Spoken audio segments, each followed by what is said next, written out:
Good morning to all of you, to all the board members, technical advisors, staff, observers in person and online. Thank you very much for being here. It's a real pleasure to be ready to start our December board meeting in New York. I want to greet all the participants in this meeting and to extend a very warm and heartfelt welcome to each one of you as we gather for our fifth and final board meeting in 2023. And I trust everybody has been keeping well and safe.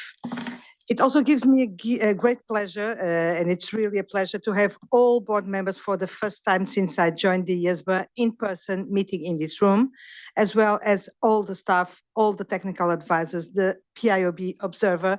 So I think it's the first time that we really managed to get all together here in person in this fifth meeting of 2023, and it really gives me a great pleasure. I also want to extend a very special welcome to Yao Shu, who is with us for the first time. Welcome, Yao Shu. It's a pleasure to see you here with us.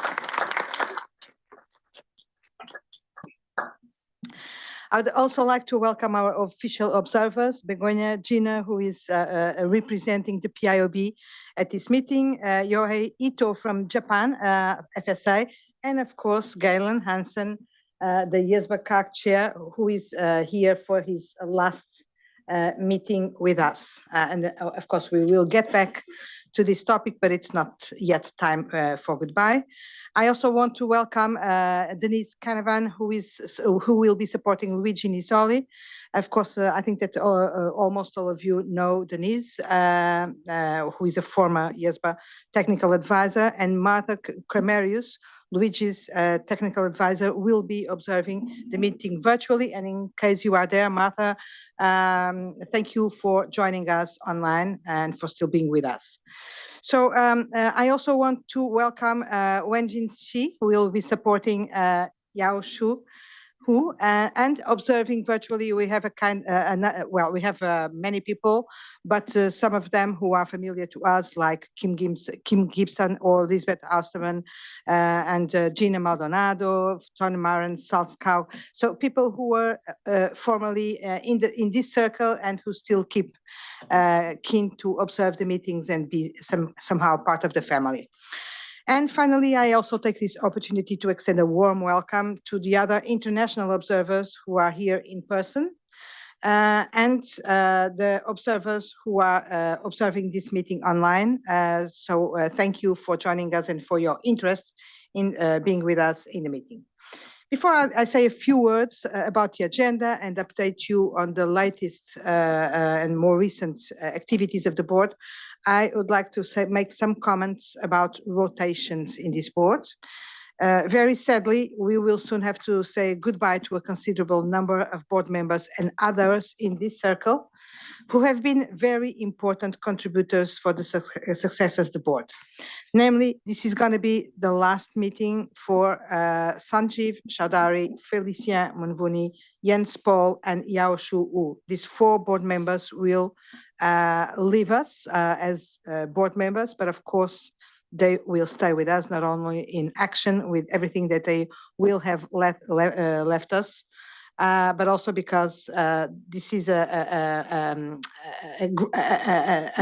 ongoing process of growing and maturity where all these members had a very special role to play. Galen Hansen, as I had already mentioned, is also here for his last meeting. As you know, the CAG will no more be in place as of January 2024. It's going to be replaced by the Stakeholder Advisory Committee, the SAC, which is going to be one sole committee for the two boards. So the governance and the institutional configuration of the advisory function will change.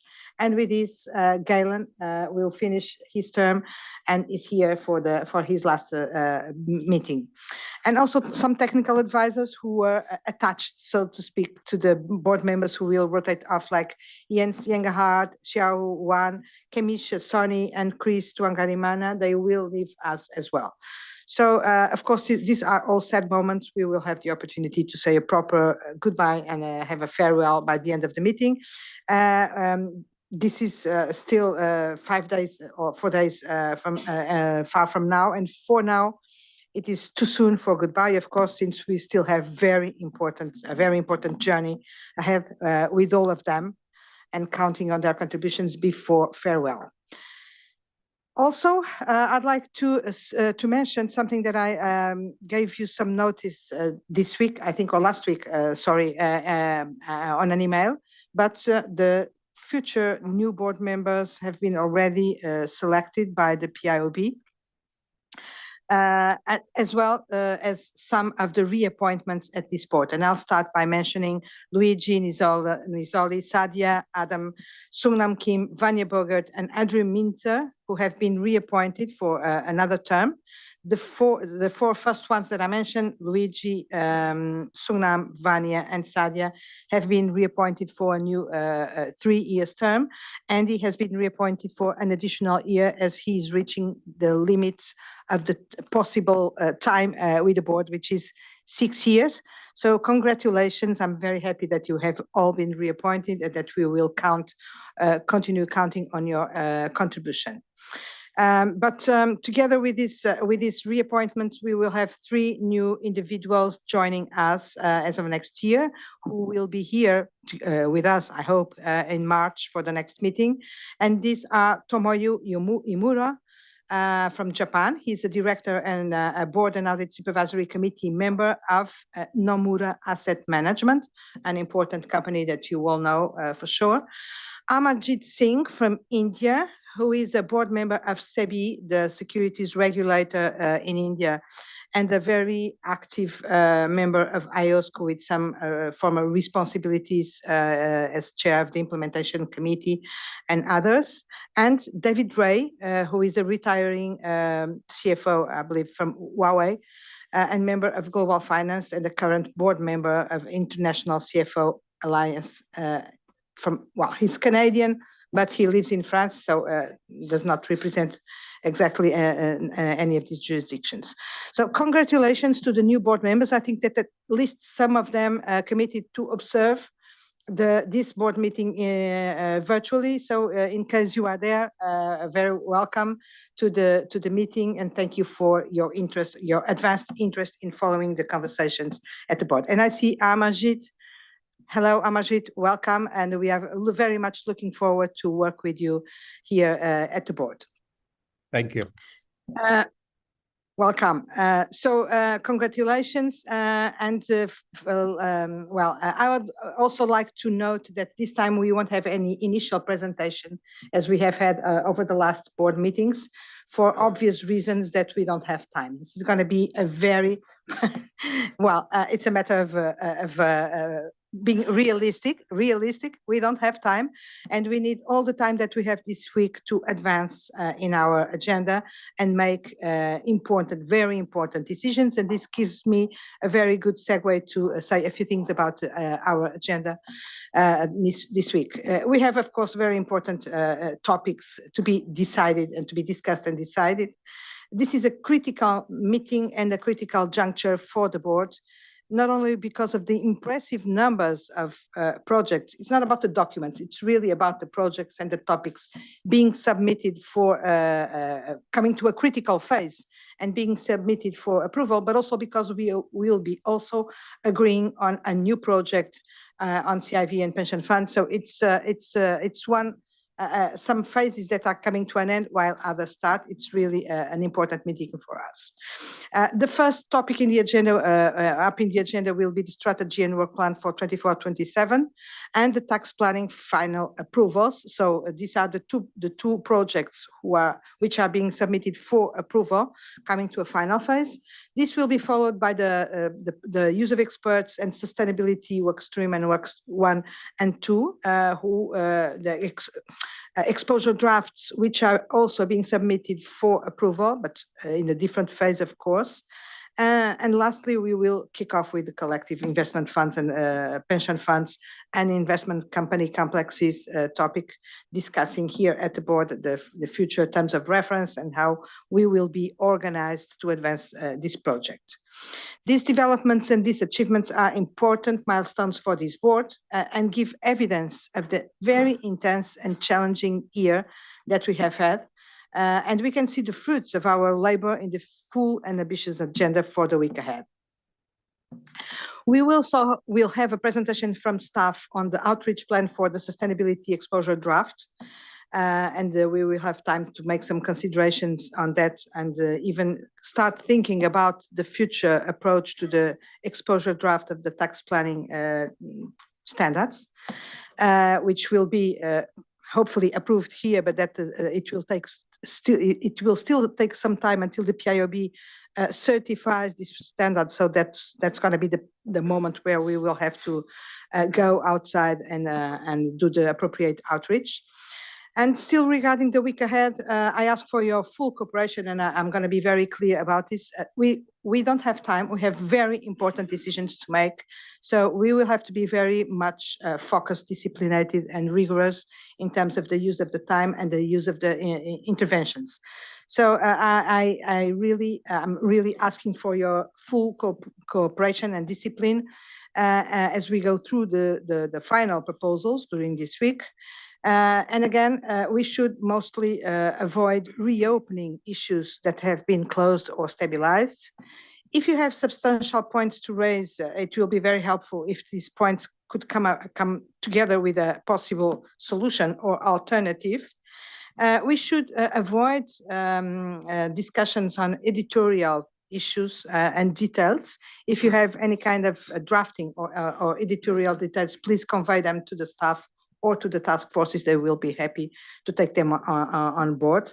Yeah, for any possible matters on which the direction of the task force is unclear or could not manage to reach a consensus, then just warning that I will ask for a show of hands. It's not exactly a vote, but a show of hands to give additional direction and input to the task forces as they turn the documents around and come back with a final proposal. So effectiveness will be key for the success of this meeting. We have too much on our plates to have time to interesting, but sometimes not that productive discussions. Of course, this does not mean that there won't be space for discussion. There will be space, all the space for discussion, for questions and for suggestions. What I'm asking for is for a very focused and sharp focus on the most strategic matters and possibly coming with alternatives. Well, this is what's going to keep us busy over the next week. But before we start with the substantial part of the agenda, I would still like to give you a brief update of the most recent outreach and related activities. We will have another moment to speak about outreach, namely under agenda item 1B, and the team, the staff, the board members, and myself, we can give you a little bit more flavor about some of these outreach initiatives. But as you can see from the list, the fourth quarter of the year has been extremely busy for the IESBA. I counted, I think, around 60 outreach initiatives, which is an incredible number. But of course, we continue devoting, or we are even devoting more time and resources to outreach with stakeholders, which is absolutely critical for these projects to be successful. But the list of initiatives are impressive, but these statistics show a lot of things, but sometimes hide the most important. So I'd like to go, me and the team and some board members, to go a little bit more in detail in some of these outreach initiatives later and not now, because we need to start. These outreach efforts are of strategic importance. So I keep on encouraging all the board members to be ambassadors of the IESBA in your own jurisdictions, but also to make an effort going forward to increase our strategic approach to outreach making sure that we use our resources appropriately and that we are where we must be, when we must be, with a consistent and uniform message to our stakeholders. Likewise, I'd like to invite the board members to, as much as possible, give us notice of possible outreach initiatives. When I say us, is the team and myself or one of us. Provide some heads up before the outreach initiatives so that we have a holistic vision of what is being done, and also the opportunity, if necessary, to discuss some details or some of the messages, if appropriate, as well, to avoid possible overlaps, 2 or 3 board members or staff going to the same place without knowing that the others are already planning to do so, because we have to make an appropriate use of resources. Also, things that have been keeping us busy, and in this case, myself, the IFEA, the foundation governance. We are working intensively in setting this foundation in the right way. There are still a lot of details, policies, perplexities as well with respect to this separation from IFAC and the creation of our own culture, of our own DNA, of our own policies. This is natural. It's not a process that happens from one day to the other, even if the foundation has been formally established by the start of the year. We are working on a lot of different issues, like the culture exercise, the funding questions, like human capital policies, which are critical for the future. We need to design internal and specific policies for the foundation, etc. Likewise, the PIOB is also trying to stabilize some of the policies and practices and procedures related with the boards, which need to be refined and made clear with respect to some topics on which the PIOB is now responsible.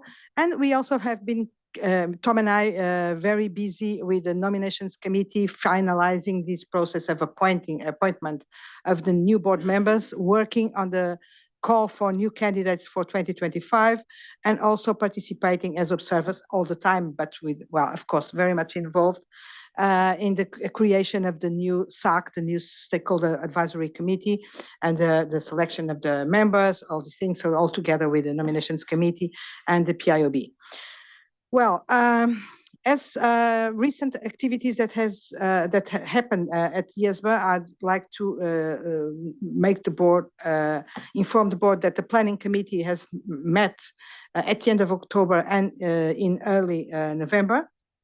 And in the agenda, there were topics like the update on the various work streams, agreeing on the prioritization of identified work streams to recommend to the board with respect to the strategy and a plan, task force and working group compositions, which will have to be adjusted, taking into consideration that some of the members will rotate off and that we will create some new work streams, I hope, if they are approved here.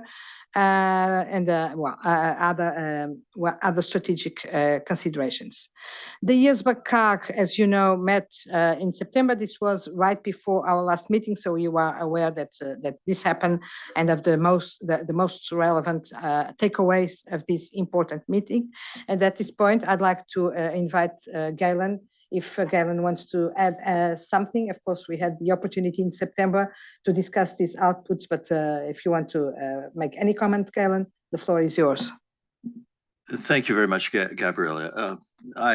We did, as you pointed out, we haven't had any meetings since September, so nothing new from the IESBA CAG. I have been involved in reading through the report backs, and I appreciate the diligence and the faithfulness in addressing the CAG issues that have come up at those meetings. I would say, Gabriella, I was very, very impressed with the information sessions that we had, the 2 information sessions. I think they were very, very helpful, and hopefully they will continue in the future, because I think it might speed up the operations of the board. Thank you. Thank you very much, Galen. And it was exactly the next topic that I wanted to mention, but you did it already. Thank the staff mostly, and also some board members for organizing the information sessions. This was a request or suggestion of this board in September, given the perception that the board might need to have the opportunity to get familiar with the topics and the presentations, etc., before the board. That's exactly what happened. I think it provided a very good opportunity to the board members to come with questions, or at least to get more familiar with the topics, which hopefully might have helped all the board members to go through the documents and understand better what is being proposed. And now it's time to give the floor to Ken. If you have any administrative matters that you would like to share with the board, please. Thank you very much, Gabriela, and good morning, good afternoon, good evening for those who are observing the meeting virtually. I had just a few items of an administrative nature. The first one is about the 2023 IESBA handbook. You should have collected your copy of the handbook and really addressing the board members, technical advisors, and official observers. If you haven't received your copy of the handbook, please connect with ASTU during the break, and we will have a copy for you. The second item is that as you moved into the room, you should have been greeted with a nicely wrapped gift bag with some blue sort of decorations, etc. In there is an IESBA branded sweater. And you're very welcome to wear it anytime during the board meeting, but importantly, we have in mind to have the board members wear it so we can take a group picture later in the week. So we are organizing this, and as you will let us know the timing of this group picture, but I think it would be wonderful if we can all see you all in this wonderful sweater. The third item is really about the social activity, which is planned for Thursday evening, and I'm sure it's going to be very welcome. It's going to be a bowling activity somewhere around, I think, Penn Station, around that area on the west side. I think ASTU has communicated your contribution. So if you are able to pass along your part of the contributions to her anytime up until let's say Wednesday lunchtime, that would be great. And finally, before we start the discussions, the microphones, if I can remind you again, they are sensitive. They will certainly capture all the sounds, etc. So if you are not speaking, do turn them off, even during the breaks.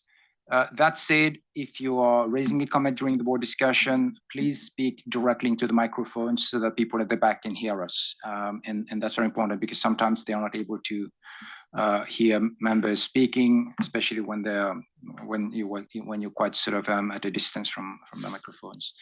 So with that, Gabriela, I'll pass the floor back to you. So I think we can start the meeting. Thank you. Thank you very much, Ken. Before we move to the first substantial topic in the agenda, I'd just like to raise your attention for the PIOB issues note and the comments made therein. And of course, the different task forces and working groups will, as they will present their proposals, make reference to the PIOB perspectives and how we have been integrating them in our thought process and in our proposals. Of course, if everyone has read the report, so I don't have to make any comments. Thank you, Begonia, representing the PIOB for these notes.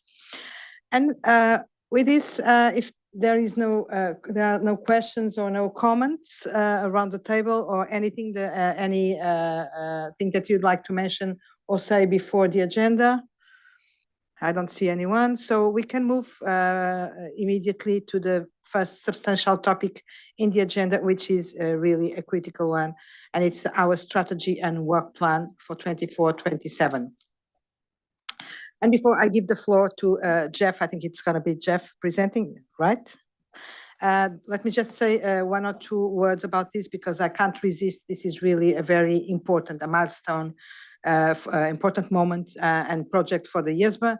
It's what is going to guide all our action over the next 4 years.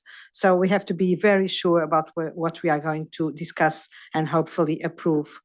Not today, but eventually next week in one of our online board sessions. This first Thursday. It's that. Oh, sorry. Yeah, you're right. I was thinking about the other projects that we have to approve. So not today, but on Thursday, after the team incorporates the comments that we will still hear today. So this document represents our collective vision and represents 2 years of work of significant work. And was shaped by the diverse expertise and perspectives around this table. It is a testament to the very hard work and to the inspired vision and the thoughtful analysis and commitment of this board to excellence that our team has demonstrated over the past many months. And again, I will recall that this work started more or less 2 years ago.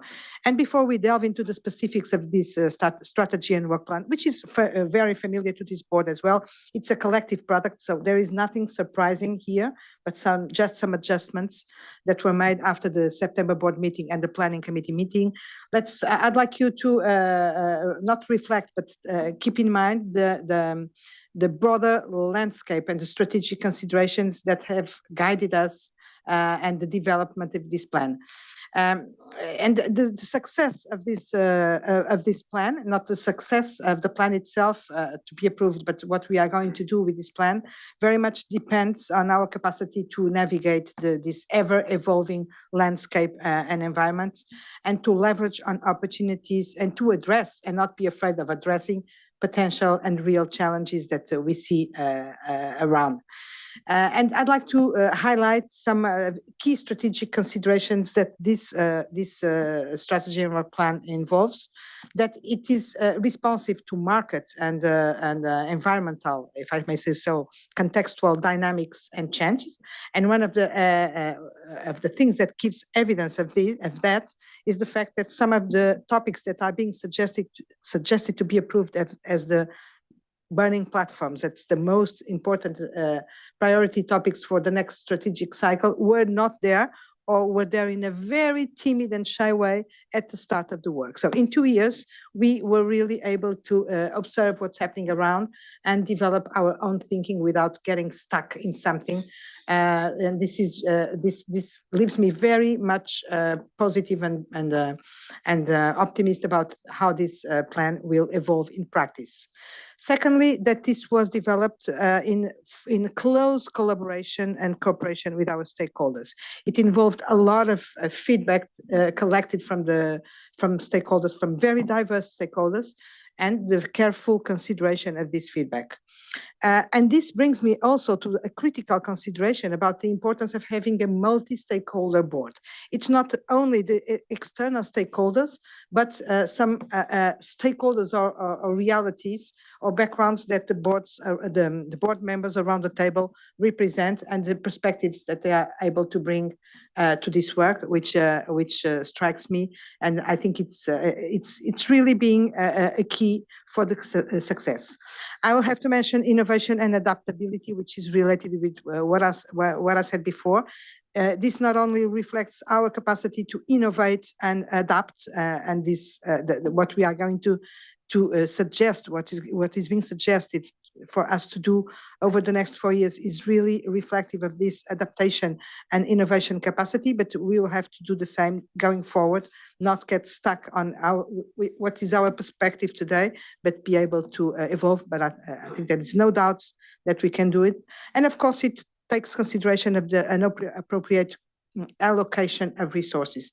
This is still a small organization, though growing, and we have to be very careful about making sure that what we are putting in front of ourselves and suggesting and committing to do is practicable, it's operable, and does not kill our people, mostly at a moment where internally and we are trying to establish a slightly refined culture, putting people at the center of our concerns and considerations, and making sure that we progress towards a better work and life balance for our staff.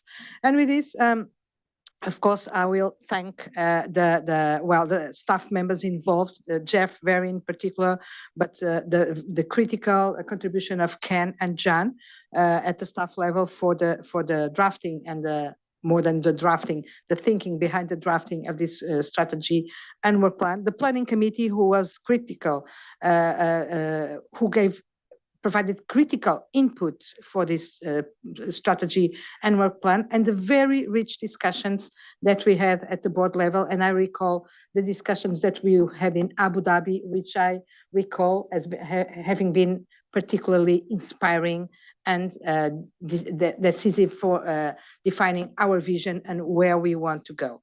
So thank you very much to all of you. Thank you, Jeff, and the floor is yours. Thank you, Gabriela. It's great to see everyone this morning with your smile on your face. And I expect by Thursday, Friday afternoon, that smile will still be around your face. So this morning, our first agenda, of course, we are going to look at our strategy and work plan for the next 4 years. We have circulated the slide deck earlier as an agenda paper, but we've just circulated an updated one. We've just have some minor changes and a couple of additional questions. Of course, we've had a very robust discussion in September. We've heard some great views from the board, particularly in relation to those two burning issues. So you would see that with our revised draft SWP, we have tried to incorporate those two strategic issues as our key strategic focus and filtering down to the work stream level. And so I want to thank particularly those board members who's provided us with advanced comments, and we will walk through some of the more substantive ones today as well. So our plan this morning is to go through with you those two key strategic areas of focus and see what sort of feedback you may have in terms of what we've changed in the draft SWP. And then, of course, we will also walk through with you the work streams, the new work streams, and the prioritization as well. In amongst all that, you will notice that as we walk through those two key strategic issues, we want to also spend a little bit of time perhaps to get your feedback or preliminary views on how we can move, what we can do perhaps with those, some of the new work streams under those two strategic areas of focus. If I could perhaps, before I pass it to Jean, who has done an amazing job supporting this particular work stream, just to give you a bit of update of what we have received and heard in the last few months, and also I'll pass on to Ken and Gabriela also to give us some updates in terms of what they've heard from the various stakeholders meetings. And Gabriela has done a fantastic job already just to give a bit of a roundup of where we have been so far. We're very much on the home stretch. Of course, we are hoping to approve the SWP on Thursday. And as Gabriela mentioned, this journey started 2 years ago. We started with a list of all the key matters that we felt that we needed to perhaps get input. And it's gone through a fairly extensive public consultation process. First with the strategy survey around March, April last year, and then again with our consultation paper again in March, April this year. And so we had received a lot of feedback in terms of the respondents to these two public papers. But in addition to that, of course, we have been speaking to our stakeholders who've also provided feedback in terms of what we should be focusing in the coming few years, particularly in the area of sustainability, of course. And I'm quite confident to say that we have considered all the comments, including those from a monitoring group members. Of course, as we move along, as Gabriela said, we need to continue to, this paper is essentially a blueprint for our board. And it's based on the information that we have received and that we've heard from our stakeholders from the different projects that we've been doing the last few years. And as Gabriella have said, it's about finding a balance in terms of responding to public interest and how we deploy our resource at staff level, but also at the board level as well. It's very important that we bear in mind that this board is committed to being continue to be agile and flexible. And of course, we are planning to have a review of our different work streams at the end of 2024. So if there are new things that come up, we will that require the board's urgent attention. We will look at that as well. So with that, I'm going to pass to Jean, who's going to give us some updates and report back. Thank you, Jean. Thanks, Jeff, and good morning, everyone. Just a little bit closer. So I just quickly want to run through some of the key discussions that we had during the September board meeting. So at the meeting, we seek feedback from the IESBA members on the two burning platform issues, namely firm culture and governance and the wider applicability of the code. During our discussion today, we will provide a quick recap of these key comments when we deal with these specific sessions, and then also how the planning committee proposes and how these should be addressed within the next strategic period. Further, during the September meeting, feedback was also sought regarding the ongoing pre-committed and proposed new work plans, as well as their thoughts on the prioritization of these work streams. And we will provide you a little bit recap there on the screen. There is some of the key points, but we'll talk to that when we deal with the work plan specifically.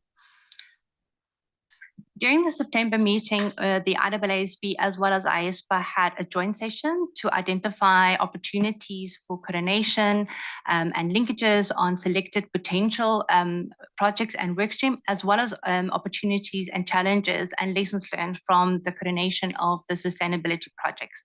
So during the session, the members were encouraged to continue to coordinate on topics of mutual interest, technology was mentioned specifically, and also to look for opportunities to issue joint implementation support, frequently asked questions or guidance material, and even reach out jointly to the new stakeholder groups. So just a quick report back on some of the sessions that took place since September meeting. So during November, a national standard setters meeting was held, and where the members provided strong support for the proposed new work stream, firm culture and governance, and noting that scoping of this project should be very important. Some support was also received regarding the wider applicability of the code, and the members encouraged the IESBA to proceed with caution specifically in this regard. And they further encouraged the board to take a balanced approach as they determine the prioritization of the projects for the next strategic period, noting that also there is a huge or extensive work plan that was discussed. As mentioned by Galen, there was no further CAG meetings, but since then, and as part of the agenda pack as 2F, you would see there's a report back providing a summary of the comments that was received during the CAG, as well as how the planning committee and the IESBA proposes on responding to that. Some advanced comments I received was that from the IFAC Small and Medium Practice Advisory Group, where they encouraged the IESBA to be sensitive to the volume and the number of changes to the code. This was also mentioned by them in their comment letter to the consultation paper, and they also encouraged the board to consider other alternatives before proposing changes to the code. To this point, they encouraged the IESBA to move forward with the proposed firm culture and governance workstream with a proportionate and to be scalable as well. Lastly, given the concerns raised regarding the volume and pace of change to the code, they believe the post-implementation review for the restructured code is a very important project and encourage the board to give further consideration on the prioritization of the specific workstream. We would also like to thank the IESBA members, as mentioned by Jeff, that provide us this advanced comment, and this will be considered together with the IFAC Small and Medium Practice Advisory Group by the planning committee later today. Jeff, not sure if you want to add anything.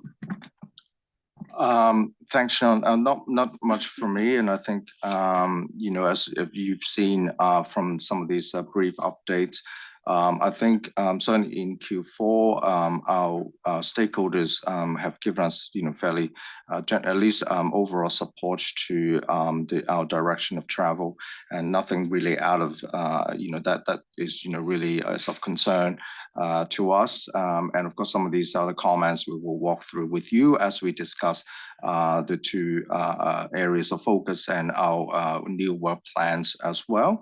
But before we move to the first topic, I just want to check with Ken and/or Gabriella if you would like to provide any additional comments and give us some updates on any relevant feedback that you might have heard from meetings that you've attended in Q4.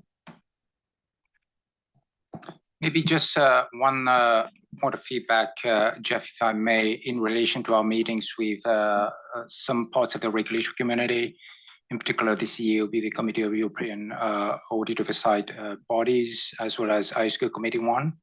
In October, both those regulatory bodies were in fact, broadly supportive of the direction of travel on the strategy and work plan. But importantly, where there was great interest in the topic of culture and governance. There were questions around the scoping of that initiative, and clearly it was a bit early to have a detailed discussion as to how we might want to scope that work stream. There were questions, for example, as to whether there would be consideration of how culture, as viewed from through the lens of the firms, would extend beyond the boundaries of the firm to go across their networks if they are part of an international network. So in a nutshell, very clear interest and certainly very strong support for the particular strategic focus area.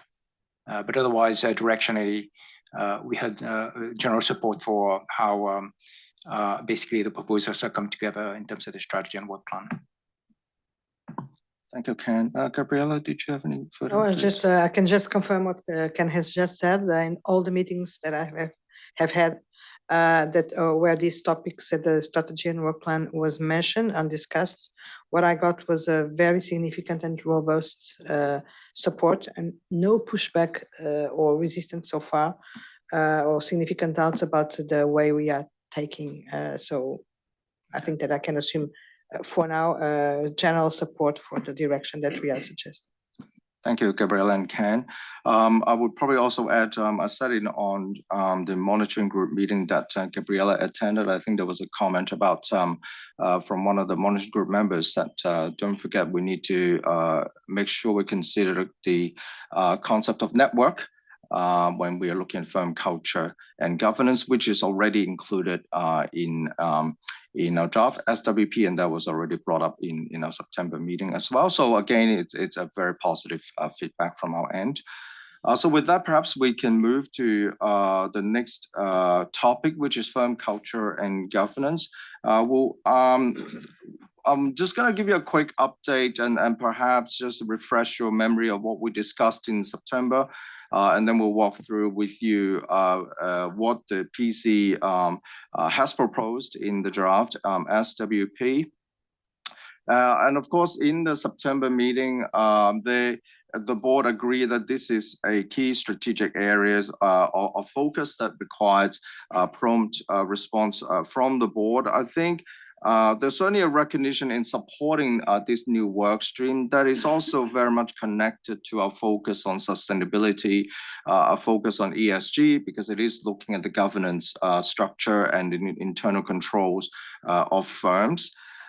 There were comments, and I guess there was a sense that we need to make sure that we scope this project and this work stream properly, because it can be extremely broad, and certainly that is not what we intend. So that is something that the working group will need to spend a little bit of time on in Q1 2023. And of course, there's a comment that is more than just looking at ethics, perhaps as more or culture rather, perhaps as something the board will need to consider in terms of the internal control systems of firms. There are different views about whether this should be a standard setting project. Of course, those views are, it's good to know, but like all our work streams, they do not necessarily end up as a standard setting project. The working group would need to do the initial information gathering and present the recommendations to the board in due course. There are also comments that we need to consider the work of other, stakeholders who have perhaps done work in governance and perhaps even more specifically in governance or culture of firms. And we will, of course, consider those. We've seen ones from the FSB. And of course, you have the OECD's corporate governance principles. And in September, we've learned that the Netherlands government have commissioned a report on audit firm, accounting firm culture. So we're looking forward to reading that. And we also know that Accountancy Europe is working on a report, correct me if I'm wrong, yes, on firm governance. But I think that's something that might take a little bit longer to complete. But again, we'll watch closely their development there. And of course, there's some comments about whether we should not just look at firm culture, but also look more broadly at an organizational culture. And I think where the board has landed is that we need to really, in September, is that we really need to first focus on firm culture, because that really is the public interest issue about firm culture. And then perhaps we, as part of this work, I'm sure we will collect information about, organizational culture more broadly. And perhaps that is something that we can look at, at a later date. So essentially, that's the sort of the key feedback that we have got from the board in September. Very supportive of these works, this focus, and also supportive on us looking at a new work stream on this topic. So taking those comments into account, the planning committee, the PC, has make sure that in the SWP is highlighted as a strategic area of focus. And of course, taking the board's feedback, we have added a new work stream on firm culture and governance. And those bullet points are in the SWP as well in terms of what we intend to focus on in the work stream. In terms of, the PC recognized, and we put it into the SWP, that we recognize that engagement with stakeholders is very important, as do all our projects and work streams, but no less for this work stream. And there's a recognition from the PC that, of course, we cannot just talk to firms, and we will very much involve them because this is about firm culture. But we also need to talk to other stakeholders, for instance, regulators, of course, from different jurisdictions, perhaps even at the international, at the global level as well. And it would be helpful also to perhaps speak with those academics who have done some research work in this field. We know, for instance, in terms when it comes to research, for instance, I understand there are some, for instance, think tanks in the European Union, in the EU, that perhaps might have some work that's relevant to what we're looking at. In terms of information gathering, certainly at a preliminary thinking, at the very least at the staff level, and we've discussed this with Gabriela, and perhaps just more touch on it with the PC, is potentially taking into account the need to keep the momentum next year and not to just do information gathering for the whole year, because this is a burning platform issue. We're thinking about at least some initial thinking is perhaps we could do some roundtable, at least in New York, whilst we're having our March board meeting next year. At this stage, it's looking the March board meeting might not be 5 days, so it gives us a bit of time, perhaps to bring the firms in, and the board can interact with, in a roundtable to get the input and also that engagement with the board. The PC recognizes that it is important that we continue to perhaps send that message out next year and continue to kind of really promote the importance of firm culture, having the right culture, having the right ethical behavior in firms. So we will, of course, consider releasing non-authoritative material, NAMs, in 2024. But again, as a preliminary thought, one of the ideas that we have floated anyway, at least at staff level, whether we could perhaps organize sort of a short leadership summit just to bring the firms in and other stakeholders talk about the importance of culture and governance. Now, in terms of connectivity with other work streams and topics, the PC, based on the September discussion and even in the September version of the draft of the SWP, it recognizes the connectivity with some of the new proposed work streams in our work plan, particularly in terms of business relationships and also the potential work stream on audit client and audit firm relationship. Because these are all about relationships with your clients and with stakeholders, and it naturally will have an impact on looking at this matter of firm culture and governance, because of how this relationship might impact how firms act from an ethical perspective. You may recall that in September, there are some views and some comments about whether we should include the review of the audit client definition in this particular work stream, or to conduct that review concurrently with this work stream, because again of an understanding of the definition of audit client, or who the audit client is and who really is the real beneficiaries, noting that it really should be the owners and or shareholders, that will have an impact potentially on firm culture.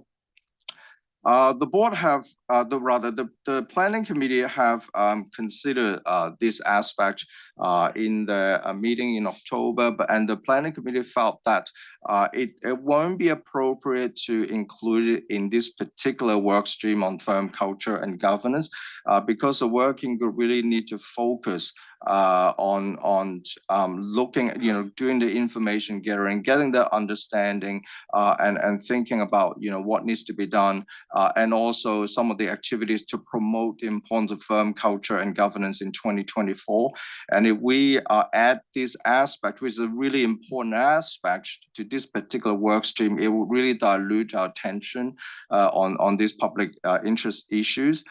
So the planning committee felt that we will, at this stage, bring the definition of audit client back to where we had it proposed under audit client and audit firm, or audit firm audit client relationship, and we will move that. We've given it, we will discuss it a bit later, but in terms of priority, we've given the other work stream a medium priority based on our resource. And we have looked at our resource for 2024, and at this stage, we just don't think that we can fit that into our 2024 agenda at this stage. But in saying that, it doesn't mean that we're not going to look at this aspect, because as we go out there and talk to firms and talk to our stakeholders, invariably we will ask those questions, and we will get information about, in terms of that particular aspect of definition of audit client. So we will be able to gather that information and allow the working group or the work stream to have a bit of a head start when we do get to that other project. And of course, it's the same more broadly with the other two work streams, audit firm audit client relationship and also business relationships. Ideally, it would be great if we can start all these things at the same time. But as Gabrielle have said, we do need to look at what's the best way to deploy our resource based on how we prioritize the different topics and the different work streams. So we felt that, really next year we should focus more specifically on firm culture and governance. But in our information gathering, we may be able to, identify some issues and some certainly relevant information for those two work streams if the board were to approve those two other work streams as well. In terms of timeline and the when, we are looking at commencing this work stream early in 2024, certainly in Q1 2024. So at this stage, if the board were to approve this this new work stream on firm culture and governance, we will put together, we will establish the working group at the end of our meeting, of our December meeting. And we will have our first meetings with the working group early next year and looking at presenting our draft terms of reference in March for the board's approval. Now, it doesn't mean that nothing's going to happen between now and March. Staff and of course the new working group will be working behind the scene and start to look at what we can do and need to do in 2024, in addition to the information gathering. And of course, we recognize, as we present the terms of reference, it is really important that we get the scoping right, that we don't overscope it and we don't underscope it. And so that is something that the working group will be working on. So with that in mind, perhaps if I could move to the next slide with our first question.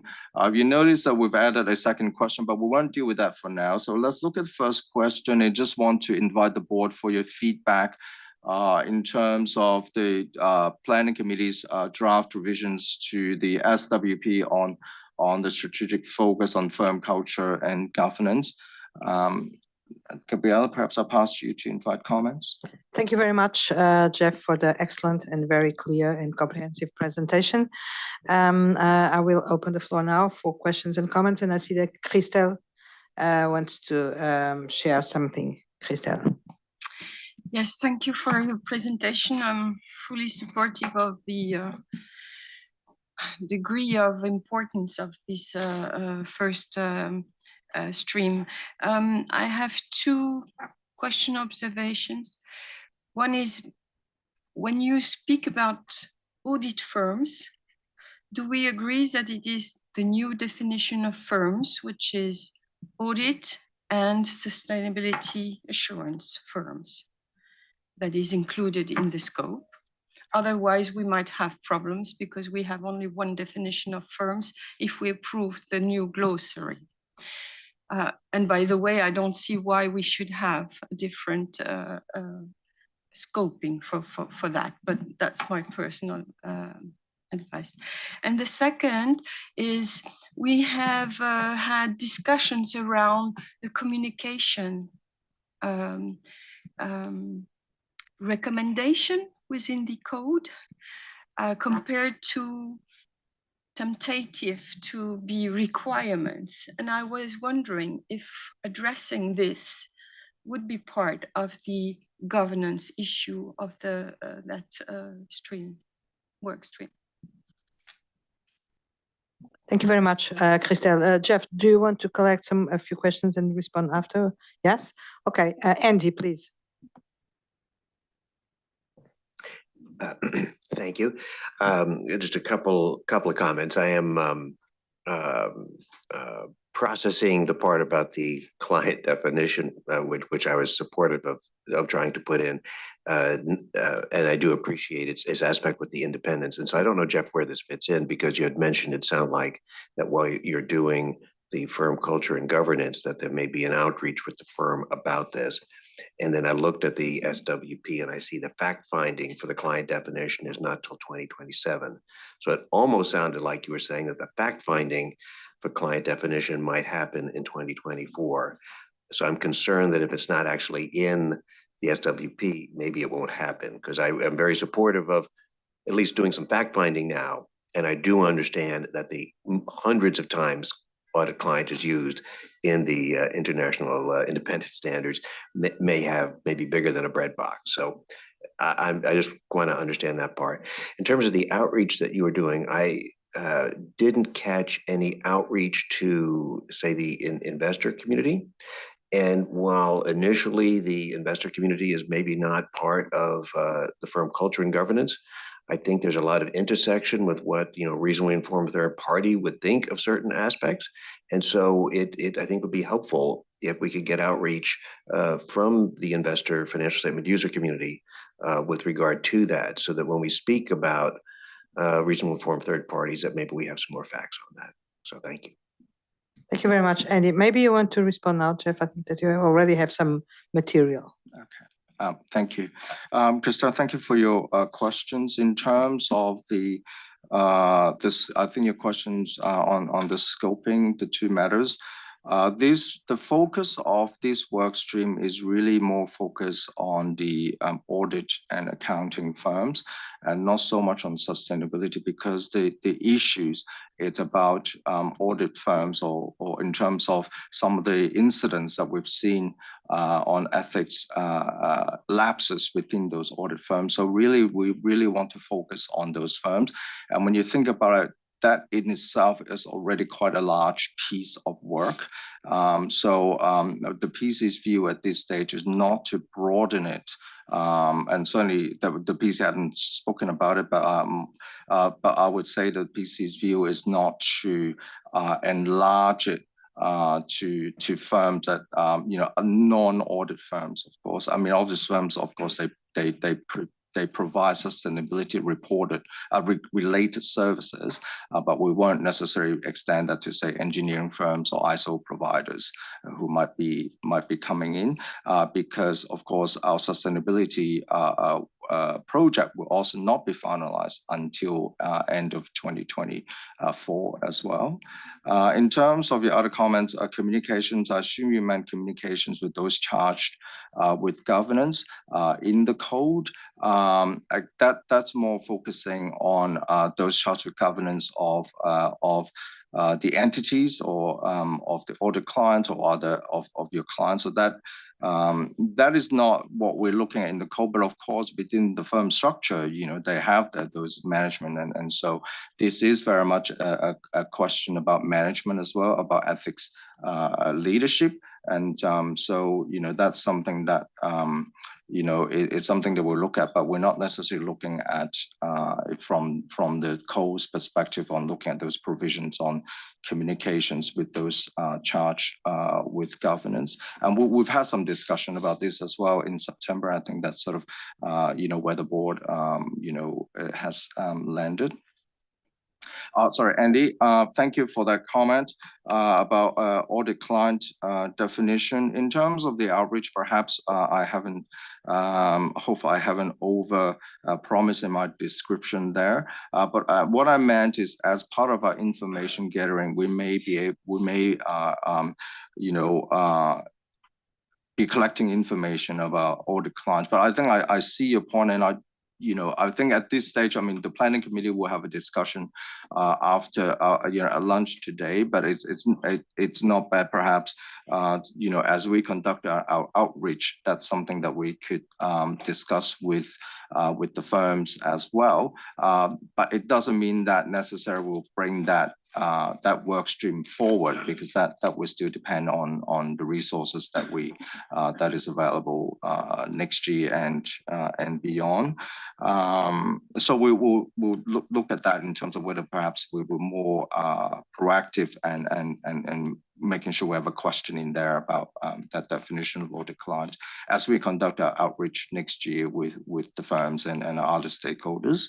Leading to your point also about outreach to the investor community, I probably just didn't perhaps say it in my explanation, but yes, that's very much part of what we've are thinking as well. For instance, with the global group, say ICGM, which I know that they're more in the governance space, but of course they work with investors as well. But certainly the investor group is something that we will have in mind as part of our outreach targets. Thanks, Gabriela. Thank you. I think that Andy still wants to add something. No, thank you for that. So with regard to audit client, the issue that I'm dealing with is the paper describing audit entity instead of audit client and the orientation that has, which really does seem to intersect with culture, the orientation of the auditors dealing with the audited entity versus necessarily the audit client as like an engaging party. So just seems like the fact finding is right there in terms of don't want to be a missed opportunity when we're doing the firm culture to delve into this auditing entity orientation instead, even though there might not be standard setting or non-authoritative guidance. So I guess just allow me my chance just to whine some more about that. Thanks. No, thanks, Andy. I think that's a good point. I think we'll discuss with the PC after how we can perhaps bring that point in without necessarily committing ourselves to a new work stream. I think that's a good point. Thank you. Okay, thank you. Well, before we move to the other board members who have questions, I think that Ken wanted to say something. I was gonna wait for the others to come in, but just to read on this point, and I would just maybe remind the board to really think consciously as to which type of firm we have in mind when we are really talking about the issue of firm culture and governance. The issue that we're really seeking to address cuts across just the audit space. It does deal with the broad range of services that firms provide. And most firms really are multidisciplinary firms. They don't just provide audits. And indeed, there are some firms that really just don't want to do any audit services. And this work stream will address them as well, right? So let us not speak about audit firms, but we may refer to them as accounting firms or firms very simply. But this issue really is about, and especially it is about, let's say, the non-audit side of multidisciplinary firms, especially. That is really the focus area, but not exclusively, clearly, because firms, as I say, come under one umbrella, and whenever they are providing services in the area of audit, there are issues as well in relation to culture. Okay, Ken, thank you very much. And this shows that we will have to be very we'll have to very carefully define the scope of this project, and this will probably still be subject to some discussions, as I can imagine. So thank you for the question and for the reactions. Vania, please.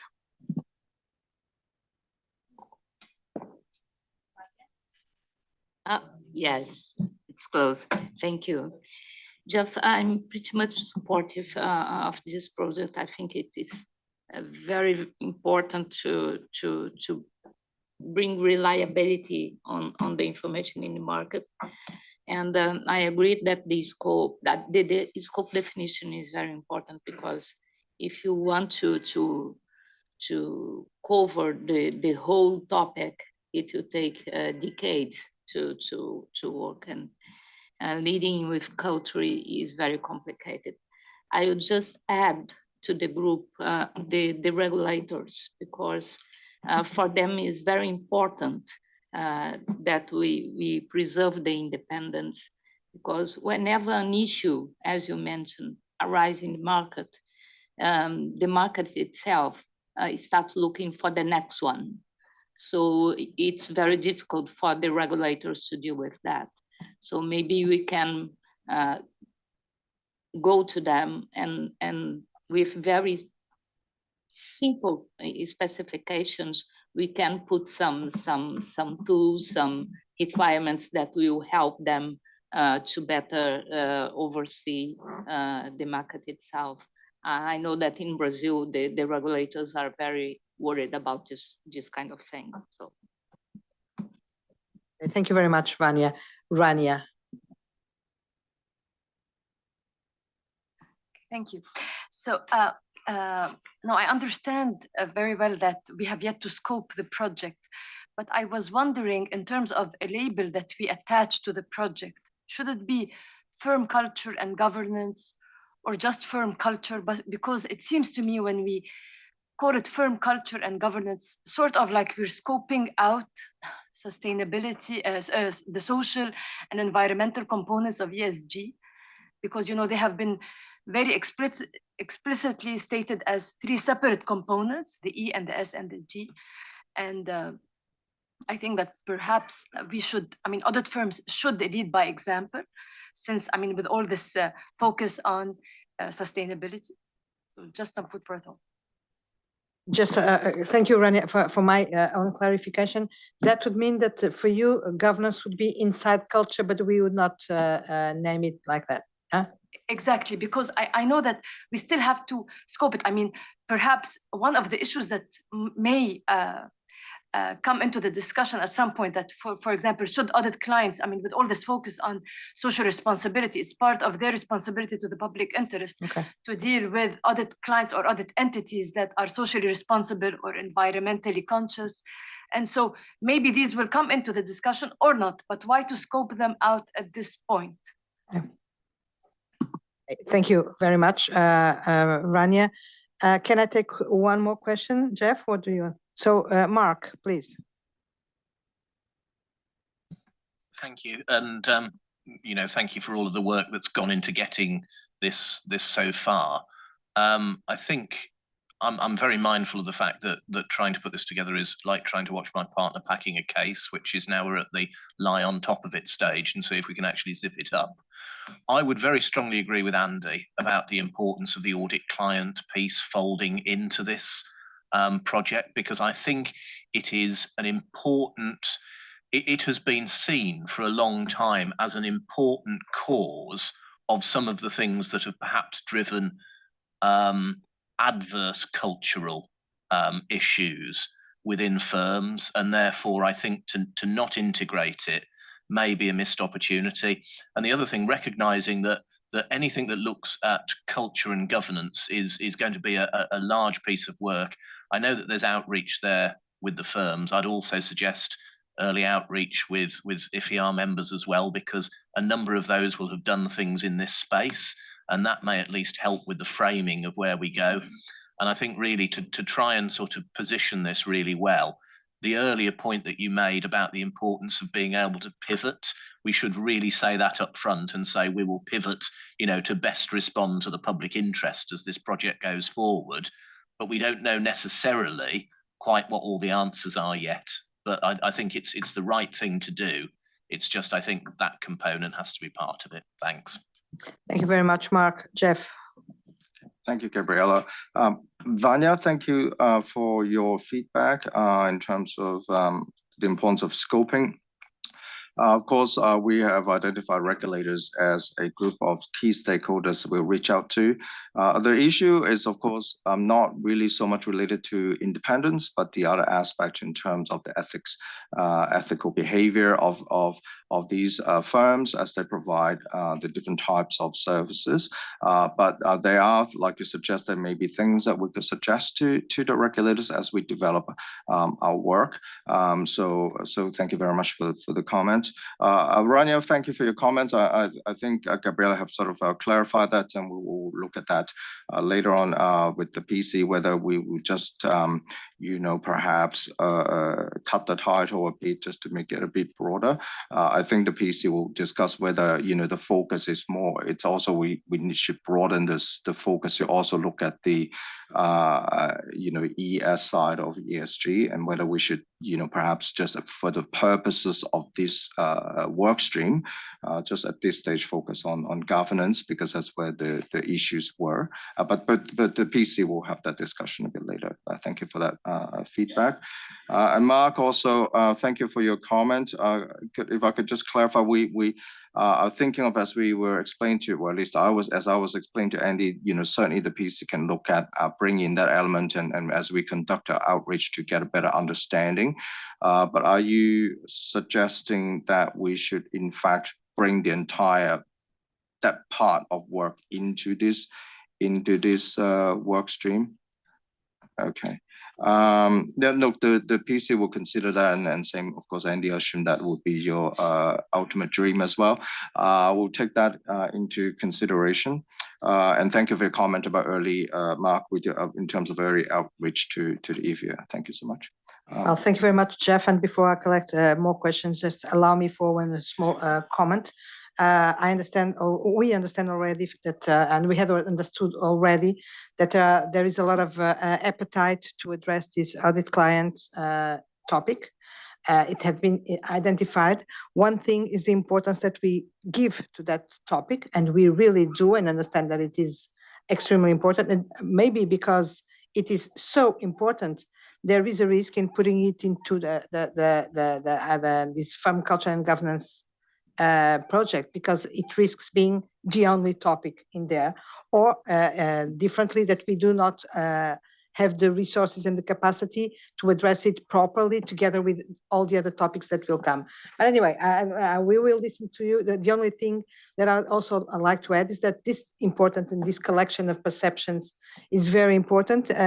Also because the working group will start a discovery phase, and I think that we will not be able to identify everything that we will have to address at this very initial stage. All these comments will go into a reflection that the working group itself, in its discovery phase, will have to make. So this means nothing except that we are all aware of the importance of the topic. The question is, should we put it here, or leave it for a very specific autonomous consideration as soon as possible? So sorry for this interruption. And then we have Sanjeev, please. Thank you, Chair. Very supportive of this project. I think one thing which we may have to bear in mind is, as we go along, is the expectation of various stakeholders from this project. It is not only the firms who will be looking at it, the regulators, the clients. So I think, Jeff, my thought is that when you plan the outreach, taking the feedback at the initial stages as to what the expectations are of those various stakeholders will be critical, and in the end, delivering that to them. So I think you'll have to match the two, the expectations in the initial stages and what we deliver in the end. So that's the only suggestion I have. Thank you. Thank you. Sanjeev. Galen, please. Yeah, I'll be very brief. I agree with both Andy and Mark. I think, and not to belabor the point, but the CAG was pretty vocal about the audit client definition being important. And I also note that the PIOB devoted an entire paragraph to that in their recommendations. So I think it's a very powerful perception in the profession. And maybe it needs to be a separate project, but I hope that there's not going to be much of any slippage on the focus on the issue, because I believe it is important. Thank you, Galen.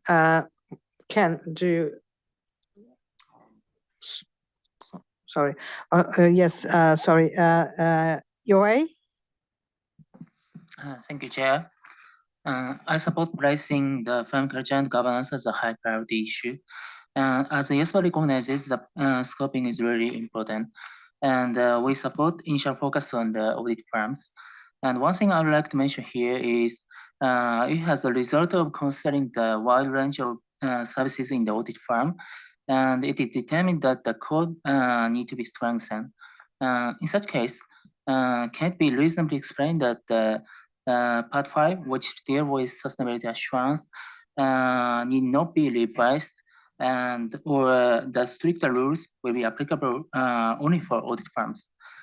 It may be useful to consider these perspectives at the scoping stage and need to proceed with the process while receiving broad input from stakeholders. Thank you. Thank you, Yohei. Sadia, please.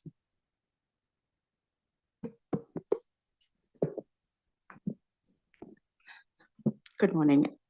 I note that this is our only second discussion at the board on this topic, and I think that we're all in the mindset of what can we add on and what does the flavor of this project look like.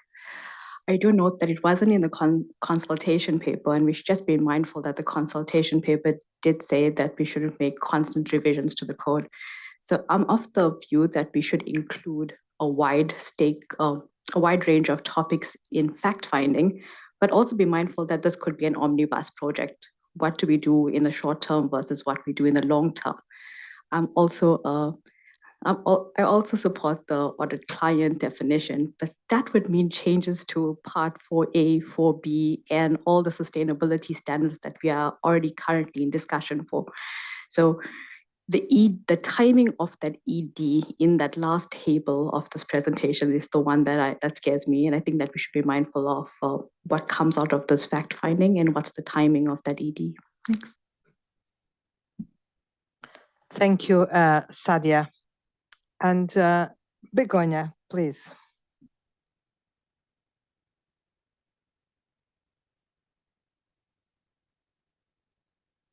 Sorry, thank you. Well, the PIOB is very supportive of this, including this project on firm culture and governance as a priority for the strategic work plan. And we think that this is being widely demanded by the stakeholders. So this is important from the public interest perspective. But after listening to you today, I was thinking if it makes sense to focus on audit firms while the other priority plan is going to be expanding the code to other type of firms.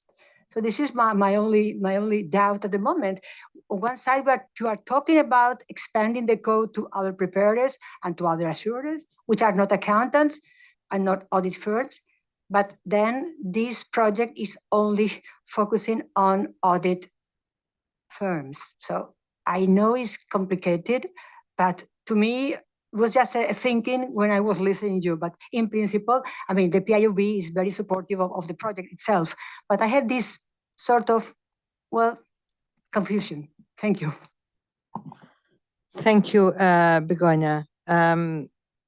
Jeff, do you still allow me to take Ken's and James' comments, or do you want to respond? That's fine. We can hear Ken and James as well. Okay. Ken. Yeah, thank you very much, Gabriela. I'll be brief. Really on this issue of the definition of audit client, I think the board would be, I suppose, well advised to consider what can be done within the scope of this work stream on firm culture and governance. I would though caution that there is a lot more than meets the eye when we think about the term audit client and what the concept means. I think as I don't know who mentioned it, maybe Sadia, that the terminology of audit client permeates the entirety of Part 4A. It goes to Part 4B, Part 5, and the board just issued the announcement on engagement team group audits. So this is not going to be a small project. It potentially could dominate the entirety of the agenda for 2024, and we do not have the resources to take on another work stream at this point. So I think a balance probably can be achieved, perhaps in terms of the timing. So instead of 2027, maybe the board can explore bringing that particular work stream forward earlier, but certainly within the scope of the work that needs to be done on firm culture and governance, the working group may well consider gathering information, undertaking the research of finding, the outreach to stakeholders, really to understand the perceptions about the terminology of audit client. But then again, I go back to my comment that this work stream is not about exclusively the audit services or the audit firm. It does speak to broader issues of behavior within the firms. For example, a culture of speaking up within the firms in a non-audit context. How do we think about how the messages or the tone from the top carry down all the way down through the firm hierarchy, so that even the most junior staff members within the firm really understand the expectations, etc. How the different parts of the firm speak to each other on issues that address ethical culture and behavior. So it is really that sort of nature of the issues or questions the board really should be addressing, instead of, as I say, exclusively, we serving the public interest versus the audit client as we think about culture. Thank you. Thank you very much, Ken. I James. I'll just be very brief. I liked how Andy gave us a little bit of flexibility during the fact finding. I mean, if there's an urge to have a technical revision, I think that's up to the board how and when we address that. But I can't imagine in conversation a stakeholder and investor says, I want to talk about the nomenclature that you use and the culture, how it impacts, and say, no, I'm not talking about that. We'll talk to you in a couple of years. So we should be listening to what we're going to have. And I think our shape of our scope of this project is we're going to learn. And I think we're going to be surprised what we hear. And I think we're going to shift. So I'd keep it flexible. I wouldn't be too rigid, but certainly the technical response to what we learn is going to require some prioritization and timing and sequencing. So that's not the conversation. I think when we head into this part with our stakeholders, it's really about what matters, what's worrying, and so forth. Thank you very much, James and Ken. Jeff. Thank you, Gabriela. I think this point is well addressed already, and I think James has summed it up quite well. I think going forward, perhaps subject to the PC's discussion a little bit later this afternoon, is to keep that scope broad. And as we've mentioned earlier, we'll take the opportunity to do some information gathering about this particular topic. But as Kenneth said, of course, firm culture and governance is broader than that. It's not just about the audit client, but all clients. And then subject to and I think Gabriela point is, we need to give the working group the space and the freedom to really scope it as they get together. And then they may find something, as part of the information gathering. And then in terms of how we prepare and provide a technical response, as James has said, then that, the board needs to discuss that properly.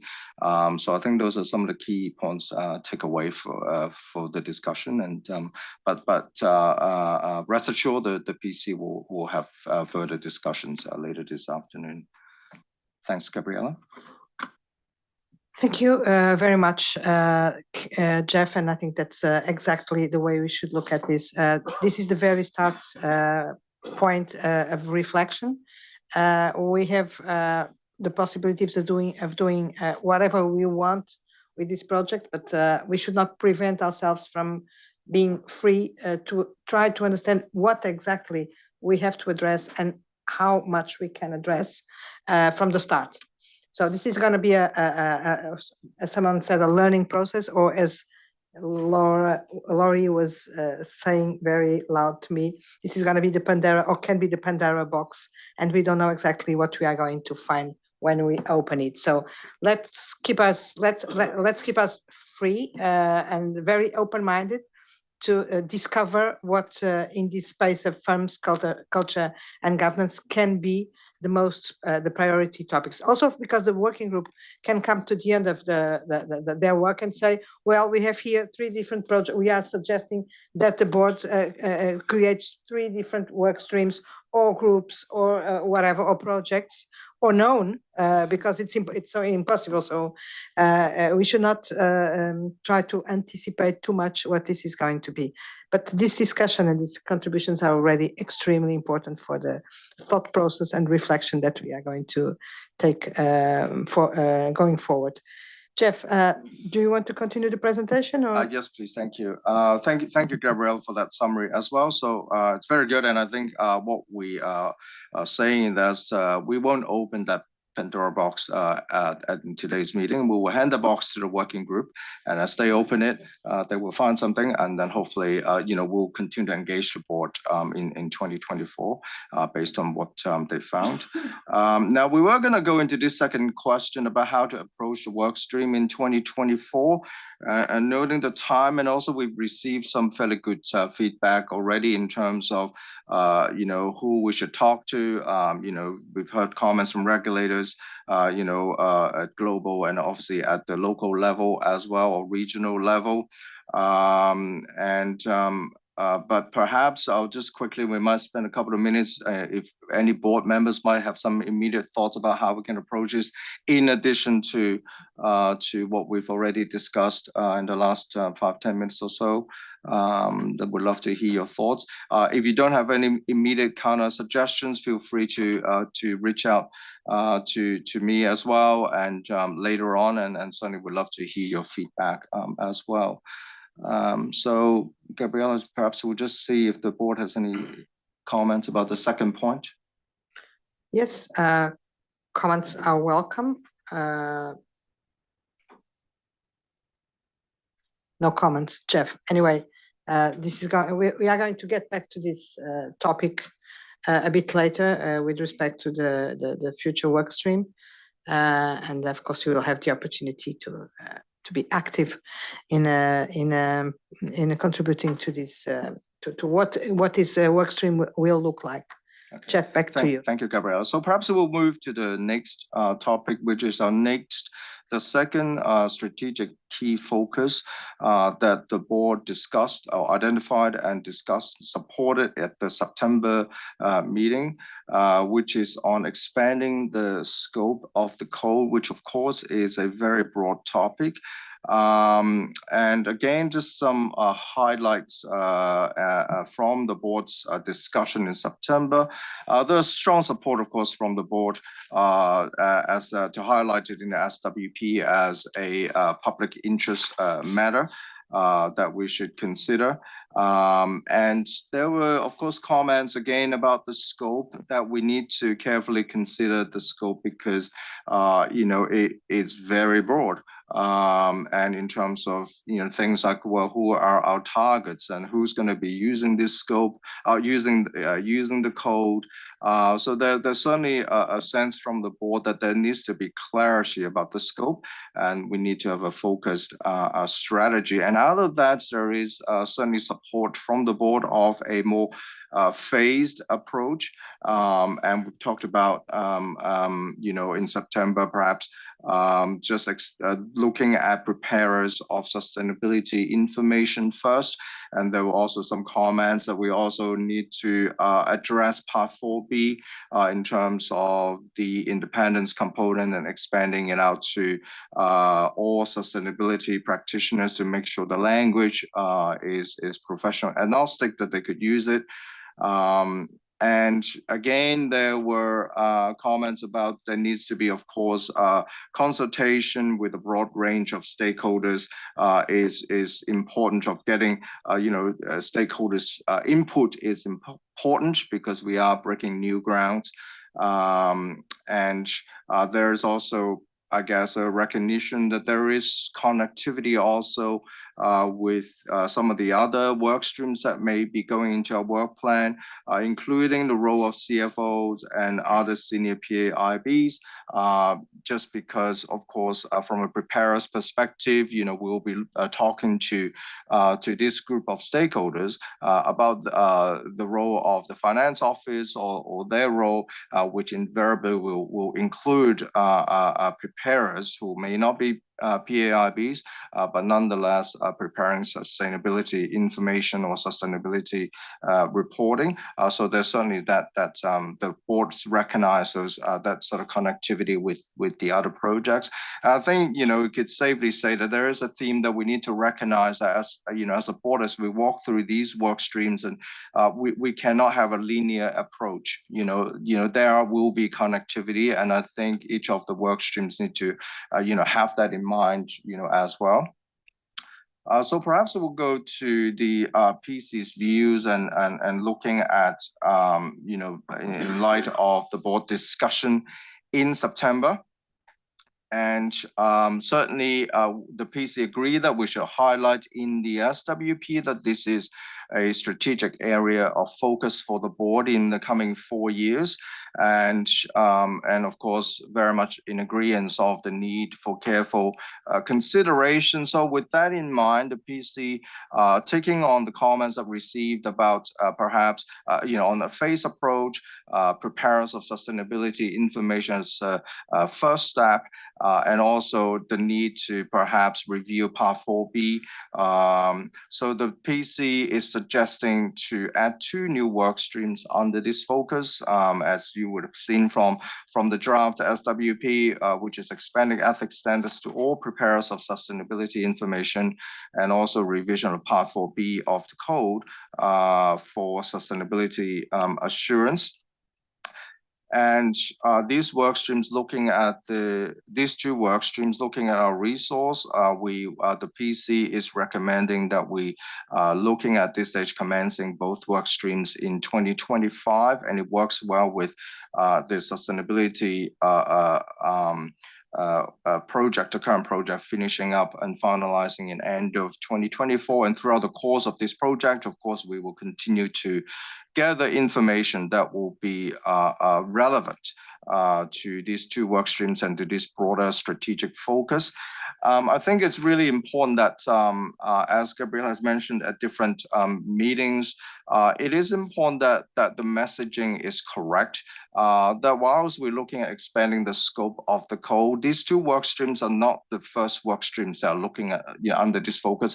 The current sustainability project already is we are expanding the scope of the code in terms of expanding it to all sustainability assurance practitioners and not only those from audit or accounting firms. So that really, the sustainability project is a first step, first stage, if you will. And then we'll move to these next 2 work streams, hopefully in 2024. And of course, as we start the work stream of the role of CFO and senior PIBs, the planning committee's view, of course, is also that as we get the information under this work stream, it will also inform these 2 work streams under the broader strategic focus on expanding the scope of the code. Now, we won't change the title, but I think, one way to kind of perhaps clarify the messaging is more about, one code for all or something like that, just allowing that code to be used by a broader range of practitioners and professions. So with that in mind, again, if we can turn to the question page, again, we might get your feedback on what we can do in terms of breaking grounds, preparing the grounds for 2024. But first up, really want to get the board's views on the PC's proposed revisions relating to that strategic focus of expanding the scope of the code, how we've changed the draft revisions to the SWP. So with that, Gabriela, I'll pass it back to you. Thank you very much, Jeff, once again, for the very clear presentation. Mark Babington. Thank you. So firstly, I'm very supportive of the proposal. I think as a handling issue, sometimes when we say we're proposing to expand the scope of the code, people sort of go, why are you doing that? And actually, it's really important that you've got something to illustrate what that means and why it's so important. So when I've been doing outreach, and this was very much sort of a live issue in New Zealand, where I visited the XRB, we talked a lot about the work that IESBA's doing with the IAF on mapping the code to the way in which they do their work. And I think that is a really important thing that helps prepare the ground. And I also think, although recognizing that this is a high-level strategic document for us, if there could be a little box with an example of practically this is what it means, it's really, really powerful. And it shows how a public interest code can be taken and used more widely. So if there's any scope to perhaps look at that and think about that, I'd really encourage it. Thank you. Thank you very much, Mark. Christelle. Yes, thank you. Given the adjustment in the way we present our strategic work plan now with this strategic focus on expanding the scope of the code, I think I would appreciate having a little bit more meat around what we expect to be the frontiers between the role of CFO and other senior PAIBs, which is an expansion of scope to some extent, but with link with governance. If we are not only about audit firms, but we are about issuers, and the frontier with the expanding the scope for all preparers. I think it would be interesting to see the extent of connection, the clarity of frontiers, and so we could elaborate further on what would be the best organization to address this within our work streams. Thank you, Christelle. Begonia. Thank you, Gabriela. Well, we understand that this expansion of the code to other preparers basically is something that is important from the public interest, because it will give a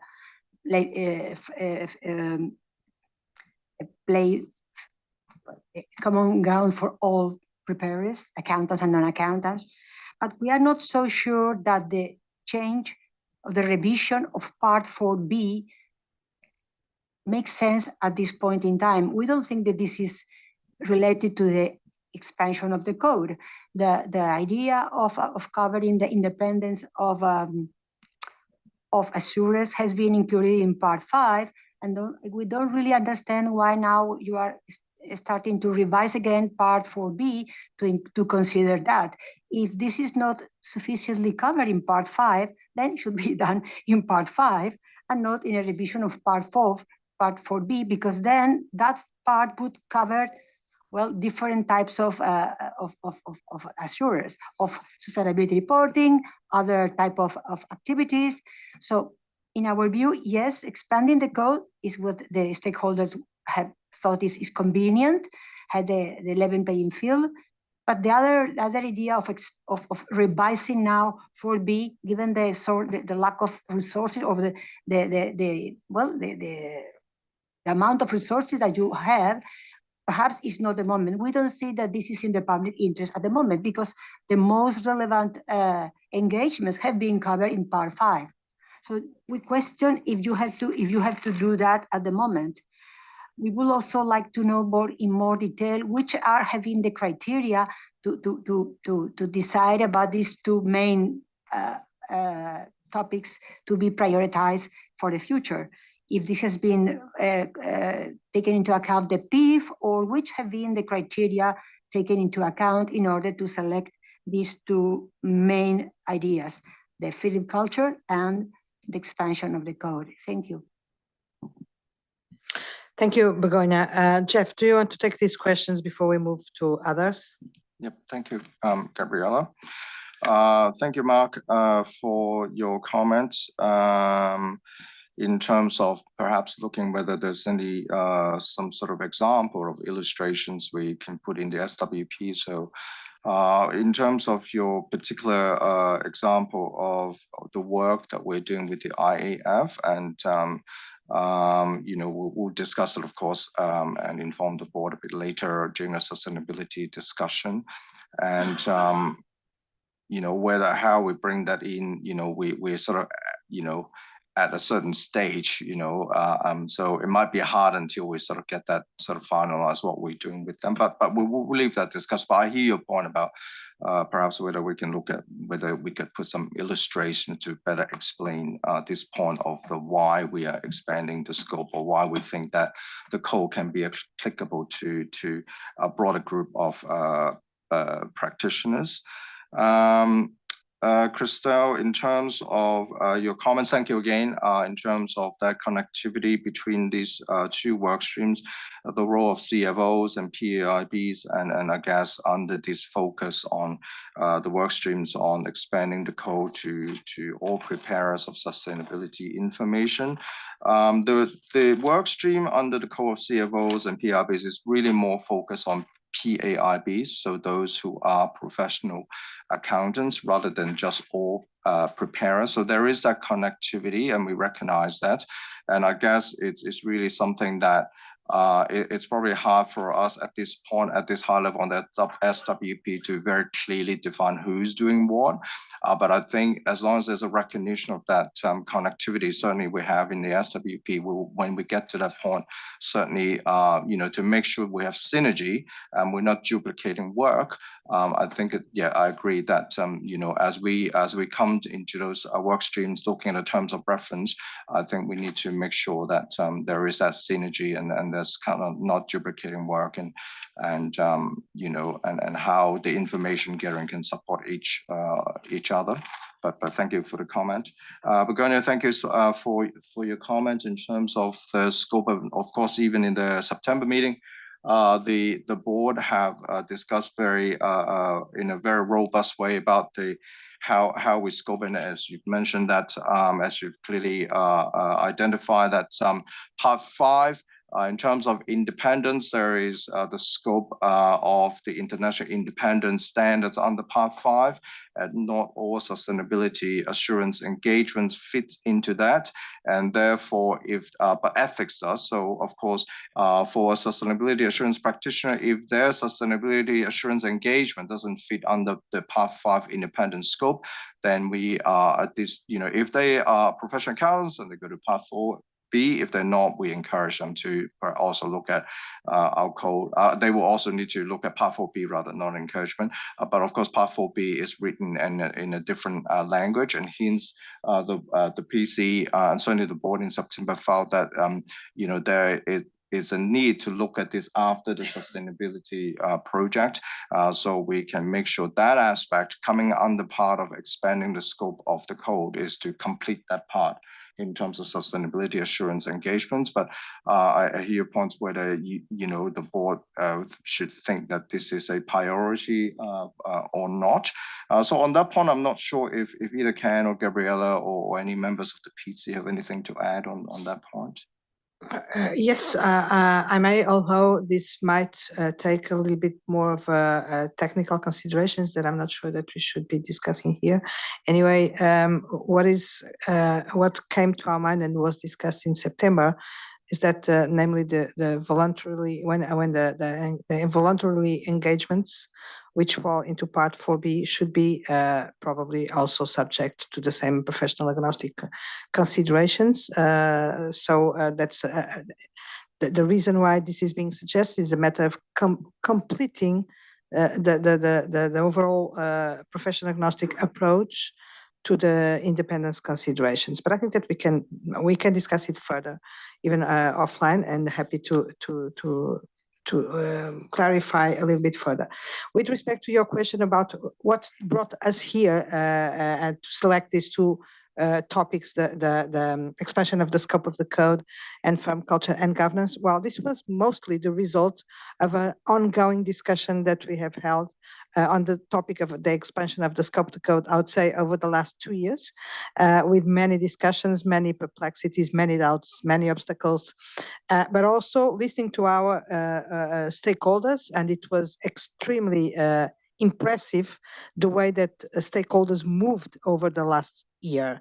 And I had the opportunity to mention that, namely at the CAG meeting this year. It's impressive like that at the CAG meeting in September last year, we were still having to explain why were we having this profession agnostic approach, because it was not yet well understood. And this year we had CAG asking us for much more, asking why aren't you developing the sustainability reporting standards in a profession agnostic way? It's a lost opportunity, and etc. So again, we are observing what's happening around, and at the start it was a proposal. Now we are being pushed by our stakeholders to do much more in that direction. So it's really being responsive to something that we think that it's in the public interest to have these standards applying as much as possible to all those providing the same service. And that brings me to respond somehow or make a comment on what was said here by Jeff and somehow by Mark and Christelle about the label of this project. I fully agree with Mark. We need examples. We need very clear and simple examples, but we also will need to focus on the purpose, because expanding the scope of the code, it's not an objective in itself. It's not because we want to do academic work or intellectual work to see how much we can stretch the limits of this code. It's because we have a public interest objective and purpose guiding this approach. And the public interest objective and purpose is to make sure that when we have someone, be it professional, accountant or other, providing one service, investors and other users of the information want to be equally protected, irrespective of who is providing the service. And this is only achievable if we have one standard applying to everybody. First, because it's the only thing that allows these users to know that they are abiding by the same rules or norms, so to speak, but also because it's the only thing that allows regulators to do a proper oversight and supervision of what's being done, which is not going to happen if there are different standards or standards for some of them and no standards for the others. So we are not in the space of competition or fair competition or level playing field. We are in the space of public interest, and that's what brought us here to the consideration that probably we must think about making these standards applicable to everybody so that we can have one service or activity, one standard, same standard. With respect to the firm culture and governance, it's mostly the observation of the what's happening around.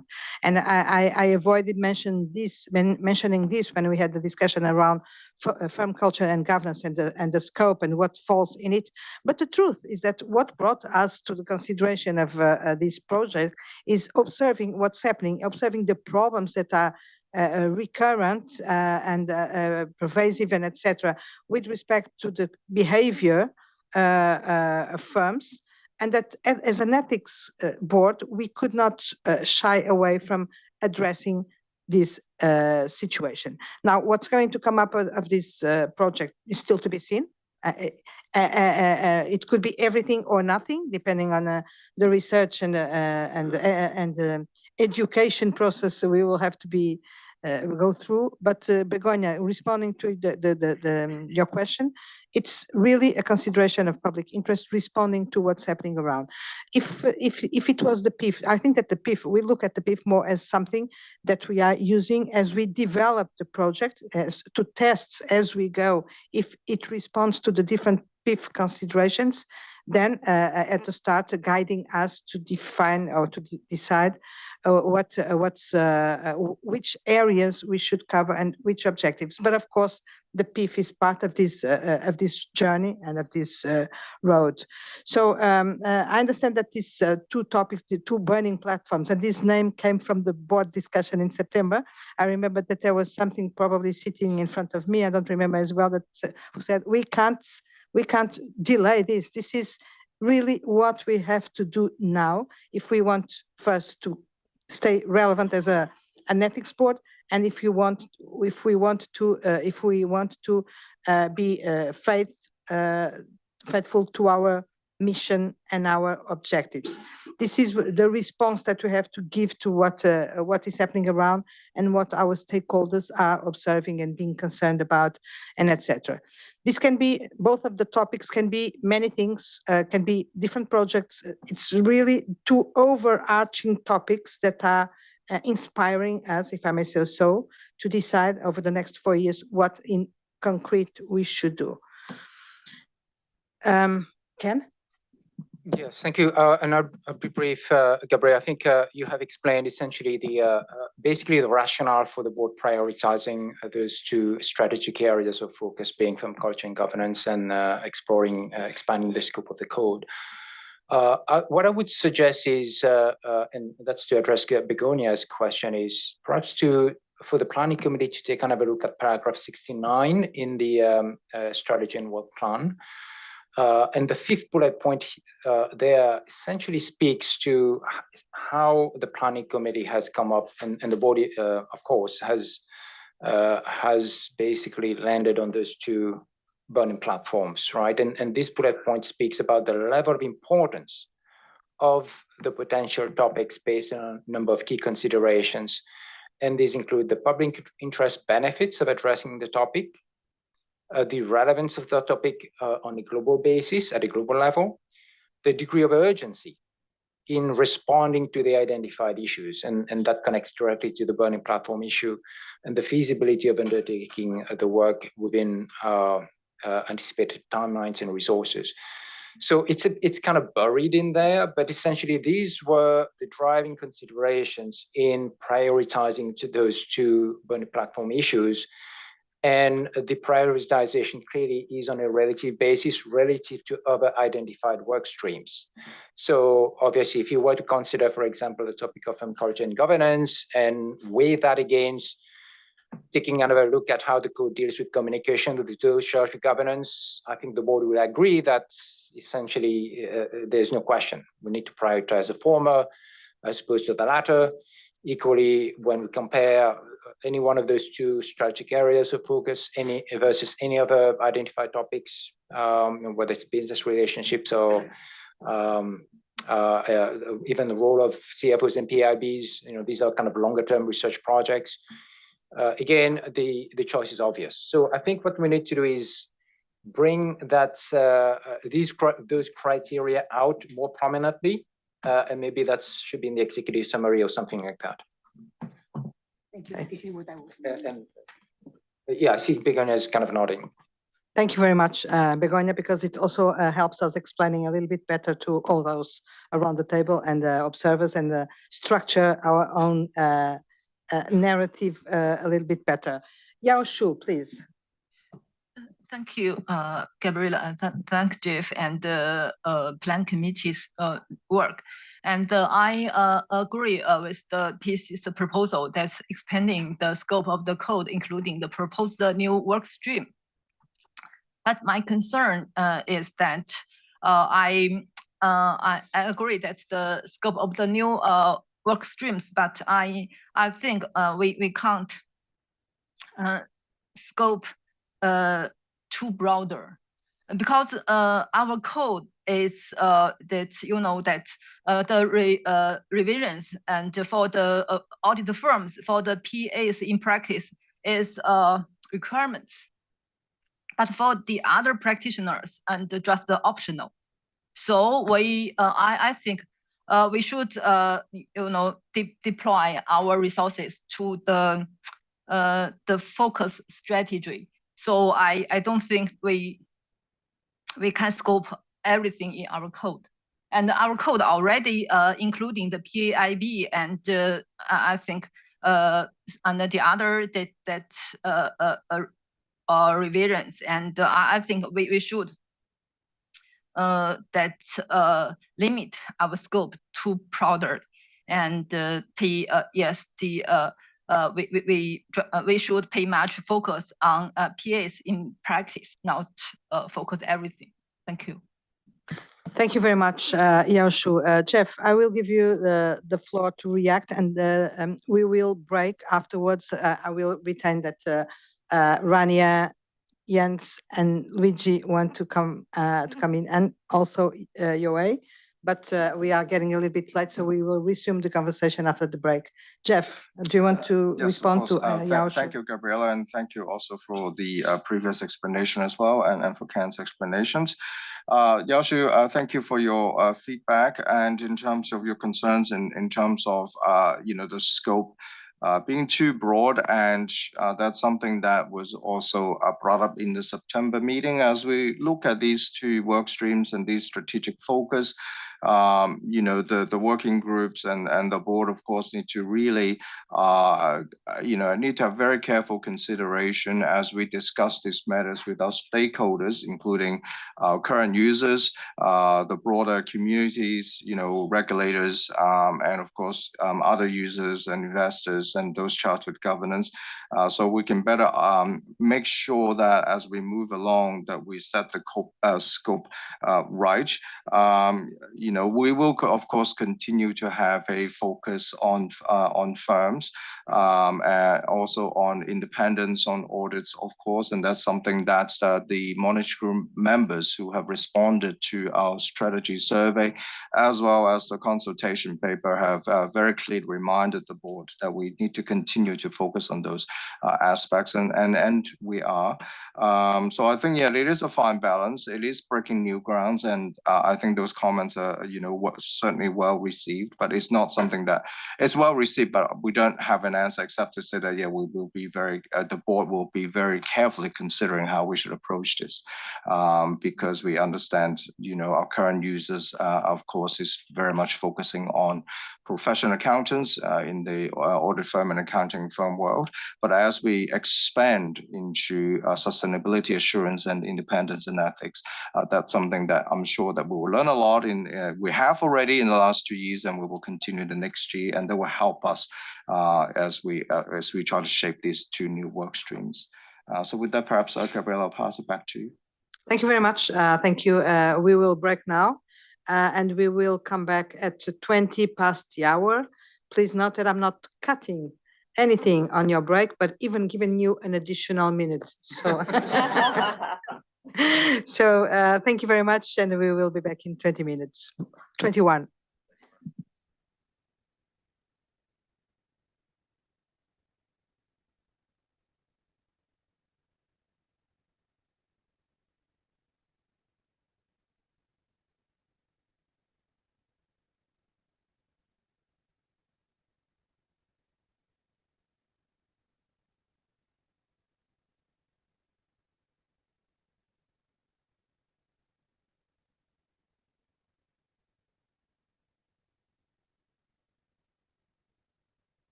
So thank you very much for being back 21 minutes after we have started our break.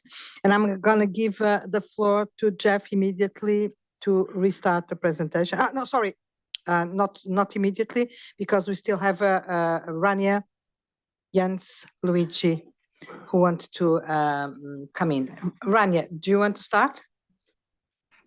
Okay, thank you. So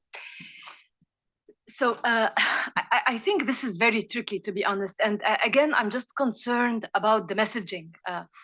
So, I mean, I've always, as a board member, always been supportive of expanding the scope of the project, of the code to scope in, I mean, all preparers and not just accountants. However, I mean, I've been giving this a lot of thought, and really, I mean, my support is basically because I believe that ultimately financial reporting will scope in sustainability information.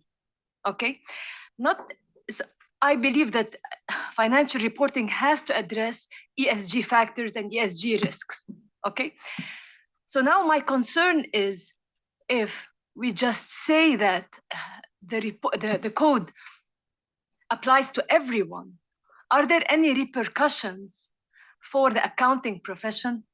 Are we saying that it is not just accountants who should do the annual reporting or the financial reporting? So it's just, I mean, I realize that bringing in non-accountants is into the whole annual reporting or reporting space is inevitable.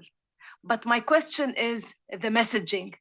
Is it that our code is now applicable to everyone, or is it that, I know this is tricky and I can see Gabriella looking, I'm just trying to basically, I'm trying to put this concern in words. So I'm saying that reporting, ultimately, the way things are going, it is scoping in not just accountants and the work of other stakeholders and players and preparers other than accountants.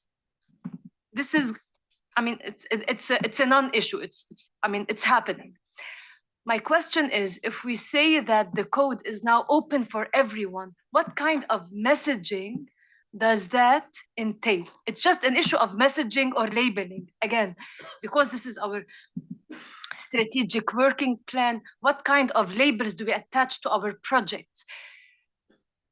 In my view, ultimately, the work of, I mean, and I think I've mentioned this before on other occasions. In my view, ultimately, the work accountants, professional accountants are the professionals on reporting. Okay, but ultimately they're going to have to bring in others, experts, non-accountants, etc.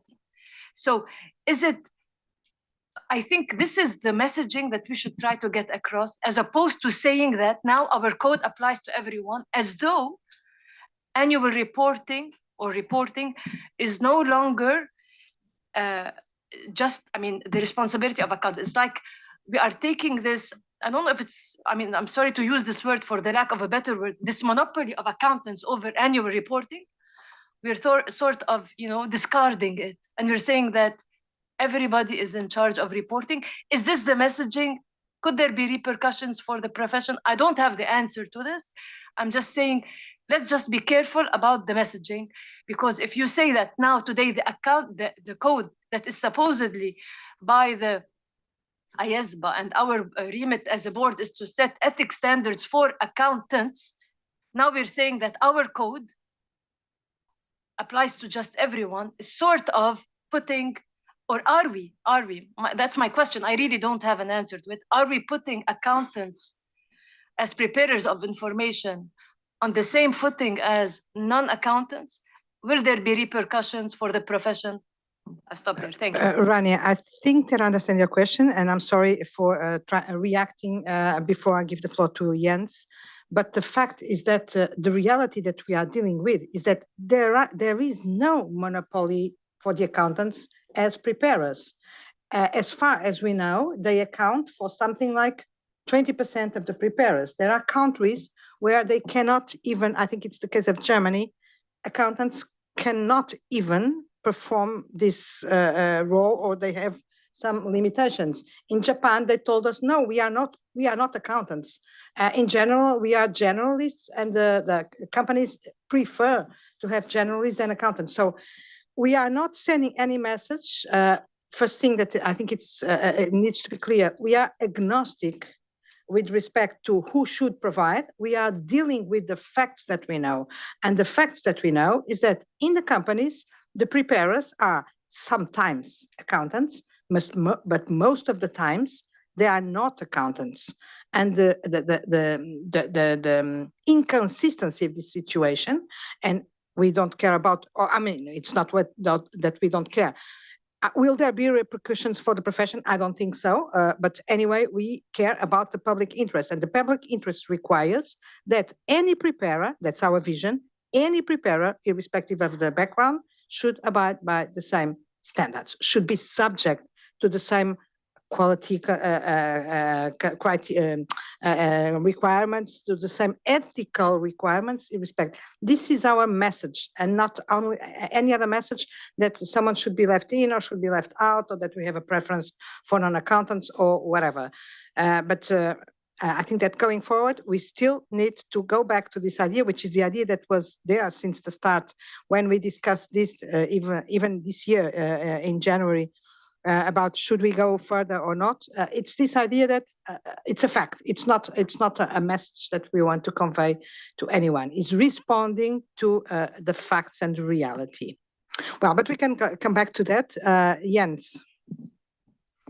I just want to highlight this, what you said, Gabriela, but also what brought us to this proposal in the strategic and work plan. And just an example from the newspaper today in my country, where we learned that one big accountancy firm is doing a joint venture with a non-PA on verifications in the sustainability, but beyond that sustainability. And then we can start the process with our code. You could say it's covered. No, it's not covered from the code, because what they are doing is not a part 5 activity.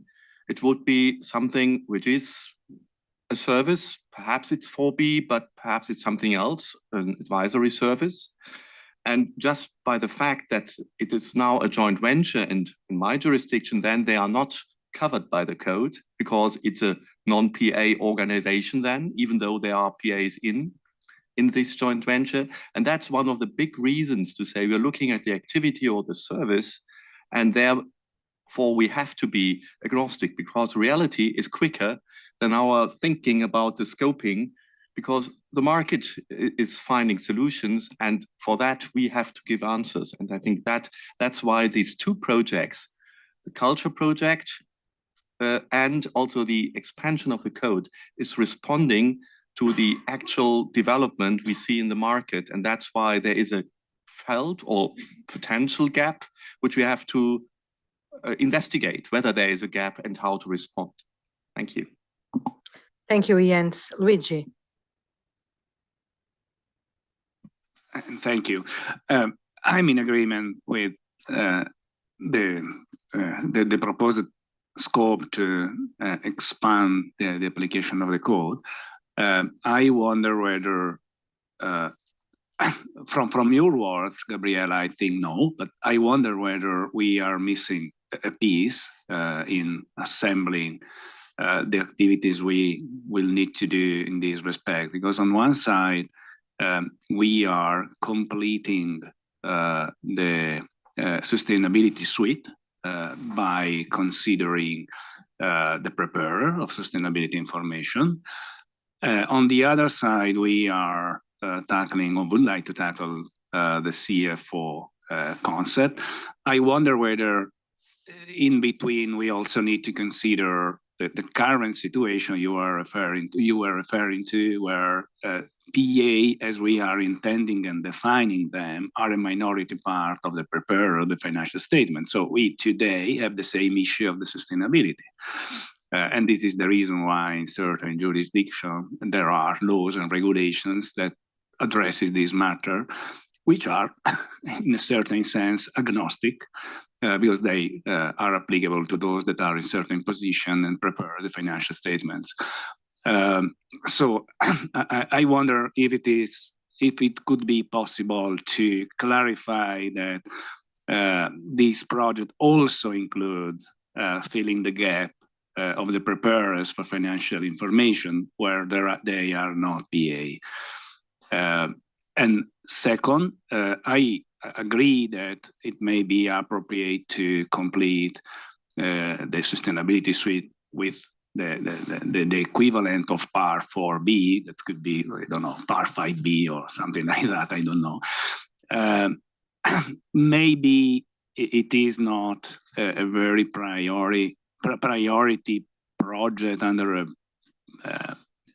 public interest perspective if we think that within this part there are no those engagement that are in Part 5, which are probably the most relevant in terms of public interest. It could be useful to have a complete suite in order to have a complete document that could be used by PA and non-PA. So say, probably it is a matter of weighting the resources versus the opportunity to have it. I'm not, let's say, I'm in favor. I agree, I support that. If we need to decide how to allocate resources, probably this is something we can consider. Thank you very much, Luigi. Jeff. Thank you, Gabriela. Just quickly, in terms of just one extra comment to what Rania and Jans have brought up. I think we need to take us back to the start of, as we're looking at expanding the scope or looking at sustainability assurance engagement and practitioners. I would just remind the board, one of the things that we've talked about is that we focus on the service providers to these services itself. And that's why we're not focusing on a particular profession, but we are now looking at more setting standards for services. And then that's what this sustainability assurance engagement Part 5 is about. So that's something to think about. Luigi, thank you for your 2 points. In terms of the gap that you've mentioned, it wasn't lost. We haven't forgotten about it. And certainly maybe, it's, I think the point is that we need to focus on something in terms of, this sort of expanding the scope. We want to first focus on those, focusing on sustainability information, as you mentioned about, completing the suite, but we understand that as we go and talk to CFOs and focusing, maybe our focus is of that particular project is on the PIBs, but invariably we would get that's I guess information about all the rest of the preparers who are doing that work. And I think at that point, either the work stream or the board, we need to consider how we're going to move forward. And even when we're doing the when we're going down the work stream on preparers of all sustainability information, I'm sure that there will be some information that's going to come through is what about all the other types of information and all the other types of activities. And, and I'm sure, the work stream will then, discuss that, bring that up with the board. But I think that is not a point that's lost with us. And in terms of Part 4B, in terms of priority, we've heard that from Begonia as well. So we will discuss it at the PC meeting in terms of, the priority of reviewing Part 4B of the code. So I don't know if I can, I beg your pardon, Chana? We still have Chana and Phyllis. Okay, please. So, Phyllis, I think you were first. Thank you, Chair. Just to start also by agreeing and also supporting the initiatives that are being taken. I think expanding the code is quite in order to include also preparers of all sustainable sustainability information. What I also wanted to echo is that since the code is well known, especially in developing economies, I know when you come from a developed world, you find that sustainability information is known and there are preparers of such information. But when you go to where we come from, some of us, sustainability information is not well known. So, but the code is known.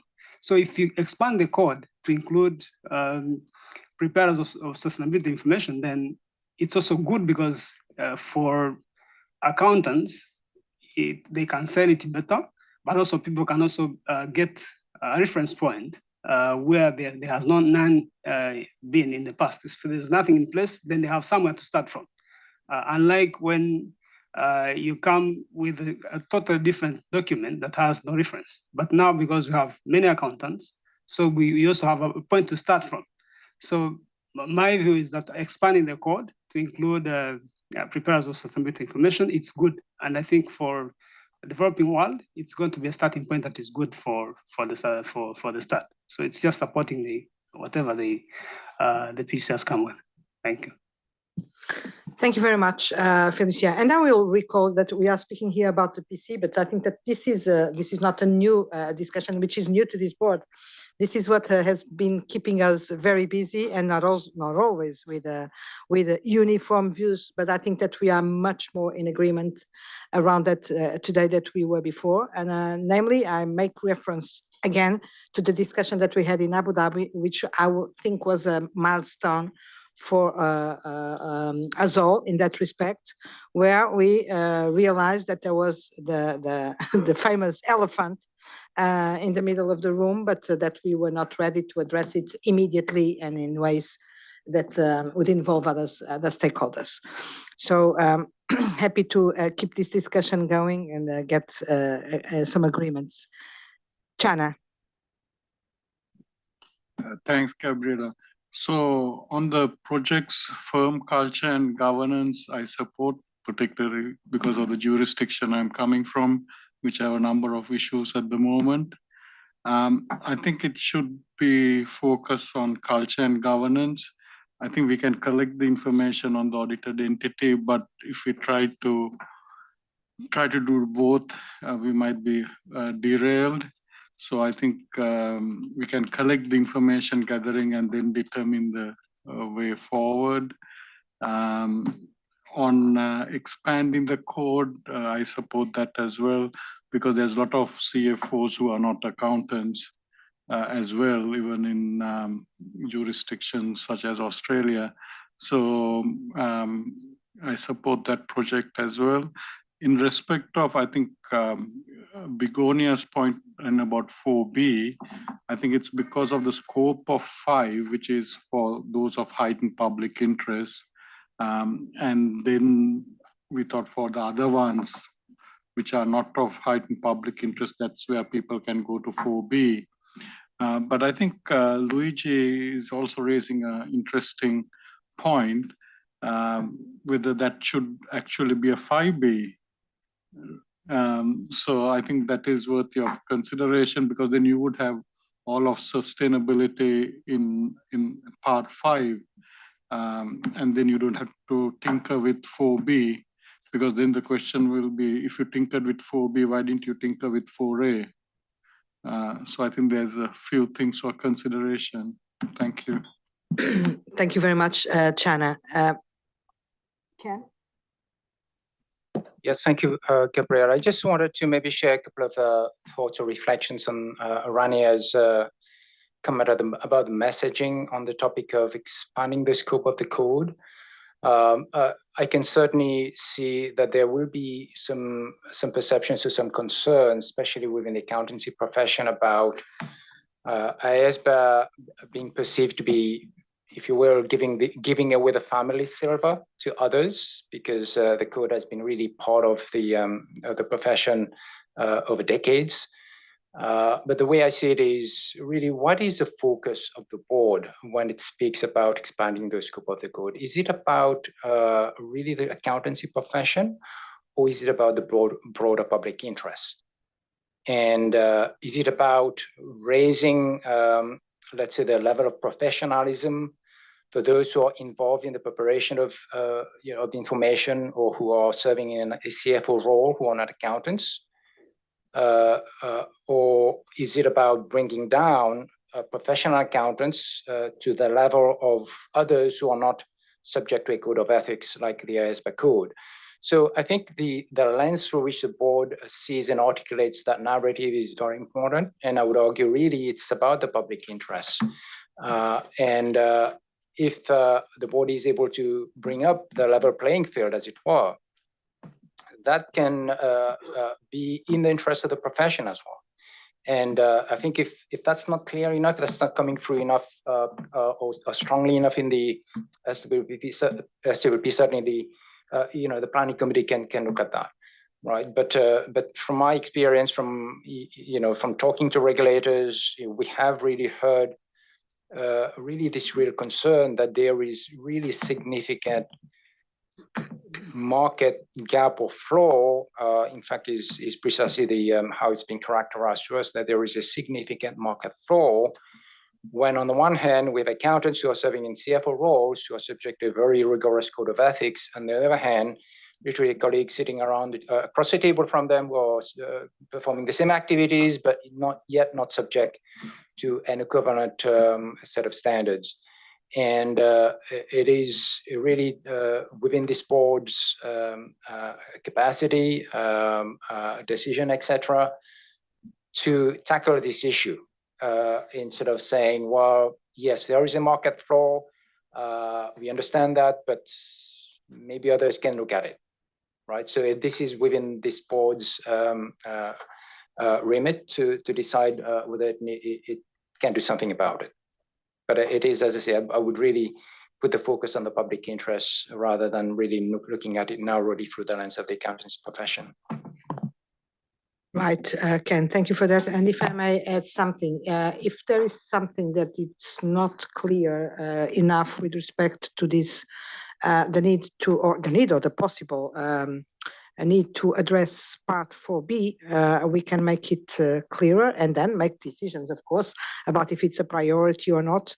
But there are a few considerations that I think we would need to take into the discussion, namely how many service providers or independent practitioners or whatever will be active in those space who will not follow in the current part 5, because we are reserving part 5 just for some well, I'm not going to use the word heightened public interest, but some more important, let's say so, engagements. But many of them, namely, I suspect, performed by non-professional accountants like ISO and etc., will probably fall into the current part 4B, because they are driven to our code through ISO 5000, but they are not driven to part 5. So part 4B is going to be an important instrument for these practitioners, but it's not prepared for non-professional accountants. And that's what I think it was why the discussion took us here. But this can be, I think that if it's not clear, and I understand that it can not be so clear because not everybody is still yet familiar, even with the cut that we make with part 5, etc.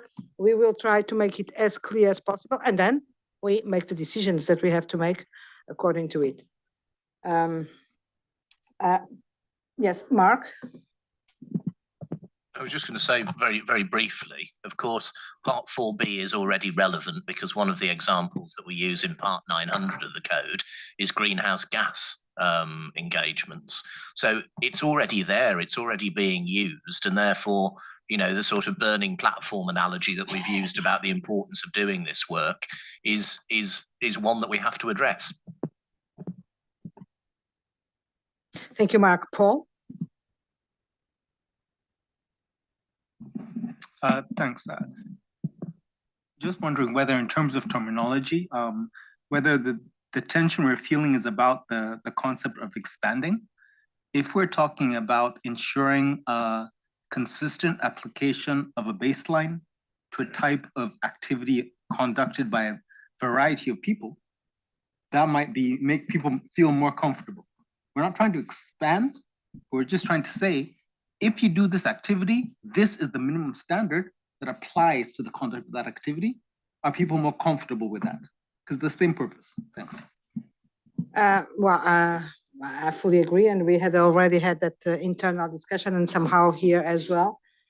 Expanding the scope of the code is how we named it, because it was what was keeping us busy and thoughtful and etc. But it's not an objective in itself. We are not expanding the code because we want to expand the code or because we want to be famous or important or whatever.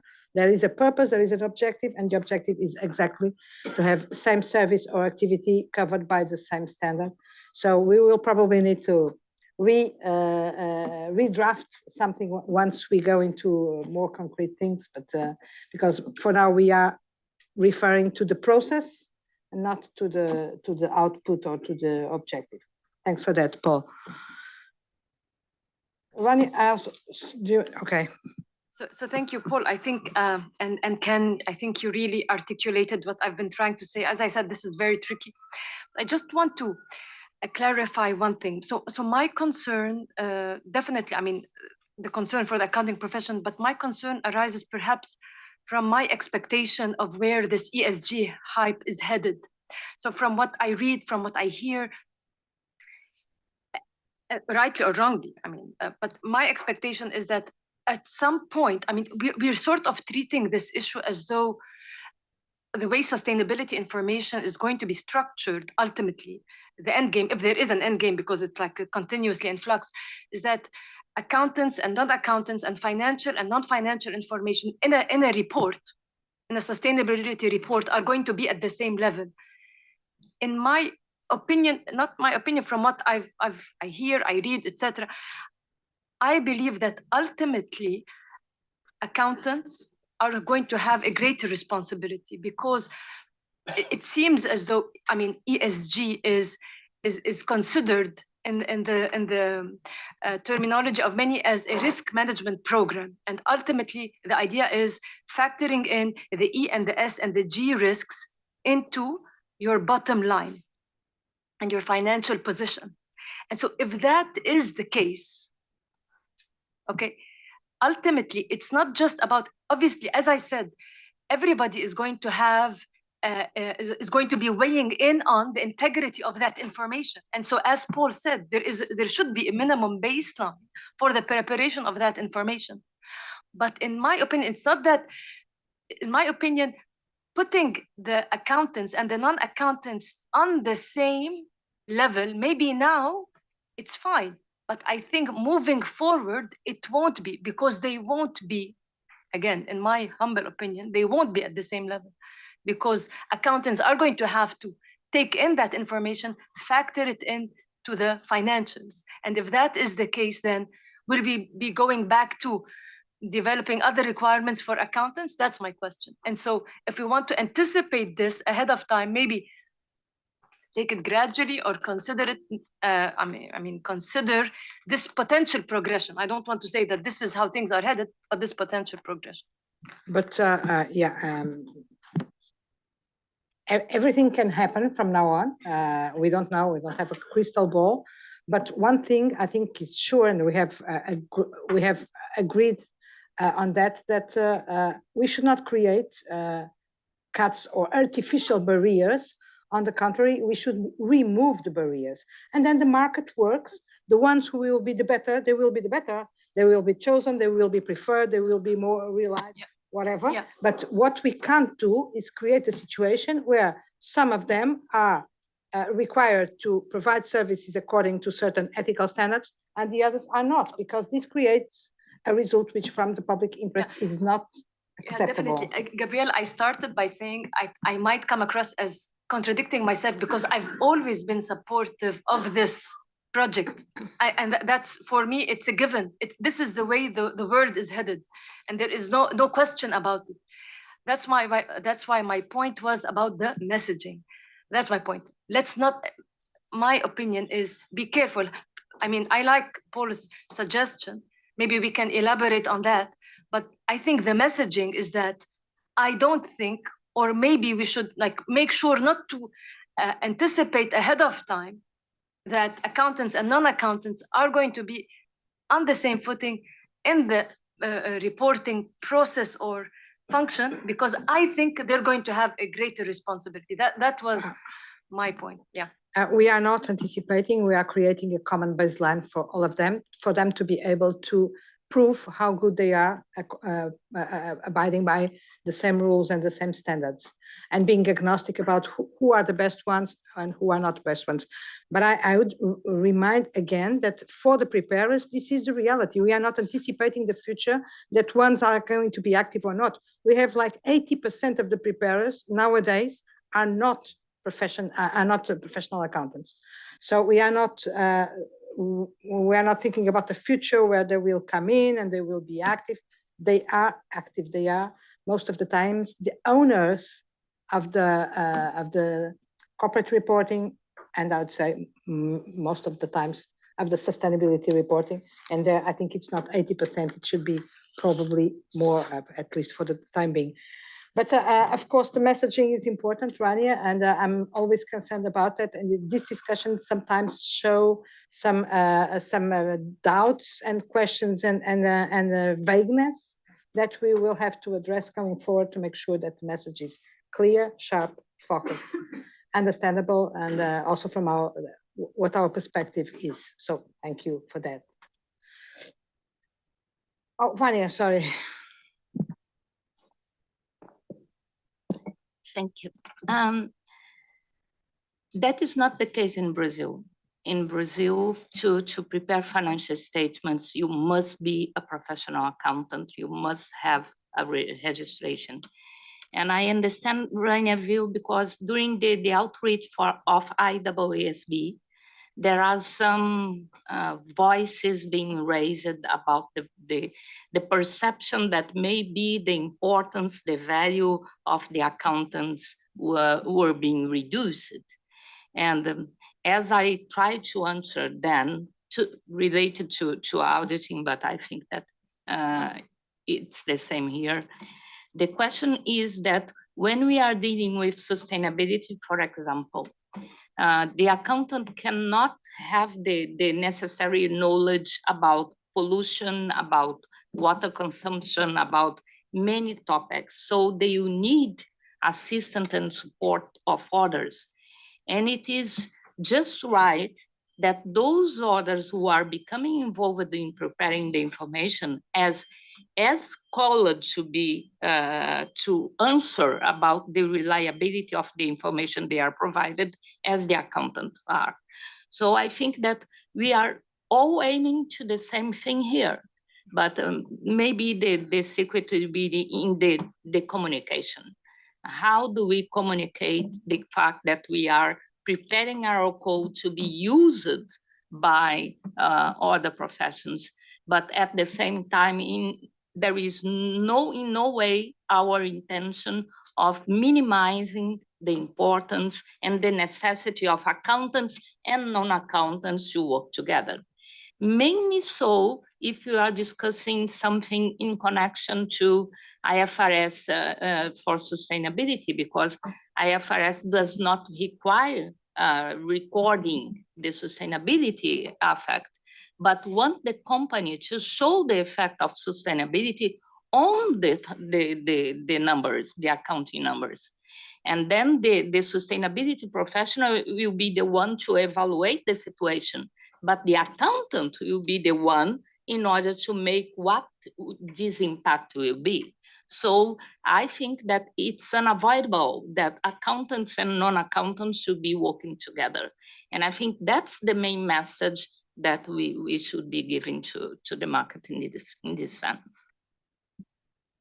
Thank you very much, Vania. Working together and doing the line, the division, the separation line between what one of them does and the other does will be blurred over time, because accountants will be more and more jumping in the sustainability space and vice versa. Look at what's happening in France, where sustainability providers have to register with a H3C, and they have to, as far as I know, pass some exams on financial reporting and etc. So this is going to be blurred, and there is no, I think, it won't be sustainable to keep a regime, a framework, which is applicable only to some of them, when this is going to be even going forward very difficult to separate who is doing what. I don't see anyone else. Jeff, back to you. Okay, okay, we have about 20 minutes left between you and lunch. So we will move very quickly to the next part, and Jean will walk us through the actual work plan and prioritization. Thanks, Jean. Thanks, Jeff. Esther, can I ask you just to move to the next slide? Sorry.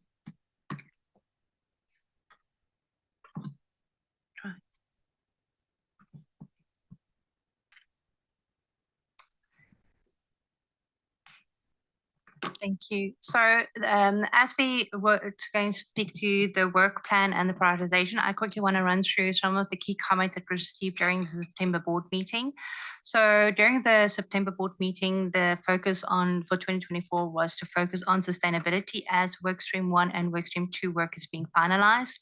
Members noted that the work plan was a very ambitious work plan. However, highlighted that the two new work streams, firm culture and governance, as well as expanding the scope of the code, should have a high priority. From other comments included, the board supported the commencement of the collective schemes, investment vehicles, pension funds, and investment company complexes workstream to start in Q4 for 2023, and that technology will remain important in the next strategic period. It was also highlighted that non-authoritative material should be developed to support with the rollout as the standards are also finalized. We can move to the next slide, please. So before we delve into the work plan as such, I quickly just want to run through the factors that was taken into consideration for determining the new topics as well as prioritization. Some of this was already highlighted by Ken as well. But the first one would be if the feedback was taken in consideration from the strategic survey, as Jeff has mentioned, which was done in 2022, as well as a consultation paper that took place in 2023. Feedback or recommendation that was received from the Technology Working Group Phase 2 report, as well as the Benchmarking Working Group report, was also taken into consideration with the draft strategic work plan. So the level of importance of the topic is based on the public interest benefit, the relevance of the global at a global level, and the degree of urgency and the feasibility within the anticipated timelines. This includes considering also as the board is moving to the new operating model as well. Resources to the rollout of the standard, the development of non-authoritative material, as well as stakeholder outreach activities was also taken into consideration. We move to the next slide, please. So the planning committee views and proposals as highlighted on this slide, but I would like to speak to those points more on slide 18 and 19. So if you can move to the slide 18, which is the next one. On the ongoing projects, you would notice that sustainability, use of expert and CIVs and pension funds and investment company complexes would be as ongoing projects.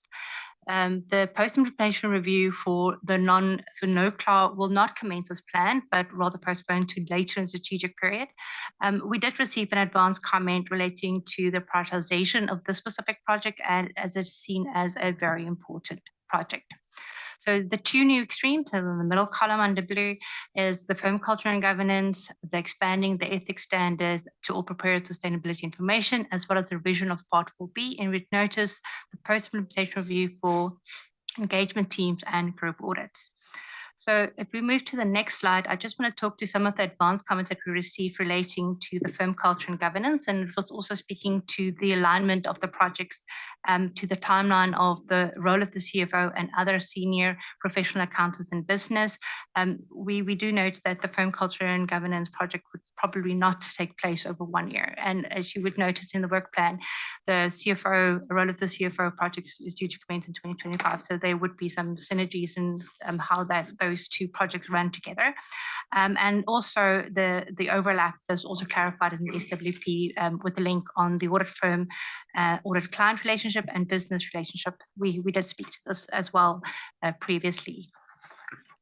So other advanced comments is also relate to the workstream on expanding the scope on the urgencies, and the proposed timeline as well was also to take into consideration.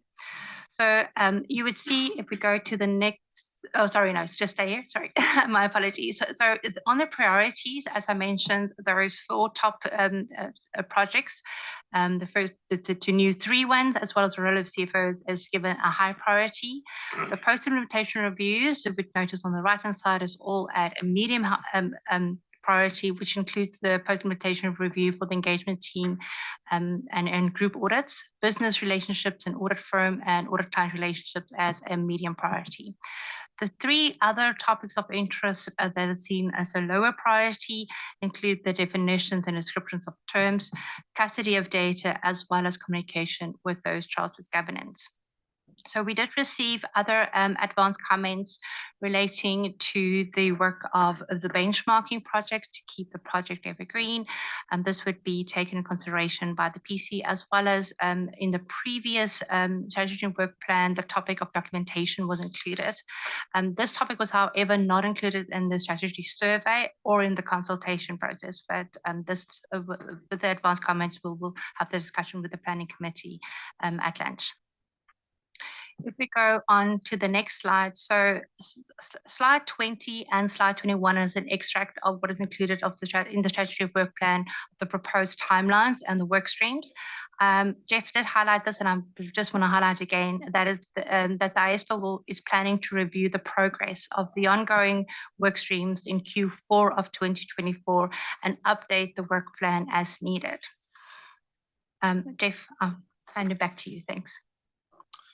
Thank you, Sean. Before I pass it to Gabriela to open the floor for some feedback, if we can move back to slide 19, perhaps. Just a quick comment. In terms of benchmarking, the comment was about keeping the phase 1 report evergreen, and whether we need to include this in the SWP, and the planning committee can discuss this. But my view is it probably doesn't need to be included at this stage, but that's something that the board will consider. I think in general also, and also the same with documentation, as Jean has mentioned, and something the PC will consider. But of course, that work stream was in the current work stream, but we obviously did not have the resource to consider that work stream in this current strategy period, which is finishing in less than a month. But the PC will consider, but we need to be mindful that, and I think we might have discussed this in the past, is that all the certainly that's something that all the work streams and all the projects are considering when it comes to documentation, and whether we think there is a real urgent need and to put in the SWP even as another topics of interest in terms of looking at it from a more holistic way. I guess we are mindful that there is a lot already that we indicated that we will do in the next strategy period, but also the other topics of interest. So we need to bear that in mind. But the PC will certainly have that discussion a little later. So with that, Gabriela, I might pass it back to you and get some feedback from the board. Thank you very much, Jeff. Yes. The floor is open for your comments. Andy, please. Thank you, Chair, and thank you, Jean. That was really efficient. You went through that very, very quickly. Thank you for that. Just a couple of comments. One running through the papers was the issue on the IEESB coordination. And I had mentioned this before, that when I was on the PI task force, I thought that was a model of great coordination with the IEESB. We actually had members of the board sitting in on our task force meetings, and then we have a member of our board sitting in on theirs. And with the current projects I'm on, we're having less of that. We're not having that coordination with board members of the other boards sitting in with our task forces. We're having the staff reach out to the IEESB staff, and they come back to us. And I realize it's a resource aspect, but I thought it was ultra wonderful on the PI issue that we really had the board members from the IEESB sitting in on our task force meetings. For the most part, they observed, but they answered questions that we had, and I think that ultimately created efficiencies. Now, ultimately, that's more just volunteer time. that's the investment of Sungnam on our board to sit on their task force and working group, and Josephine and the others to sit on ours. But I'm thinking of paragraph 67 in particular, where it talks about the operational aspects of the IAASB coordination. And I guess I'm really encouraging to see if we can get the volunteer members to do that joint, because I think it goes a lot quicker ultimately in the end. I also see the project about the perhaps the conforming of the definitions, and some of that deals with the joint members. And I'm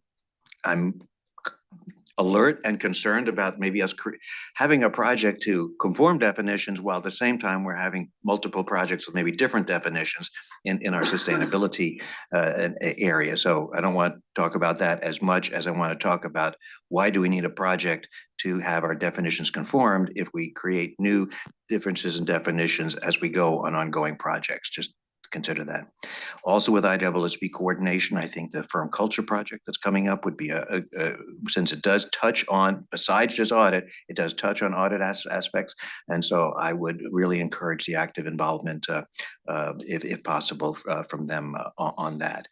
The addition, and maybe I'll just admit that I'm embarrassed that I forgot why it's not here. So why isn't there a tax rollout in 2024 or PIR for the tax standard in our SWP?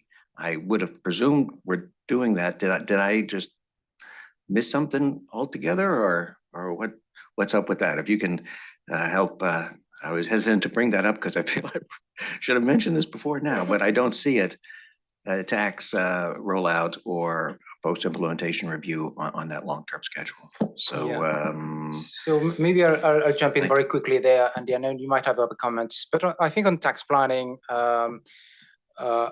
my sense is it would be better to allow the standards to be bedded down. It's probably going to come into effect. I think it's mid-2025, if I'm not mistaken. So.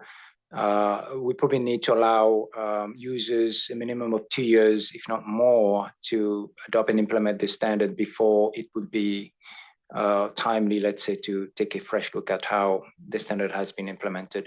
So by the time we get there, then we are outside of the strategic cycle we're looking at, and maybe it falls into the next one. And I can see that with the post-implementation review, but I didn't see a rollout plan like we had for the PI project. So that was seemed like something we want to make sure that we spread out the rollout amongst the jurisdictions. Thanks, Andy. Actually, Thank you, Chair. General support for the proposal, and I just want to highlight here is that it's really important to address the stakeholders' needs for the sustainability reporting and assurance. This is a new area, and we should take into account the possibility that unexpected measures will be required. From this aspect, for example, sufficient resources might need to be allocated for the maintenance of the Part 5 and development of guidance, even after final proposal. Thank you. Thank you, Yowei. Sanjeev? There's just one suggestion subject to I think, resource availability. The post-implementation review on NOCLAR, can that be put forward in 2024? I'm sure that many things which will be happening in 24, I don't know, depending on what gets approved, in what fashion, et cetera. That's one suggestion I have in case that can be looked at. Thank you. Okay, thank you, Gabriela. Andy, thank you for your various feedback, principally focusing on IAASB coordination.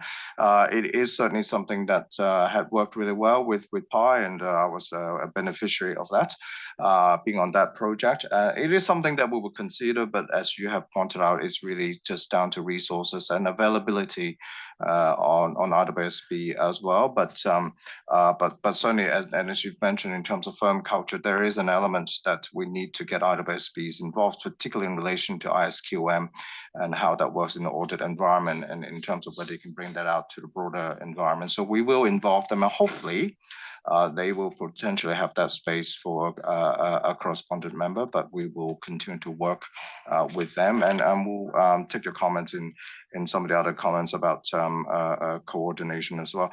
In terms of the tax rollout, I assume you might be referring to the actual illustrated schedule, and it doesn't have a tax rollout for 2024. Yeah, as noted, we might add that because invariably we'll do a rollout anyway. So, but thank you for picking that up.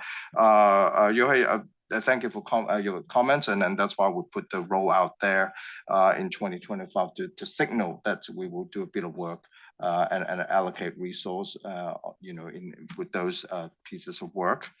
And Sanjeev, in terms of pushing the NOCLA post-implementation forward to 2024, I would say at this stage, certainly from a staff perspective, there's no real availability.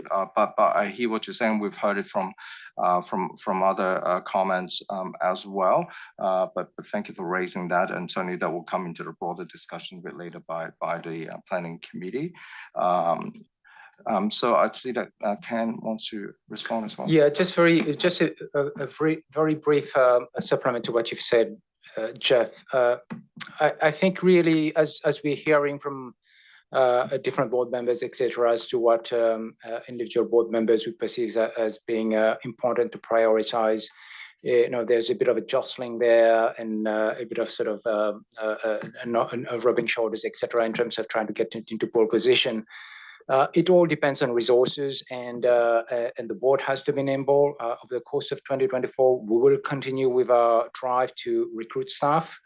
Importantly, we will activate a program to bring in secondees or initiate a secondment program to bringing in additional support to enable us to better sort of take on the sort of the identified work streams we have in the work plan.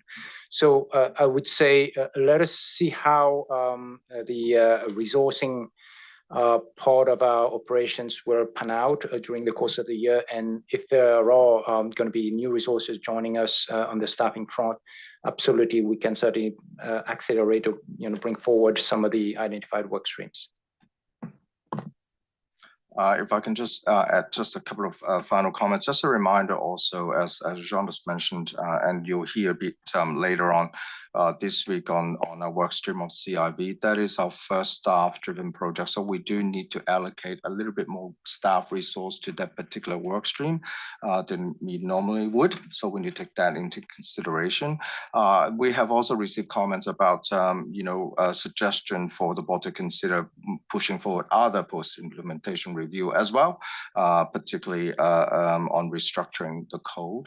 So we, as Ken has mentioned, as we get more resource, whether staff or secondary or otherwise, we will reconsider, our work plans, particularly towards the end of last year. I think it's important that this day of age is really hard to just bed down exactly what we're going to do for 4 years. And I think we need to give ourselves that flexibility and have that agility. And that's what we're trying to do, is at least have that formal process at the end of next year to consider how we may restructure some of our work streams in terms of timelines, but we will continue to be flexible. If there is a need, we will consider that. And if there's freed up availability of resource, we will consider that as well. But other than that, I'll pass it back to you, Gabriela. Thank you very much, Jeff. Do you still want to speak? Just one very quick slide, just to let the board knows what we're planning over the next few days.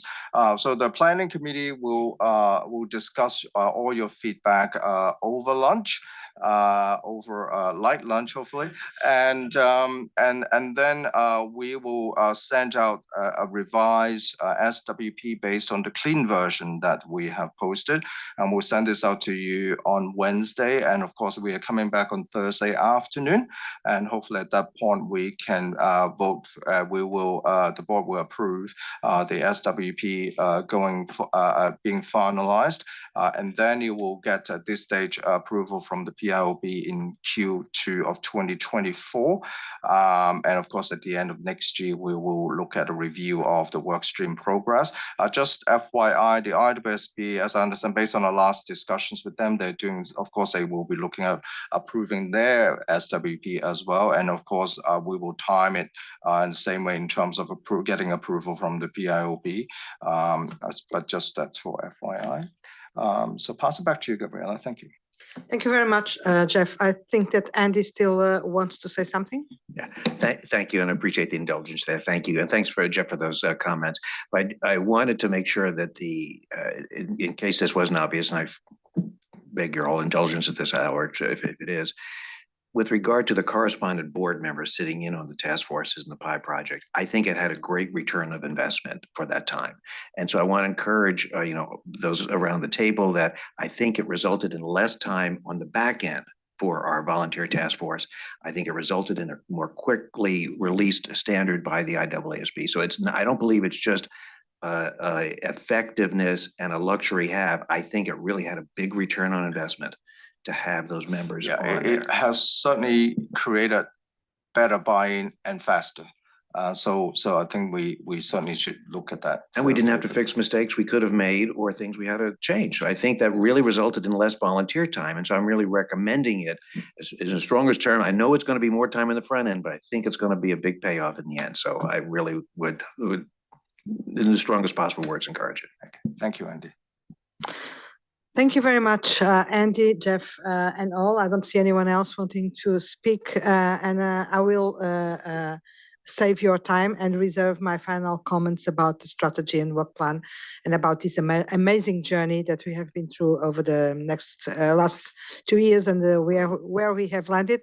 I think that this was a terrific conversation, first because it shows a lot of a substantive and robust thought process around the table, vision, inspiration, etc., but also because the remaining doubts and questions and suggestions will certainly help finalizing the document, but above all, shed some light about the way we should take forward, going forward in making this strategy and work plan become something concrete. So thank you very much. I'm really amazed and happy with the contribution of the board members in this respect. But it's not yet over. Give me just 2 minutes for some more operational things. Assuming that the board is approving or will approve the recommendation to start the firm culture and governance in January 2024, we need members to this group. We don't know what this is going to be in the future. For now, it's going to be a working group. Then we will see if we have projects, if we have or nothing or many. But for now, it's a working group, and this working group will need board members, even if we are gradually moving to a staff-based model. For the time being, and in this precise work stream, we will need board members. So we will need to form a working group, and if any board members are interested in joining or technical advisors, the working group, please let Ken and me or Ken or me know before midday on Wednesday. So you have some time to think about it. Of course, it won't be a big group for sure, because we are gradually bringing it into a different direction. The final decisions will be made upon many criteria, including the workload that some members already have on them, and the need that we will have over 2024 to keep them busy with the responsibilities that they already have, and etc. But of course, I always like to be as transparent as possible, and we'll talk about it once the decisions will be made. So please convey your expressions of interest, and the planning committee will discuss it, and we'll come with some information by the end of this week or next week. Then on the tax planning task force, well, the project will be over. No change. Well, let me just say that for the firm culture and governance at the staff level, it will be Jeff and Carla taking care of this project. And we will have Richard Fleck, that some of you will remember, who was a former board member, helping as an external consultant in this project, as well as in the CIV project. So it's, well, we will have secondments, but for the time being, we need some extra resources to help us in this initial phase of this new cycle. So Richard will be providing some support. And let me take this opportunity to revisit some of the composition of some of the groups and task forces.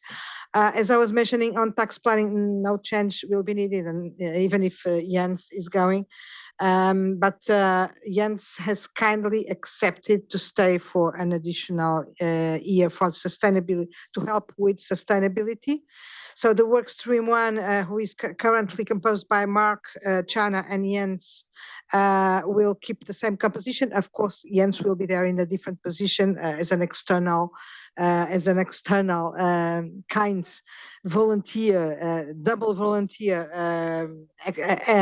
ex-board member. But of course, thank you very much for being available. But however, we may want to reconsider, and that's still going to be subject to some discussion. We may want to reconsider the composition of the full task force. The full task force of sustainability has currently 18 members, between board members, TAs, and staff. So it's kind of heavy.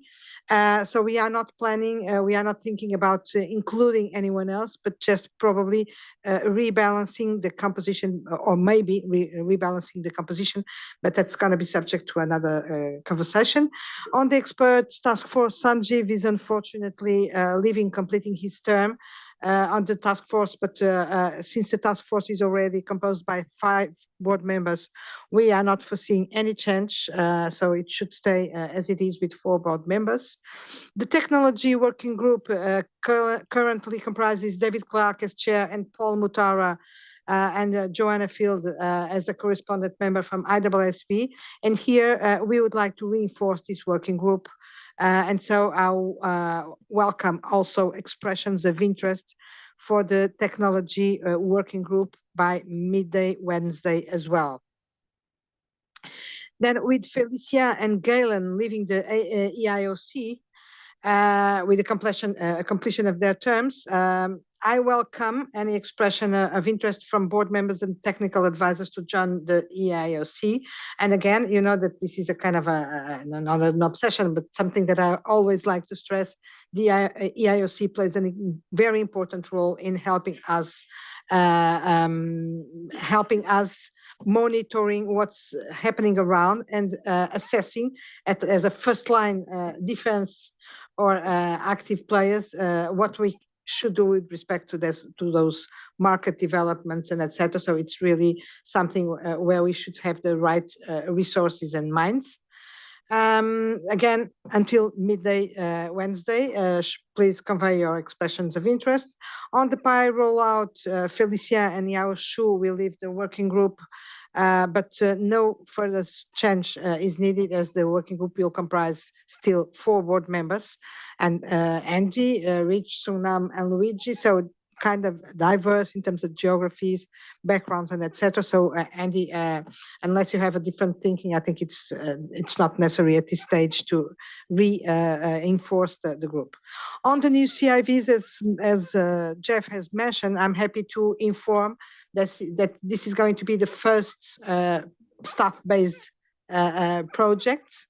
And it will comprise Linda Bick as chair of this working group, John Reed from the staff, and Jan, who is sitting on my left. So this is going to be a pilot, a test to our capacity as a board with staff. This will take, and I will probably speak about that later, but this will take a lot of adjustments. It's not only transposing or copying and pasting what we usually do with the task forces into the staff. This will need a lot of adjustments from the staff, who will have to work in a very different way, but also from the board, who will have to adjust to providing strategic direction, comments, etc., but not being that operationally and technically involved in the development of the project. So I'm sure we are going to be successful. Richard Fleck will also be providing some input as an external consultant, but this will be our first experience. And at this moment, I'd like to highlight that this board is really moving fast and bold in making the transition happen to a different setup and a different governance and a different institutional approach. The composition of the board, the backgrounds, the way we are already being a strategic board, and the discussions that we had this morning here really show that, but also putting in practice some recommendations that we really have to move forward with, like moving to the staff-based model.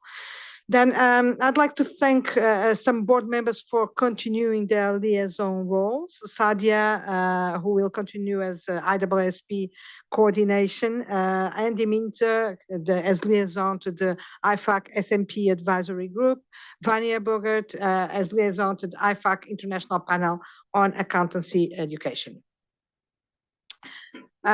Finally, on the planning committee composition, Jens Paul will leave the planning committee, and I will announce a bit later who is going to be joining us at the planning committee, as well as the time who will be joining the relevant task forces and working groups for which we have invited expression of interests.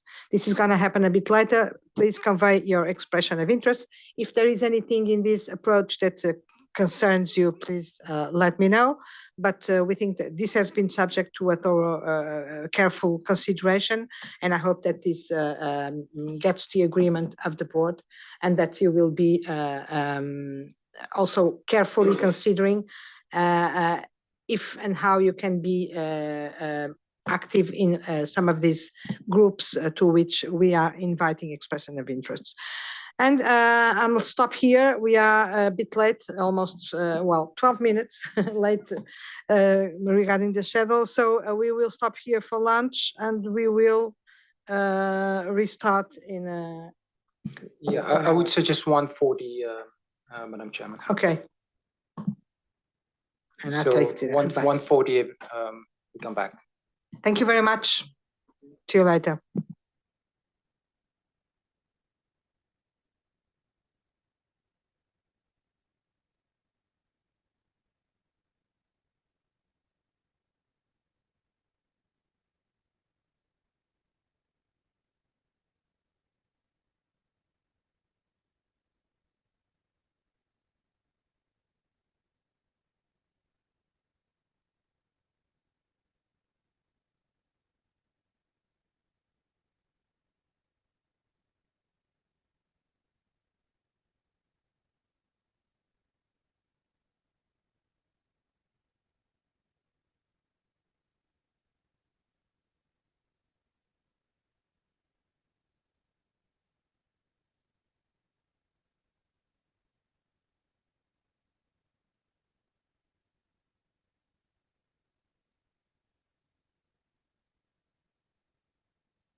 1, 2, 1, 2, testing, 1, 2, check, check, check.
One, two, 1, 2.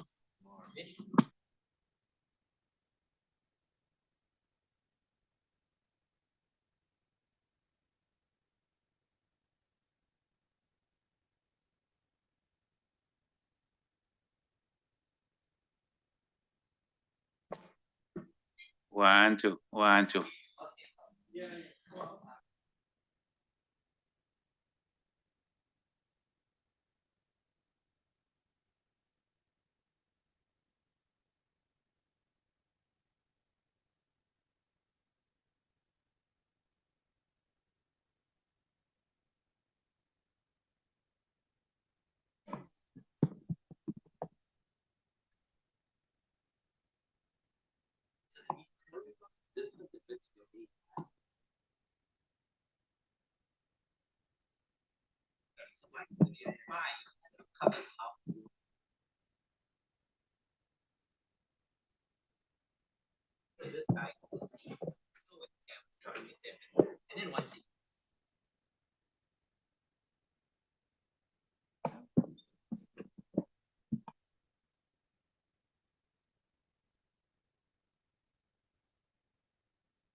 So thank you very much for being here on time. I hope that you had a good lunch and some time to breathe. And we will now restart with the second topic in the agenda, which is the proposal on ethics standards for tax planning.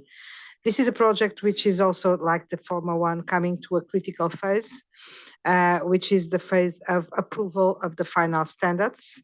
I will refrain from making many considerations because Jens can do it much better than I do.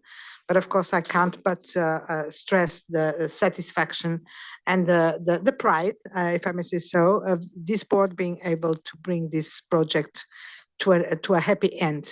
Again, and I will not, I will recall that this was not evident from the start, that the difficulties and the obstacles ahead were very prominent and sometimes, well, leading to some doubts about if we were going to be able to do it and if we are going to be able to do it in this time frame. So here we are. I hope that successfully coming to the end. And I'll give the floor to Jens and Carla, who have been leading this project masterfully, and to give us an update of the developments and activities since the September board meeting, and to provide the board with a description of the matters which are still for consideration.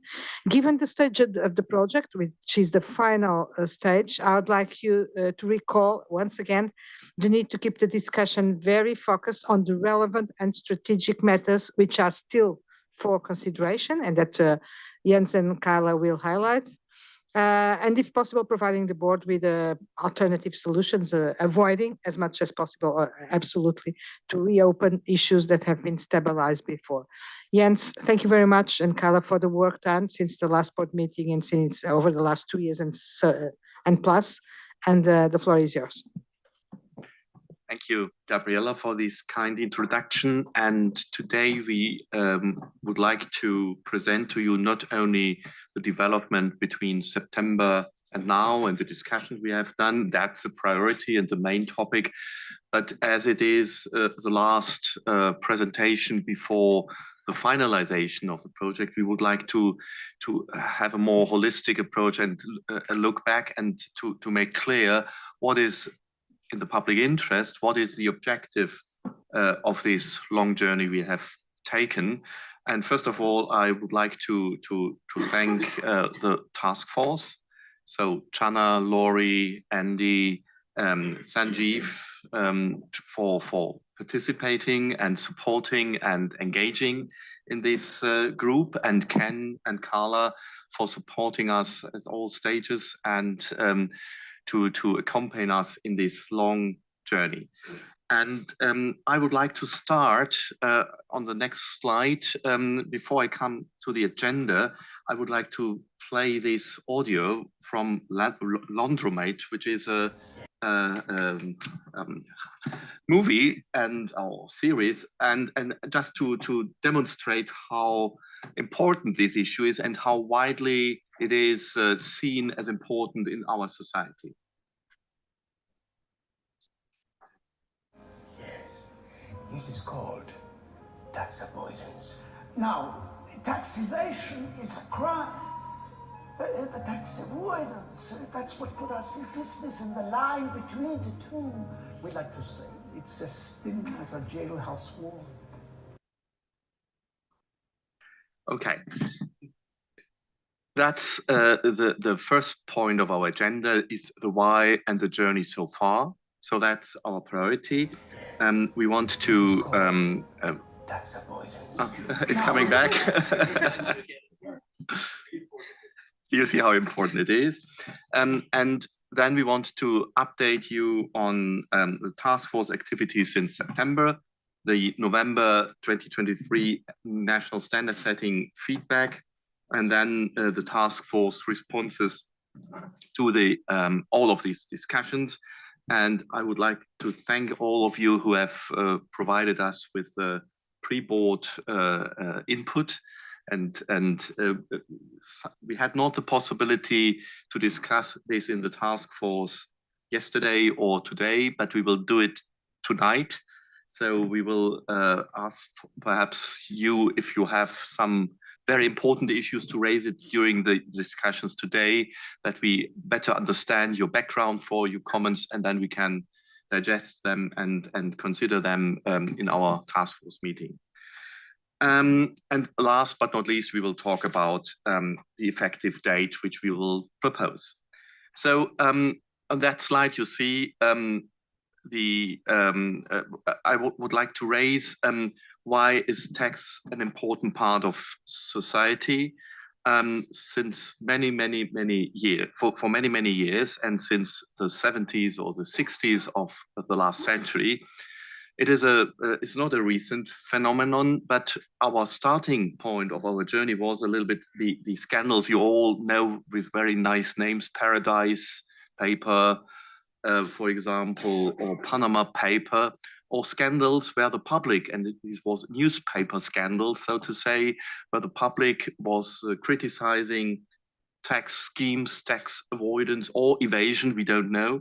So that was a very, I would say, it was a changer, a triggering point in the discussion, because for the first time, it was not just a scandal on a specific issue, it was the trust in the system which was questioned, because we saw situations where boycotts were happening, where politicians had to resign. So it was an environment where also European Parliament and other parliaments looked at it, and it was always also the question: what is the role of the profession?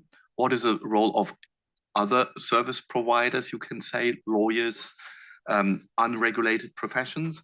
So it's a burning issue. On the next slide, you see also the United Nations sustainability goals for development, and there is number 10, which is to reduce inequalities. And there it is mentioned that tax policies should be designed to support sustainable economical development. You see the connectivity of a sustainable tax system with sustainability in this broader sense. And the system of the United Nations just I think it was last week or the week before, I have this document here, the General Assembly of the United Nations here in New York decided on a tax project too, because as you know, we had immense outreach activities with OECD and other international organizations, but there's now an initiative, it's calling Promotion of Inclusive and Effective International Tax Cooperation at the United Nations, to bring this to a next level from OECD, where 30-something countries are engaging, the more, how to say, developed or more wealthy countries, which have established a cooperation model in the last 20, 30 years. Now, United Nations is taking it up, and the decision which was made is that they want to have a convention, and not only recommendations, but a convention on international tax cooperation. And you see by that, all what we discussed, Pillar 1, Pillar 2 under OECD, minimum taxation, cooperation between tax authorities, having systems in place to make transparent any possibilities of tax avoidance or evasion in an international context, probably will be covered also now on this UN level and not only on OECD level. So that's a new development, but you see that these tax issues are constantly occupying and are on the agenda of international organizations. So we are here also as an international organization to bring the ethical background or to the benchmark for an ethical environment in this arena. So I think that is something we would like to remind you. Next slide. Yes, thank you, Jan. So We like to discuss our journey so far, journey not just of the task force, but also as a board. So let's draw down memory lane. Following the approval of 2019-23 SWP, one of the topics that the board committed to undertake was on tax planning. The initial concerns that we heard was on the matter of aggressive tax planning as a topic. And as a result, the board then committed to establishing a tax planning working group and to commence a fact-finding mission in 2020. And the objective of the working group was to gather understanding of the regulatory, the practice, and other developments in corporate and individual tax planning by PAIBs and PAPPs. And it is to the outcome of the working group is to develop and recommend to the board the next steps for the tax planning project. Following that, after a brief outreach in Europe in February 2020, which I'll come to the next slide, who the working group spoke to during the outreach, the world experienced a lockdown that is of COVID. So during this time, the working group undertook a fact-finding exercise in 2020, and it is all done virtually. Concluding a year-long exercise, the working group issued preliminary report and a final report of that year as well. And the working group did find that given a wide variety of frameworks and guidance materials developed by various organizations, there is a compelling need for a unifying framework that deals with ethical obligation of PAs and non-PAs in the work of tax planning services. So having considered the extensive work done by other organizations on this topic, the working group recommended that the board develop a principle-based framework in the code to address some of these areas of uncertainties that PAs and non-PAs face. With the board's blessing at March 2022, the task force then had a month's worth of organization to pull together 3 global roundtables, of which we saw over 100 participants for each of, a total of 100 participants for all the 3 roundtables, which was held in North America, EMEA, and Asia Pacific. It was a great turnout because we had representations from not just PAOs, we had the regulators such as the HMRC and the ATO. We had nonprofit organizations such as Oxfam. We had representation from the legal community from the International Bar Association. And we also had a few representation from the academic as well. So it was quite well-rounded group of audience that we spoke to at the roundtable. The task force certainly learned a lot from the global roundtables, and that built the premise of which we proposed the ethical framework that you see in section 280 and 380 today. We brought forth the findings that we learned from the roundtables to the board, and as a result, in January 2023, we issued an ED, which had 30 questions to cover a few ethical obligation scenarios that PAs and non-PAs face in the provisioning of tax planning services. We considered the ED consideration at the last board meeting, and today we're almost at the finishing line where we'll do the final read of the proposed standards. Like I mentioned before, we have an extensive outreach program throughout the project. It started way back in 2019 when the working group first got together, and we spoke to representatives from the ICPA tax practice group and even the GPPC tax group. During the time of COVID, we had extensive outreach virtually with various groups of representation from the OECD, European Commission, the PAOs and firms tax leaders, even extending to nonprofit organization and Iberdrola, and even regulators in Brazil. In 2021, again, continuing with that effort into the global roundtables that we had in 2022. Even at this stage of the project, we've constantly been in touch with our stakeholders through various conversations and reaching out to them when you have issues. As an example, throughout the life cycle of the project, we've been in touch with roundtable participants to make sure they are kept updated of the board's decision and how the exposure drafts has been tracking since the issuance and how we plan to land and propose for this meeting. Yes. And just to add, we had also a lot of possibilities to present to different conferences and venues. So we had a quite significant possibility to bring this to the attention of many stakeholders. And even in the legislative processes, we saw some reflection of our work, of our report and our exposure draft. For example, in Europe, the European Commission has cross-referenced to their program our efforts. So there is a lot of visibility on the issue. And coming back to that, because of the public perception that this is a hot topic or a burning issue, to take the language from the last agenda point. So that's why on the next slide here we have, I would like to remind you on the objectives of the project: to develop a principle-based framework leveraging the fundamental principles and the conceptual framework to guide PA's ethical conduct when providing tax planning and related services to employing organizations and clients, thereby maintaining the code's robustness and relevance as a cornerstone of public trust in the global accountancy profession.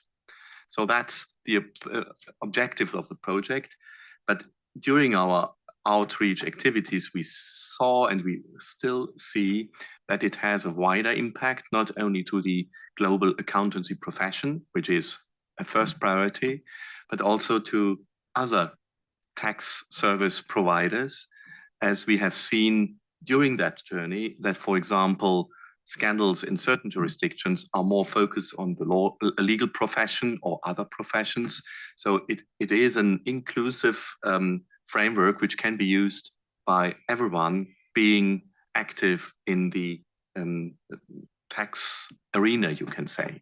So the language is not professional agnostic. That would be a next step. And we're somehow seeing it with sustainability, which was a specific project. But as we discussed this morning, the wider scope here is quite easily to achieve. And we are in discussions with other professions, especially the legal profession, and they are very interested to look at our project and to take this on their agenda too. On the next slide, I will show you the public interest framework alignment we had at the beginning of our project, and I would like to use this opportunity at that stage to bring in also what PIOB has mentioned in its last public interest issues paper, which is in our working papers. And the first of the three issues which are highlighted there is promoting consistent ethical behavior of PAs in relation to providing tax planning services activities. So you see that is still the key objective of our project, raising the awareness of risk associated with an unacceptable tax planning services and activities. That is what we want to achieve. And there's another point, a quite relatively new point, which is added: promoting sustainability principles, including transparency by encouraging appropriate disclosures of tax-related matters in accordance with applicable reporting requirements. That is something we want to present to you later when we're coming to this point, where we have tried to make a proposal to you how to include also this point in the responsibility of the preparer, so to say, or the management responsibility, but to highlight this importance of transparency. Okay, on the next slide, back to you, Carla. Thank you, Jens. So since the September meeting, the task force has been busy. Obviously, the task force met in person to deliberate the feedback that we received at the September meeting. We've also presented to the National Standard Setters Group for their feedback in terms of the draft that we presented to the board at the September meeting. And overall, we received support for the proposals that we present to you today. We've also received a formal letter from the IFAC, Small Medium Practices Group, on their comment on the tax proposals, and we're very happy to announce and to let the board know that they agree with the task force proposal on the compliance-related services being scoped out of the related services activities and also the additional application material that we have in section 380 that deals with PAs being allowed to provide services that do not have a credible basis.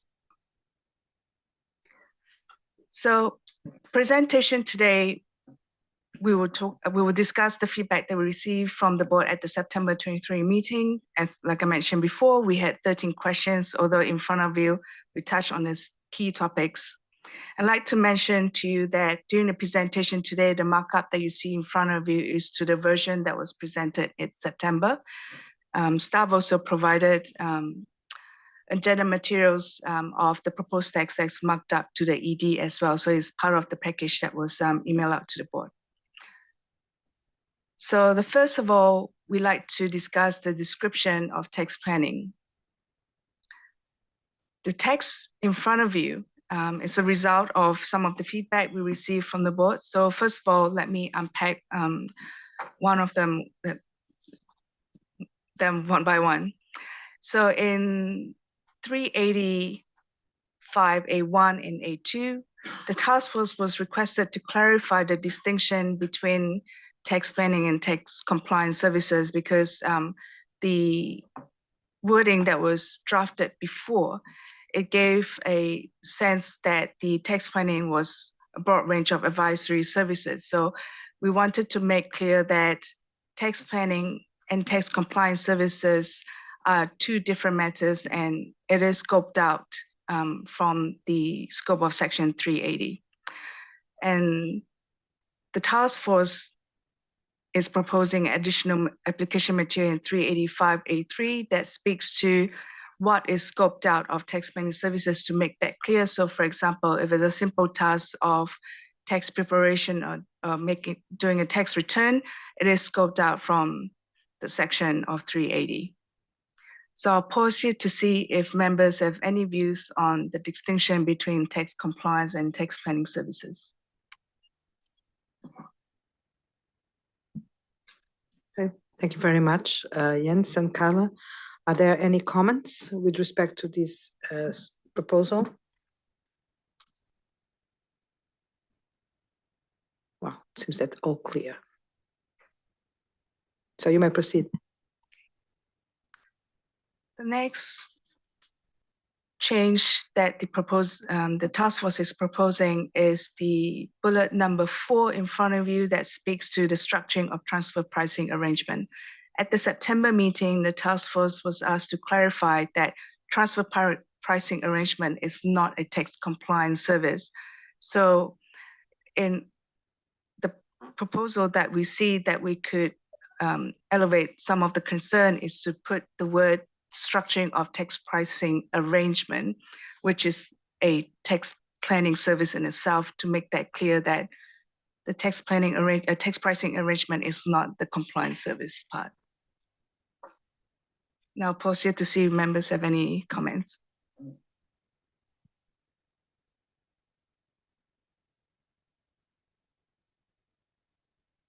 No comments, Carla.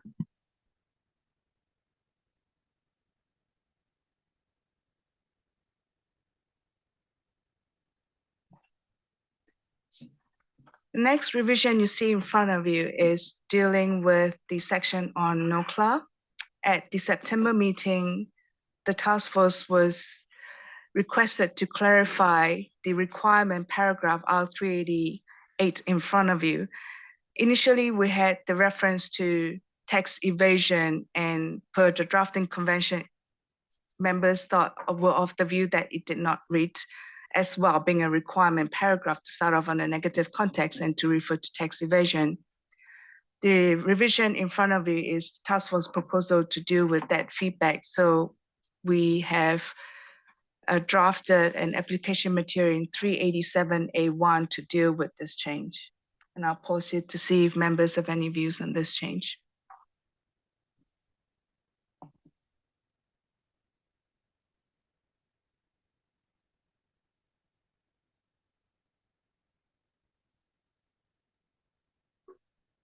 No comments?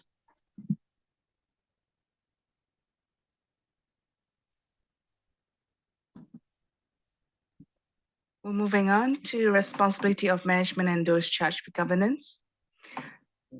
In 389A1, there is a minor editorial where we took out the word external experts, as there's no longer a need to refer to external experts in the context that it is referred to. And the task force is proposing to add an additional paragraph that speaks to the transparency aspect of tax strategy by the client. At the September meeting, the task force was encouraged to consider tax transparency as a requirement in the section or application material due to the world that we live in now. Disclosure of tax strategies is considered as part of the ESG movement, and it is encouraged. Whilst the task force of the view that disclosure matters are not something that is dealt with within the code, at the same time, we propose making this, clarifying this in this application material to encourage management to disclose their tax strategy in their publicly available reports. Now I'll pause here to see if members have any views on this additional application material sentence. Well, this time we have comments. Thank you, Carla. Christelle. Just to make it clear, full support. Great. Thank you very much, Christelle. Mark. In a similar vein, I was going to say the lack of comments is not because we're just sort of sitting here and waving this by. Actually, the task force has dealt very well with all of the advanced comments that they were provided with, and I don't have anything to add, but in case it looks odd to the observers who are watching us, it's not the fact that we're not interested in this, it's the fact that the task force have done an exceptional job in dealing with the comments and issues that have been raised with them. So thank you. I'm sure they did. And thank you very much, Mark, for clarifying that silence does not mean disagreement. On the contrary. Luigi, please. Just to understand whether it is the right time, I have a comment with respect to one of the matter which was not subject to change. Is this the right time in this paragraph, or it is later? Just to... Can we do it later? Okay. Is that okay? Yeah, thank you. Okay. No more comments.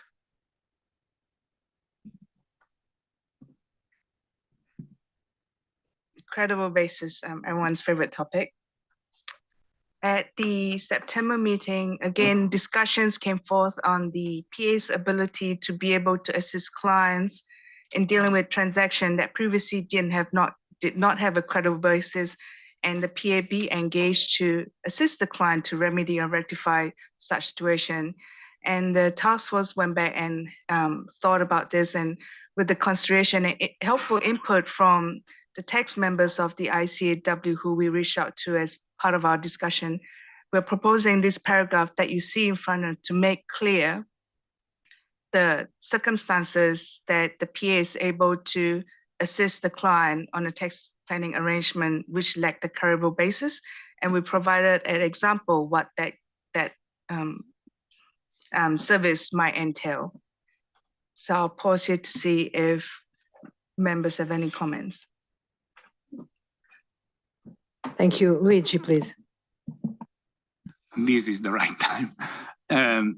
I wonder whether this paragraph could be moved in the section relating to related services or cross-referenced in this section, because it could make more, let's say, clearer the meaning of this concept of remediate, rectify, fix, and so on, in order to make it clear that it is not only and solely linked to these two examples, but also to all other examples in the related services. As an example, even the point of advising the client on an acquisition where the valuation depends on the tax planning arrangement established by the target, which is one of the examples in the related services. is still pertinent and relevant for this clarification. And basically, in order to make clear that if an underlying tax planning arrangement was defined by someone else and the PA is involved in sorting it out and try to perform something in order to make it credible or to protect the client against the consequence. This is still something that it is viable, is workable, and it is not impermissible under this standard. Thank you, Luigi. Jens, can we take another question? So, Rich, please. Yeah, thank you. And this is actually related to how this paragraph relates to the paragraph on related services. So if I understand this correctly, they can help restructure a tax planning arrangement as part of a dispute, but they can't represent the entity in the dispute without doing the whole, following the entire framework. We don't have any other questions, so Jens. I will start and you, Carla, will. Yeah.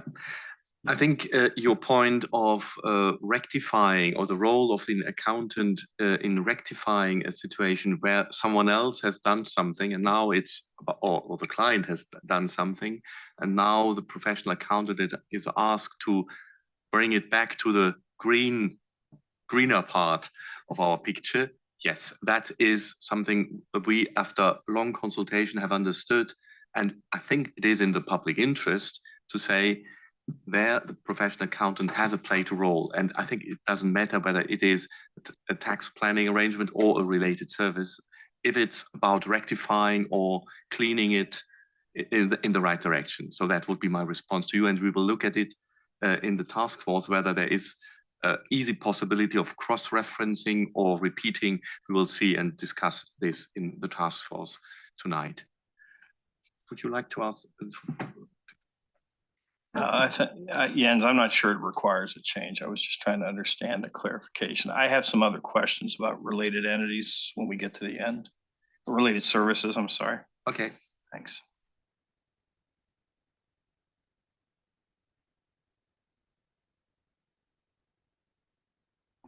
Okay. The next topic is the potential threats of tax planning and the gray zone, and how to apply the conceptual framework to navigate the gray zone. And during the September discussions, we were encouraged to provide a better example of self-review threat. So we had some outreach or input consulting by our Australian colleagues, and we developed together with Jana this example. And you see it's the first bullet point. A self-review threat might be created when a professional accountant has recently provided evaluation services to a client for tax purposes, the output of which is then relied upon or is a key input to a tax planning service for the client. So I will pause here whether to this first bullet point, whether there are any reactions. Thank you, Jens. Rich? Yeah, Jens, I'm struggling with this example. A tax advice or planning might have multiple phases, some of which might even be required by law and regulation. So just because a valuation for tax purposes is part of or is required in one phase, I'm having a hard time saying that's a self-review threat. Even if it's a relatively key input, because it's part and parcel of the advice or the execution of the tax position or whatever. And the second part of this, I guess, is we mean might be created, a self-review threat might be created the same way we mean it when we say it in the independence section, which would say it's an absolute if it's a pie?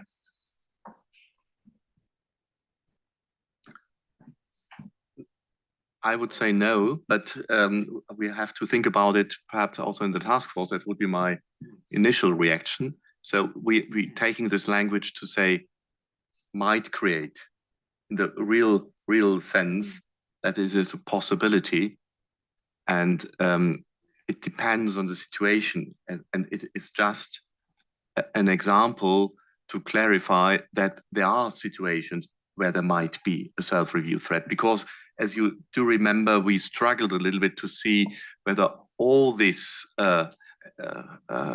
threats are also relevant in this context. And we looked for an example, and that was an example where it might happen. So perhaps this is something the basis for conclusion could help us with. Okay, thank you. We'll take this on board. Okay, Rania, please. Sorry, I'm just going to go back because there's something that I'm struggling with the definition of, with the description of tax planning services. I think it's slide 10, sorry, 12. Okay, so my question is, I really like what you've done and how you've addressed everything, but my question is, shouldn't it be in the description? Just let me think of this. So tax planning services are advisory services designed to assist a client, whether an individual or an entity, in planning or structuring the client's affairs in a tax-efficient manner. Shouldn't we here include the issue of non-violation of existing tax laws, rather than put it in a separate section, like on slide 15, where there are laws and violations, including those that might be referred to? I mean, shouldn't tax planning by definition be in alignment with existing laws? You get my point? I mean, I definitely agree with the substance of it. I'm just looking at the framing of it. So, I mean, that should not be a one-off. It should be part of the description of the service, that you should be efficient, but within the boundaries of the law.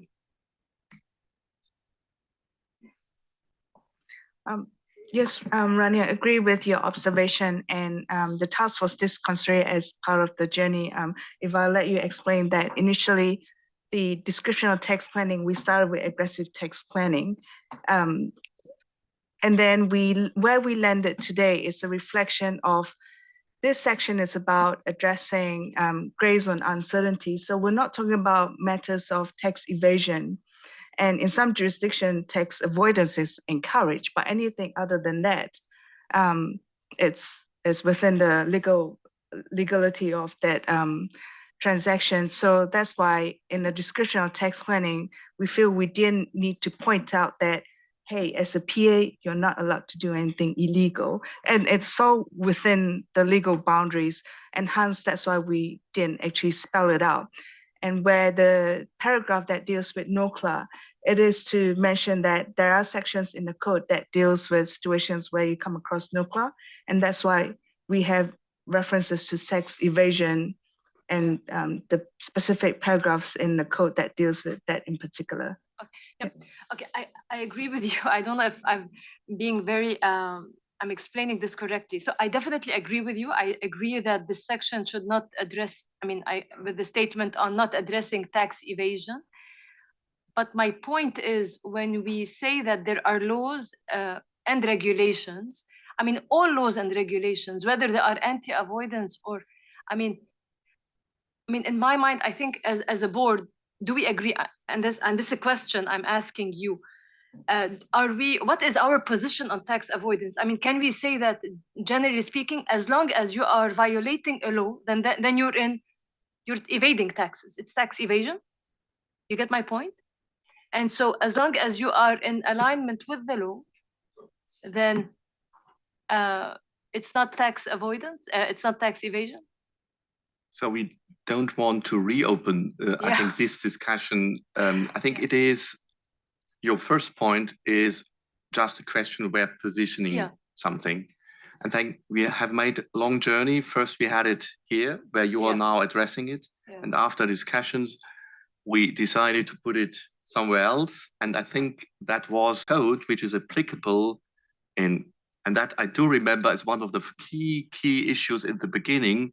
It should be applicable from a PA in a country, in an environment jurisdiction with low tax rates and which is seen as a tax haven, and also in a country where the ESG development is very much advanced and they have transparency on everything and also there. So that is a little bit a challenge.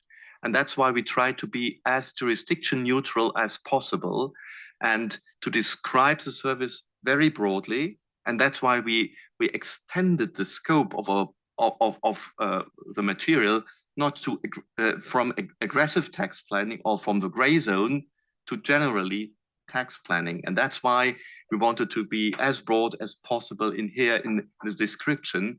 And the following the laws and regulation is then the next step where we are introducing compliance. I think it's a subheading.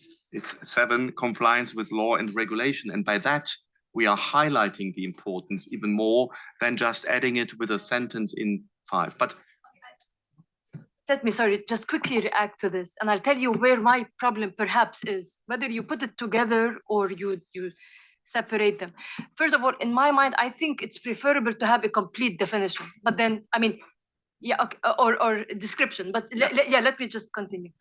But I think my issue with section R380.8 is that it starts with the phrase, where there are laws and regulations. And I think we can agree that there are always some kind of laws and regulations. And so no, it's about anti-avoidance. It's something different. The main sentence is the number before. Yeah. This section does not address tax evasion, which is illegal. That's a no-CLAR cross-reference. Yeah. Okay. And then it is the anti-avoidance rule. Yeah. That's another principle. Mm-hmm. And that tax planning has to follow laws and regulation is then in the process of finding out what is a credible basis. There we have then so we are a little bit more process oriented than artificially finding or try to find an exhausting definition or description. Yeah, I understand, but I mean, I'm just gonna say that one quick reaction and stop. I think it's important to bring out or to call out in the description that trade-off between the efficiency of tax planning and the compliance with the. I think that's the main issue when it comes to tax planning. No, I mean, there's a trade-off between. No, there's no trade-off. Tax laws and regulations are there. That's a basis. And then we are coming, for example, in the requirement in 380.10, the professional accountant shall obtain an understanding and then the relevant tax laws and regulations. So that's a requirement. It's even, that's the process, because if we are in the gray zone, and that's the main issue where we are dealing with, exactly this wouldn't help, because normally these tax laws are not as clear as they might or should be, or whatever you call it. We would wish to have it more clearly. So that's why we're saying the starting point is looking at the existing tax laws and regulations, and then perhaps, and that's the application material, look at the history, how the laws were established. Is there any material? Is there interpretation by courts, by literature, by academia, whatever? So that is, we try to be a little bit more process-oriented because of the variety of systems and legal backgrounds. That's perhaps a little bit the reasoning for the positioning in the process of making this assessment by a PA. Jens, if also I may add, and Rania, to your point about positioning, it's not shown up here in the very beginning of the section in 384A1. We stated very clear that the PA play an important role in tax planning by contributing the expertise, et cetera, meeting tax planning goals while compliance with tax laws and regulation. And that's the PA's role in promoting public interest. So it's very much highlighted at the front of the section. of the PA's role in making sure that it's compliance with tax laws and regulation. And I hope that helps clarify some of the confusion, because we've gone straight into the description and not talk about the PA's role in that sense. Okay, thank you very much. Okay, I'm back to slide number where we were. 24. Thank you, Sanjeev. It's almost to the end. Yeah. We have another issue to raise here, which is, I think, resulting from feedback, especially from CAG and the national standard setters. It was the reaction to also issues happened, I think, in Australia, and whether we should also bring in this actual observation, and we tried to react with a self-interest threat which might be created when a professional accountant advises a government agency on tax policy, laws or regulations, and the confidential information the accountant obtains from that work would be valuable in advising other clients on their tax planning arrangements. And I think that is something might be controversial, whether to put it in or not, but that is a proposal of the task force, that we have a immediate reaction to some of the concerns raised, especially by certain stakeholders, regulators from certain jurisdictions, but also beyond that. So we would like to have your feedback, whether we have captured these concerns, or are there any other proposals how to put it better? I think, Luigi, you had some advanced comments on that. Yeah, go ahead. Okay, sorry. Yes, I had some comments and I forwarded them to you. Just to clarify the matter, I think I see this as a reaction to a trigger event, a very specific trigger event, and the reaction seems to me not complete, because it tends to identify one specific angle of this issue, which is the confidentiality, basically, which I don't think it is exhaustive of all the root causes we have in this case, at least for what I understood. And therefore, I wonder whether this is the exact way we should deal with this point. Second consideration is that the matter is broader than simply the tax matter. Well, the case is relating to a tax matter, but it is broader than that. It could also affect many other situations. So I wonder whether this is the exact place to deal with this matter. And third, the proposed text seems to focus on the availability of the information, so the access to the information, which is an access which is legitimate under a legitimate engagement as a source of a potential risk or threat, while probably limiting the analysis of this particular matter and angle. It is more the usage of this information with the underlying intention. It is not per se the availability of an information which is needed in order to provide a legitimate engagement. So probably, even if we would like to link the threat to the underlying situation, is not the fact that we have an information, but is the fact that this information is used in the wrong way. So all this to say whether this is the exact response the board is required to take and to propose in the context of this trigger event, or whether this may be viewed as devaluing or reducing the impact of this matter, just focusing on confidentiality, which is, by the way, dealt with in other part of the code in a very extensive way. So my fear is that we could deliver a message where we are underestimating the matter, are under addressing the matter that require a broader view. And it isn't necessary. I agree that should be dealt, but probably in another way. And having discussed this morning about firm culture, I think this is a matter completely linked to firm culture.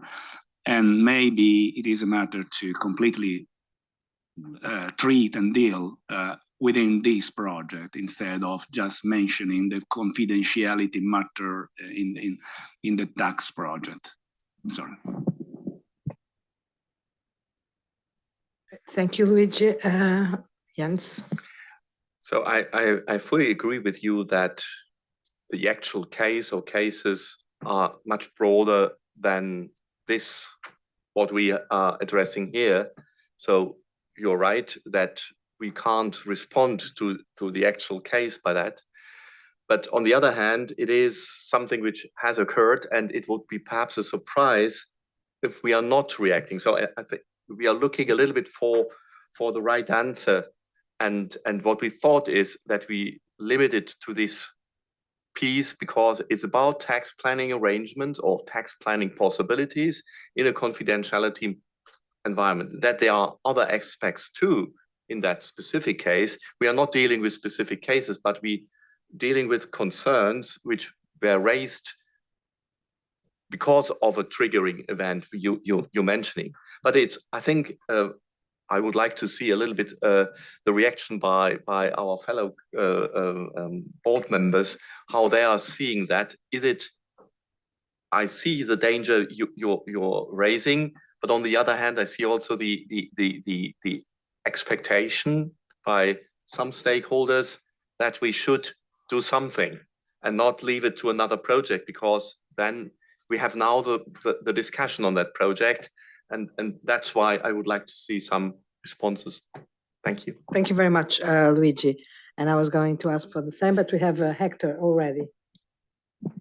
Thank you so much. I see Luigi's point in the drafting when we say confidential information. To me, this case is a case of conflict of interest rather than use of confidential information. Is you are advising one client and advising other the clients that are in the opposite position at the same time, and benefiting from your role. You may be influencing the government in a certain direction because you have clients that want the government to go in that direction. So if maybe it's an issue with the use of confidential information, and instead we could say something like being in conflict of interest while advising clients on the same topic at the same time, or something related to that. Thank you, Hector. Mark, please. Thank you. So, notwithstanding Luigi's comments, I think were the board to approve the revisions to these sections without a paragraph covering this issue, it would be seen as a missed opportunity. And I think we should welcome the efforts of the task force to respond in a very timely basis to an issue that has been widely reported and commented upon and is seen as having a significant ethical issue, which we are proposing, or which the task force are proposing to move to try and address. Now, you know, there are issues of just how you explain the issue you're trying to address that Hector's just raised. But I think from a principle sort of perspective, it would be wrong to put out the final revisions without a paragraph covering this sort of issue, to demonstrate that actually, as a board, we have been responsive. Thank you. Thank you, Mark. But just from one clarification. So I understand that you are in favor and strongly support the inclusion and something that addresses this case. But would it be necessarily this, or could you live with a different way of addressing? Well, I'm sort of happy to see if the task force can sort of amend the drafting to take account of some of the issues. But I do think it needs to be, you know, a substantive bullet in its own right about what we're trying to address and can't be folded in to the wider material. Okay, thank you very much. James, please. Thank you, Gabriella. You've summarized, at least as a cold listener, excuse me, I do think it should be addressed, so I support Mark. I do think Hector has a point. In reading this as a bullet on its own, in a generic sense, to me, it tells a government never hire an accountant, because it's a reality situation. It's confidential, it's valuable, it could be used. And I think the intent is if you are in a position, your safeguard is to recuse yourself from your conflict of interest. And I think that's a helpful stance, but just as it reads now, I don't see a solution other than don't hire an accountant. And I don't think that's the intent.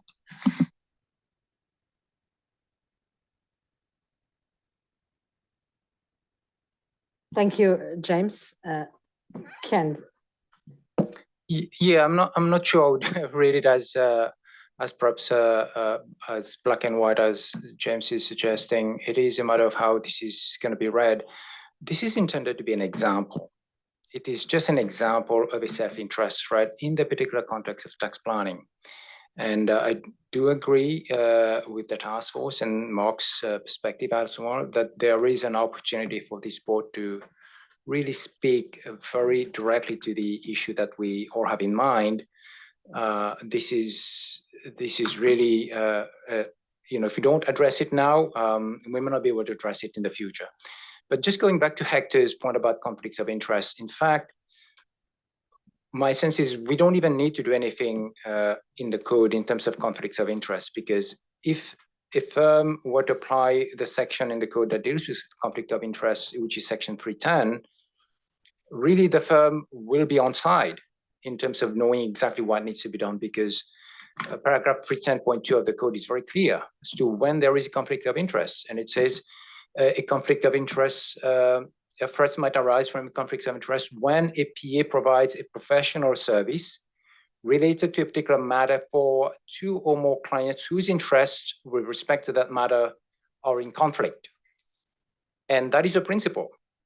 And that's a principle that this bullet point is speaking to.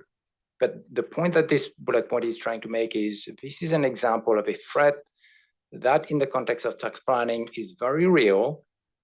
And the code is providing practical guidance and putting PAs on alert that they should be taking heed of the potential threats that might arise in the particular circumstances they might be in.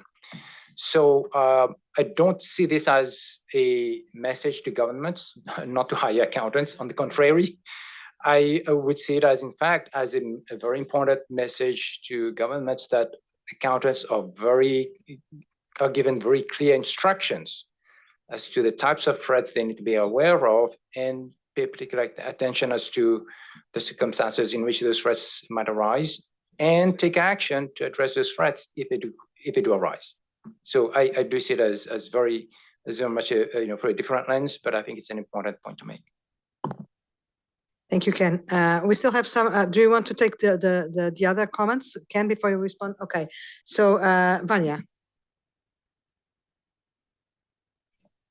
Just in response to James' comment, I agree that in general government would not hire accountants, but in Brazil, in two situations, we formed a working group about the tax authorities and accountants in order to try to help the tax authorities to understand IFRS and what it will be bringing in terms of change, because it was something so new for the tax authorities that they do not know if they were to tax the effect of fair value presentation, for example. And we are doing the same now in connection to sustainability. So yes, there is some situations where we have the potential of influence tax authorities, and we cannot prevail upon this situation in order to form a conflict of interest. in our respective activities. I think I like this paragraph because it reminded me this situation back in Brazil. Thank you, Vania. Felicia? Thank you, Chair. I also want to agree with the inclusion of the paragraph, especially that the code also provides for mitigants when such cases happen. So if you don't put as many examples as possible, then we are likely not to give examples that people can go back and see. So the code has to provide at least good examples that can be a reference in future. And therefore, even the wording itself, because it doesn't say that it should, it might. So it doesn't mean that it's going to happen. So it might, I think it's maybe my understanding of English that is bad, but when you say might, it doesn't mean that it's going to happen. So it's something that we need to watch out, and whoever is using tax planning services has to be careful that such cases need to be avoided. And if they'd like it to happen, then you go back to the code and also get how to deal with such kind of conflict of interest. So I think it's good to have the wording there. Thank you. Thank you very much, Felicia. Jens, whenever you want to stop, just let us know because we still have a number of comments. Okay, Rania.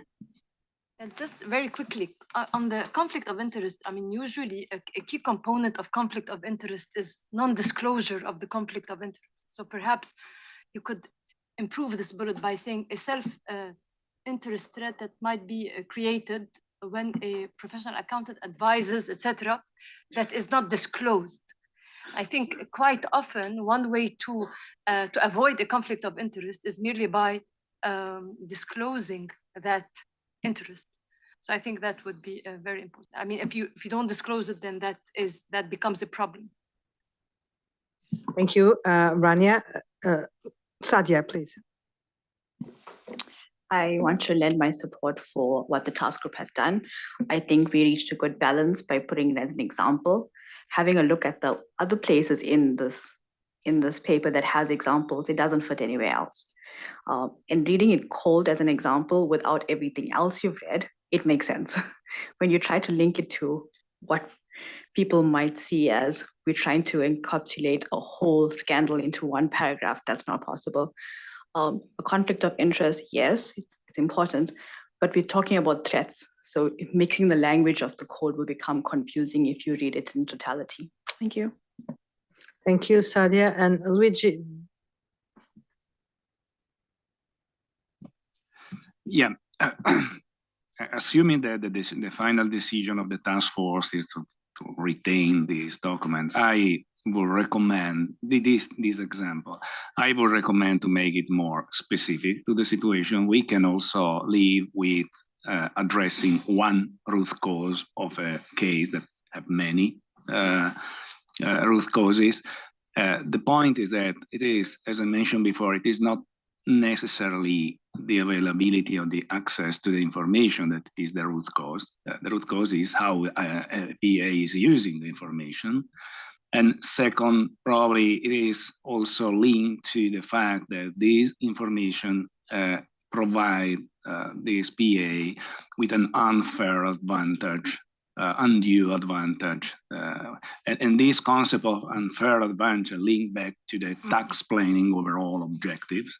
And probably it is clearer and it is a more pertinent response, even if it is not, well, there is still my view that it is not complete, but we can live with the fact that it is not complete, but at least it is precise. I think that would be my reaction I would like to share, is that perhaps in the basis for conclusion, we might say why we have done it here, and cases, also actual cases, might have a broader roots or different sources of non-compliance.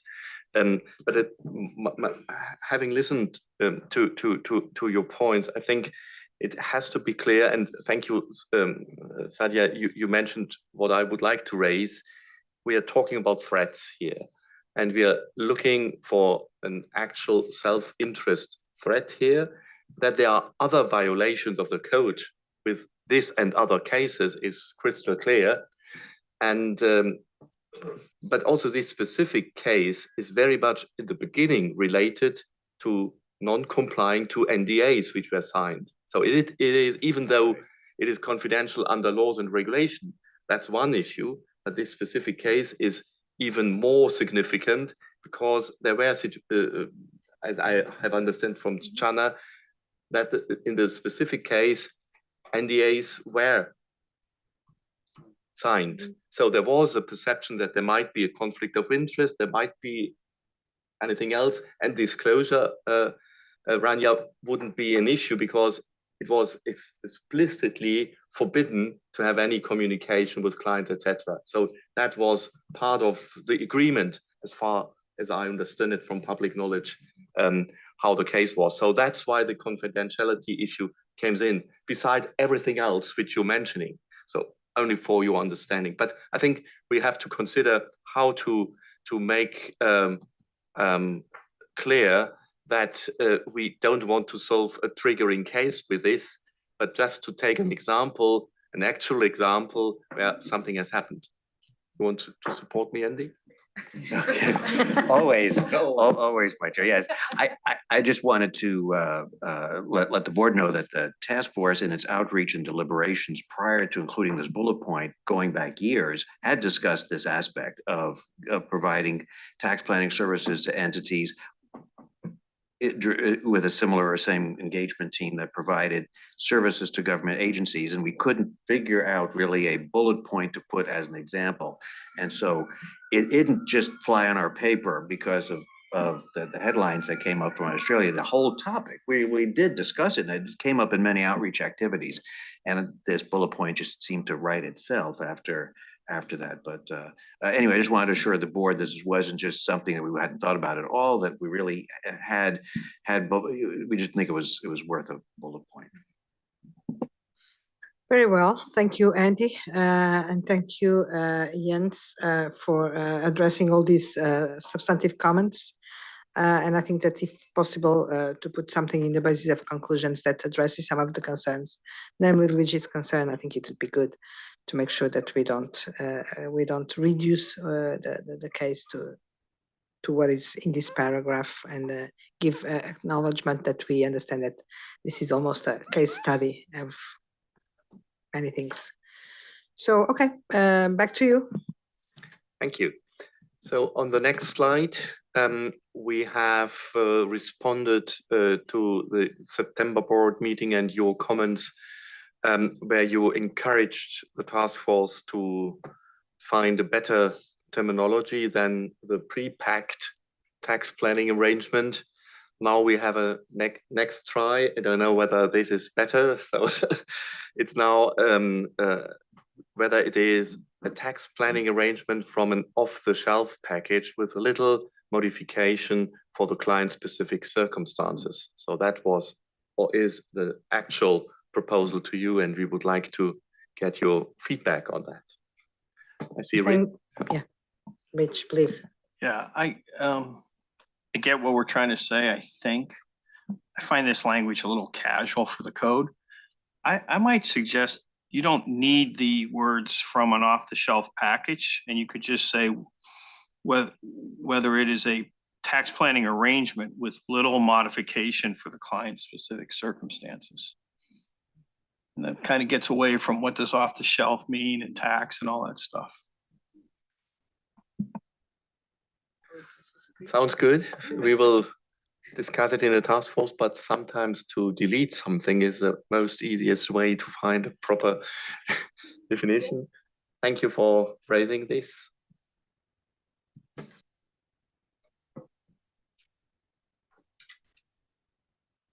Okay, we are now coming to disagreements. Also here we were encouraged to clarify the steps undertake with the deletion of sentence to dissociate from the engagement. You see in R380.22, we deleted this at that point because we have it later, because in this context, we thought, or the discussion during the September board meeting, we take with us was that this is one of the possibilities, but we should do this step by step with A, B, and C, and then the accountant, and we have it in Art 38023, in light of the responses, then the PA will think about and have to make a proper judgment whether there's a need to withdraw from the engagement. So we made also here now, as we think, better step-by-step process-driven language. So first, communicate, consider making full disclosure, consider communicating the details, if any, to the external auditor, and then in the light of the responses, make a decision whether the accountant will resign or withdraw from the engagement. So that's the reason for deleting the sentence here. We think it's more appropriate. I'm stopping here for getting feedback. Seems that everybody supports it very strongly, using Mark's comments. Okay. The next item is tax planning products and arrangements developed by a third party. Also here we were asked to clarify the sentence. It is about the situation where the client is approached, but also it would warrant the PA being engaged for this section. And so we changed in the requirement, if a client engages a professional accountant to advise on a tax planning product. So we made it simpler and clearer. And in 38025A2, we clarified if a professional accountant receives a referral fee or commission from a third-party provider, then we are cross-referencing to section 330. Also here, I would like to get some feedback. Sanjeev, do you want to say no?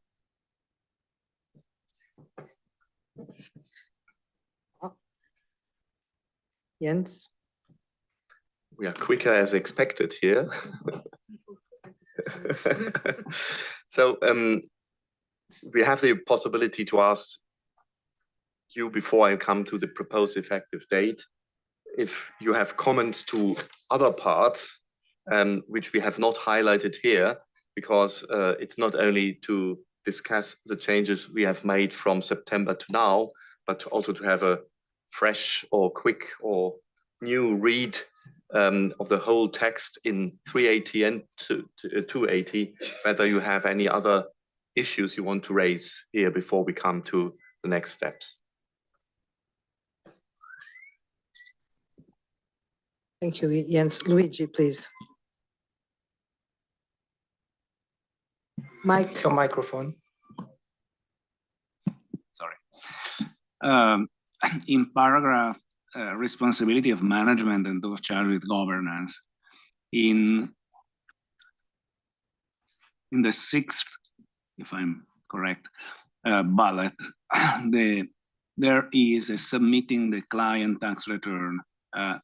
I think that here, the submitting client tax return is what usually it is done even in the tax compliance services. That has nothing to do, have nothing to do with management and responsibility. So I wonder whether it is possible to clarify that the responsibility is, I don't know, ensuring the submission or taking the responsibility for ensuring the submission or something like that, because the mere act of submitting is an administrative task.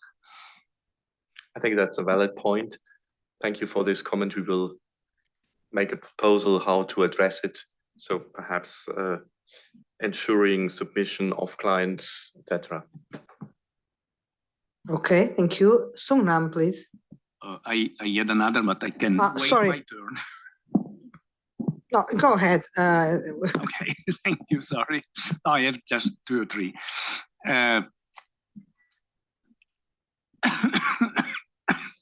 Sorry. 380, 1284. It is the 6th paragraph. I know that we already discussed about that, Jens, but still it is a matter that I do not understand. That has not been challenged by the tax authority. The mere fact that it is challenged is not per se an issue. It is successfully challenged. Sometimes the challenging these type of process are going in a direction, sometimes in another direction, and the fact that there are challenges, or even one challenge out of many cases, is not per se relevant. Okay. Yes, I think that you still have another one. I don't know if you want to respond now, Jens. So perhaps I could respond to the specific issues because we have no slides, so otherwise we're losing something. Okay, go ahead. My reaction is, first of all, it is an example of action, and we are not saying that this example is like a set in stone, but what we are thinking is, it is, if it has not been challenged, it is a clear signal that there is a credible basis. If it has not been, or if it had been successfully or unsuccessfully, depends on the perspective, challenge, then we think there is no uncertainty anymore, because if it has been challenged and successfully challenged, then the situation, the tax situation, might be more or less clear. So that's why we thought it is a factor when it has not been challenged, that you can use this for establishing a credible basis. You know what I mean? Because it is an example where a lot of factors, as you see also others reviewing the relevant tax legislation, assessing the reasonableness of assumptions, it's all judgmental here. And that is another point which might be an example for supporting your views on the credible basis. So that would be my response. That's why we kept it, not because we are not agreeing that if there is a successful challenge that this has impact on the tax planning arrangement, but perhaps it wouldn't be a good example for our specific intent here. I had a comment relating to the concept of beneficiaries. I sent you this comment. It was just to consider explaining in the basis for conclusion why we are focusing on this matter, because it should be clear. Okay, agreed. Last 2, hopefully. The concept of excessive fees, it is, sorry, in paragraph 380, 19, A1, one of the last bullet. I'm not sure whether perceived to be excessive is something that it is clear there are consistency in application, homogeneous understanding, and so on. So I wonder whether this could be linked perhaps to, I don't know, concept like substantially higher than the market rate or something like that, because excessive, it is, let's say, a judgment which is really depending about who takes this assessment. I think we can perhaps address this in the basis of conclusion that what we are meaning by excessive, and that such a market test might be a proper benchmark, perhaps. But we will consider how to. I think we had very thoroughly thought about another term, and we were not successful yet. So perhaps we can describe it somehow in the basis of for conclusion. That would be the minimum, which I think the task force will consider. The last one, and it is a matter where I noted for the documentation matter, the documentation application material, but it is also valid for other things. For example, in this case, by reading the agenda item 3A, where there are all the explanation of the process you followed in order to arrive at this text, a certain point it is said, at a practical level, the proposed ethical framework guides the PA to, and one of the example is document on a timely basis the PA assessment, communication with the client, and so on. Here instead, it is an encouragement. So probably there is some request of more precision in the basis for conclusion when describing the action, because by reading the agenda item, someone could argue that it is a requirement, which is not. And therefore, probably a more precise language is needed in the basis for conclusion for this matter and also for other matters that I noted, but I didn't list all of them. Okay, we will consider this. Sounds reasonable. Thank you. Okay, thank you very much. Now, Sunam. Thank you. My question is about the structure of this section, or the order or sequence of description. We have at the beginning, paragraph 14, we have so-called stand-back test. And then afterward, on paragraph 17, we have description about circumstances of uncertainty. So from my perspective, I believe stand-back test should be described at the very end of the whole section. That's my understanding. And also it's implied from the title of the stand-back test, overall tax planning. So I'm wondering if I misunderstand the structure or way of thinking made by task force. That's my question. And then I believe you have received all advanced comments. So I'm waiting to hear from task force. Thank you.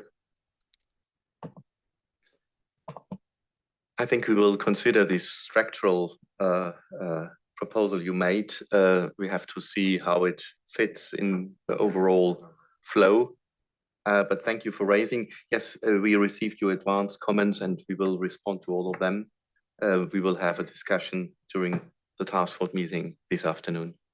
Thank you, Sunam. Thank you, Sunam and Jens. Rich. Yes, Jens, this relates to paragraph 386, A1 and A2 on related services.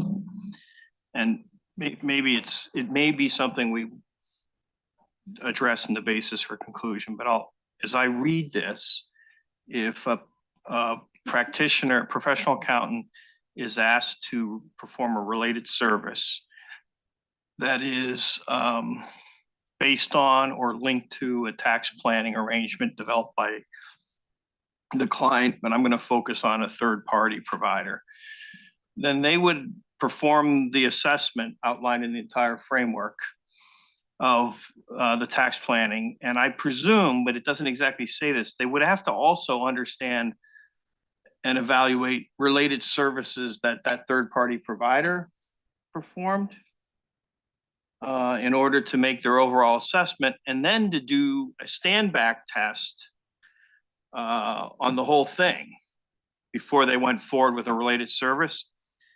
And one, I'm trying to clarify if that's exactly what we intended, and you have the comments in writing. So, but the second part is, it seems strange that we might be doing a stand-back test 2 or 3 years later. I mean, you can see scenarios where that's when you get engaged to do a related service. And so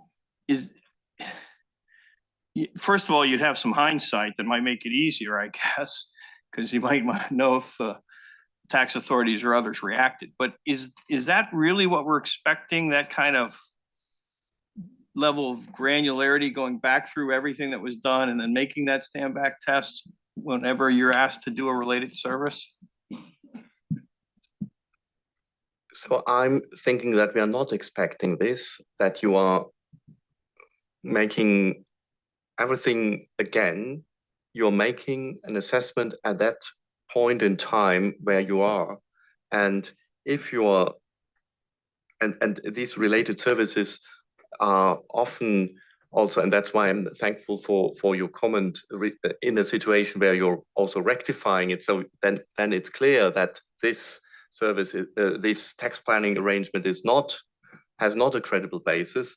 So yes, if we are thinking on situations where there is a tax planning arrangement which is dodgy, I call it like this, by separating the service providers, you're getting around it or somehow around it. That's the real intent of including the related services. So that's the situation which we are envisaging. And everything else is dependent on the facts and circumstances of a specific situation. And if, how to say, a situation is there where it's smelling like a circumvention of a consistent approach, this related services section want to be in place.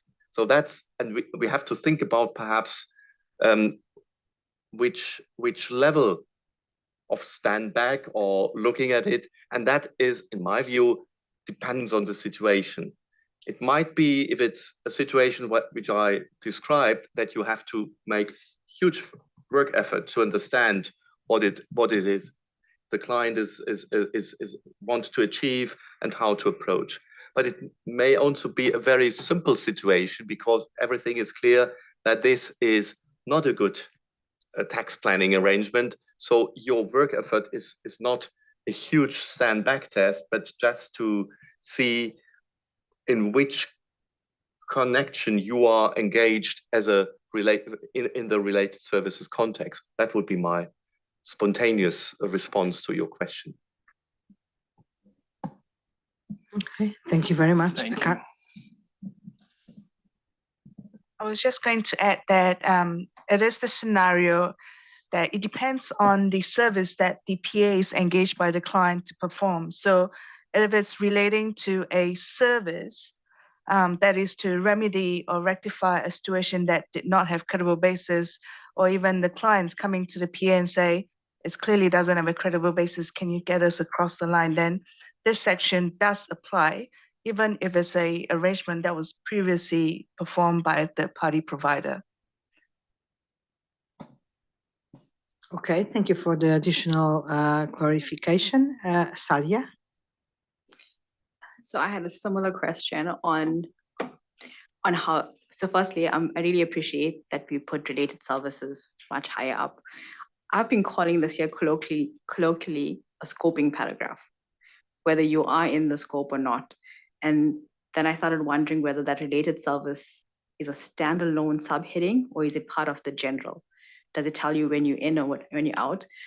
But I wasn't going to raise it. I was going to say it offline. But if more than one person around the board has this question, maybe this is something that you want to do in outreach or in a frequently asked questions so that people get familiar on how they should be reading it.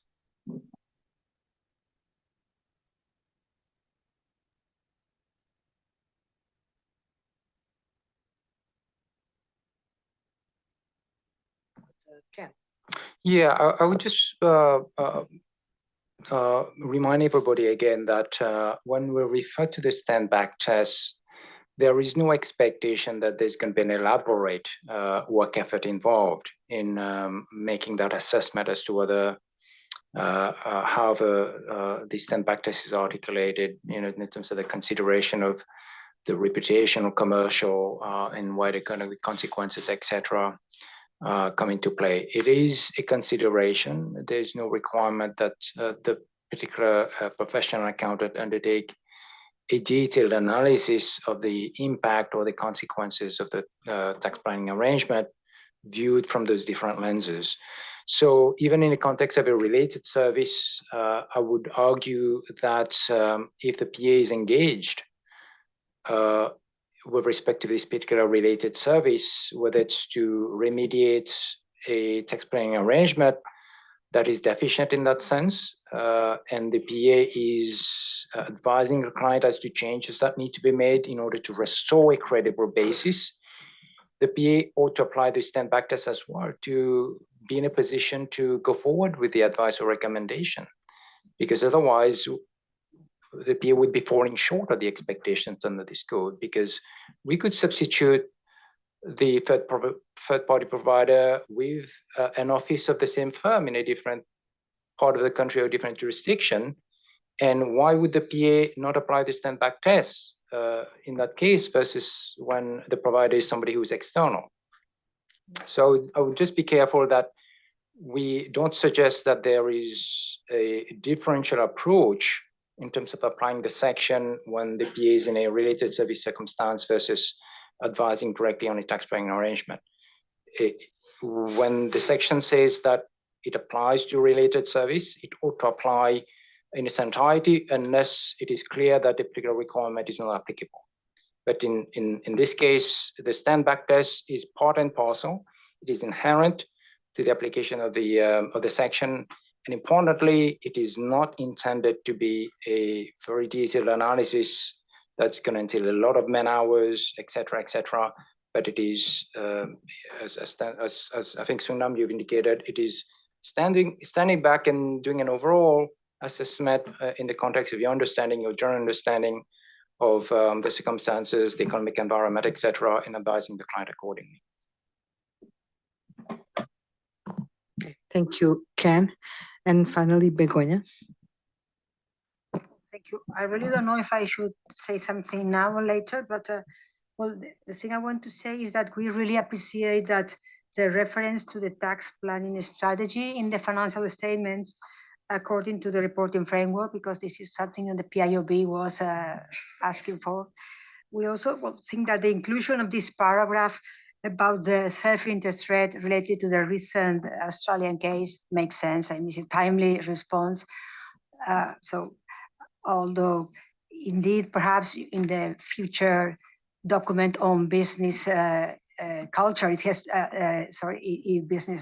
firm culture, it has to be also covered. But in any case, it's a public issue, it's a public interest issue at the moment, and we think it's good to have it there.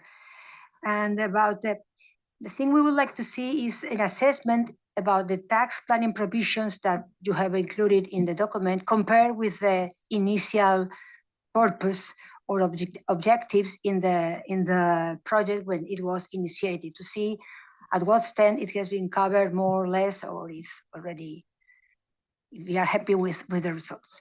Thank you. Thank you very much, Begoña. And of course, we are also happy that you are happy because we try to give some consideration to, and that's true, that's clear. Try to give some consideration to your comments. So it's important to know that the PIOB is now satisfied with what we have achieved. And thank you for being clear about that. And we are now going to break, if Jens, if you allow me to. So, and we will come back in 20 minutes or maybe 19 this time. And we'll be back at 40 minutes past the hour. Is that it? No, sorry, 35. 3:35 in New York, something 35 wherever you are. Thank you.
Well, we are still missing a few people here, but I think we should start or restart. Jens, the floor is yours. Thank you. We would like now to go through the text by page, starting with 380. If there's anything left, because it's the last possibility to raise issues that we are discussing those issues this afternoon to prepare the final text for you for Friday. So that's why we think it's appropriate to give everyone the opportunity to raise issues. So we would start, Carla, with 380. Would you like to lead? Yes, thank you, Jens. So this is agenda item 3B that was shared with the board previously and is marked up from September. And we'll go through paragraph by paragraph in terms of if you have any comments to provide to the task force. And also, while we're here, I'd like to explain the revision to 382. Thank you, Sunil, for raising this to remind us that we should include the self-review thread as it is mentioned in the paragraphs below. And with that, we added the self-review thread and felt that we did not need to then spell out the fundamental principles. So we've taken the sentence out as revised in front of you. And I'll pause here to see if members have any comments on the paragraphs on introduction, which is 381 to 383.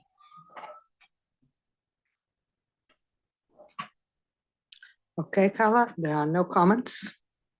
We can move. Perfect.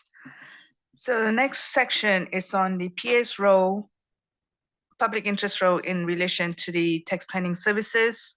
As you see in front of you, we made revision to 384A3, just to be consistent with other parts of the code where we refer to tribunal and court and other appropriate adjudicative body. So there is a minor editorial that the task force is proposing, and I'll pause here to see if members have comments on these paragraphs.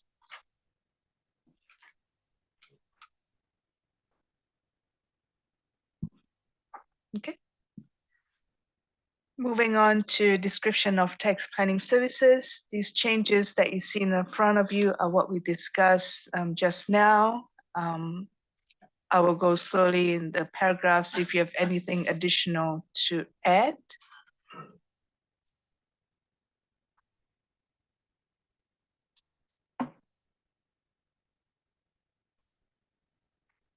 Okay.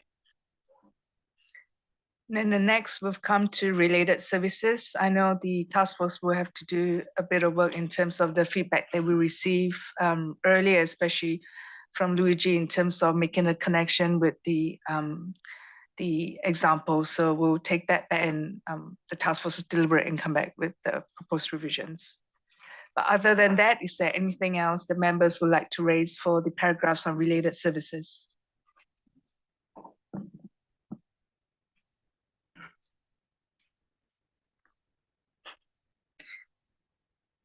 Next is the paragraphs on compliance with laws and regulation. The changes in front of you is what we discussed earlier. So I won't go into repeat mode and pause here to see if members have anything else to add to these paragraphs.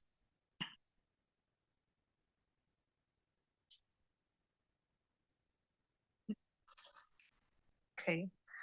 Following on is the responsibilities of management and those charged with governance. And we've gone through these paragraphs earlier as well. And Luigi will remember to make the adjustment to the bullet point to add the word ensuring submission of the client's tax return as we discussed earlier. So I'll pause here to see if members have anything else to add to this section.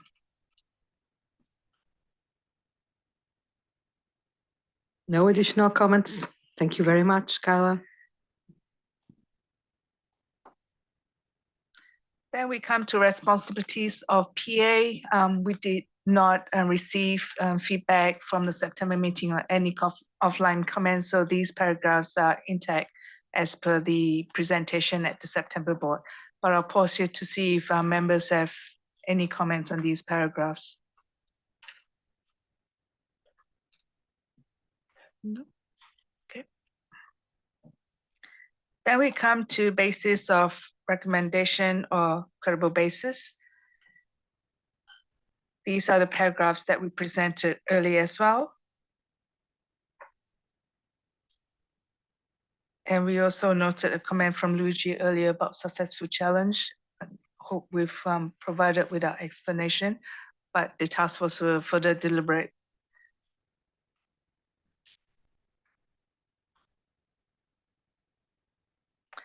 If I may move on, then we come to the stand back. If I may remind the board, that is actually the stand back consideration and not the stand back test. So we'll stick with the phrase stand back consideration, and no changes be made from the September meeting. And I don't see any comments, so we will move along to arrangements involving multiple jurisdictions. No change. Okay. Next, we come to circumstances of uncertainty.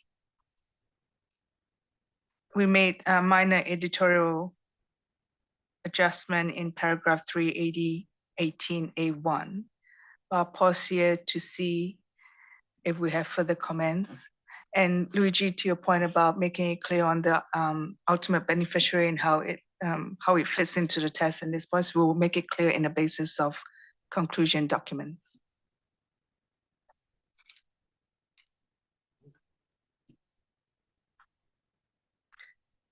Next, we come to the potential threats, and the task force received feedback that we'll look at these paragraph on the bullet number 4. So task force will go back and deliberate and come back with a proposed revision. And other than that, as the feedback to clarify the perception of being excessive and the basis of conclusion. Other than that, does the members have any comments on these examples?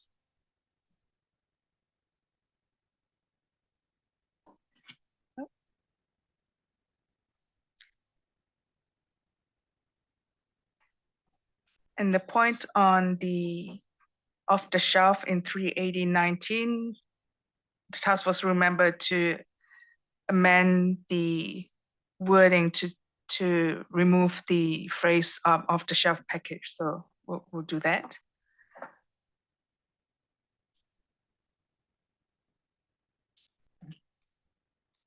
In 380.19 is just minor editorial to make the sentence read better.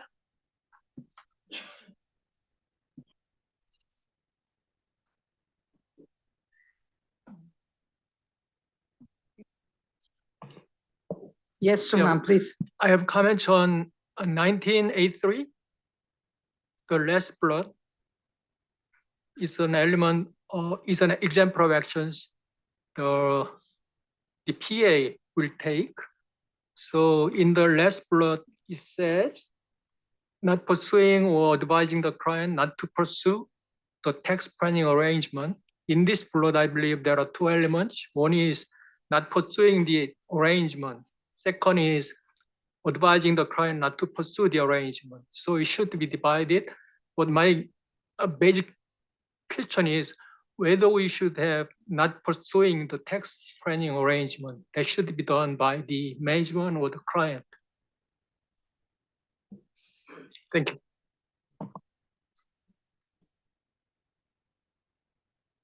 Okay. We will consider this, yeah. Yeah. Thank you. Thank you very much. Okay, moving along.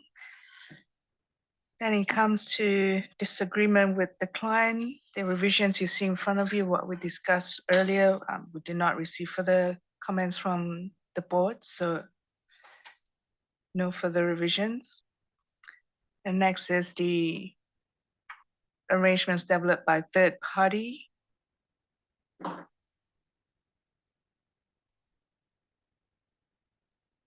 And lastly is the paragraphs on documentation.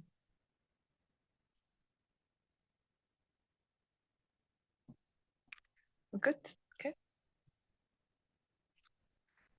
So Madam Chair, is it okay if we move to section 280 for the paragraph? Yes, of course, and thank you very much for moving this text along and providing the opportunity to the members to make final comments. But apparently, everybody's very satisfied what you have been presenting. So, please.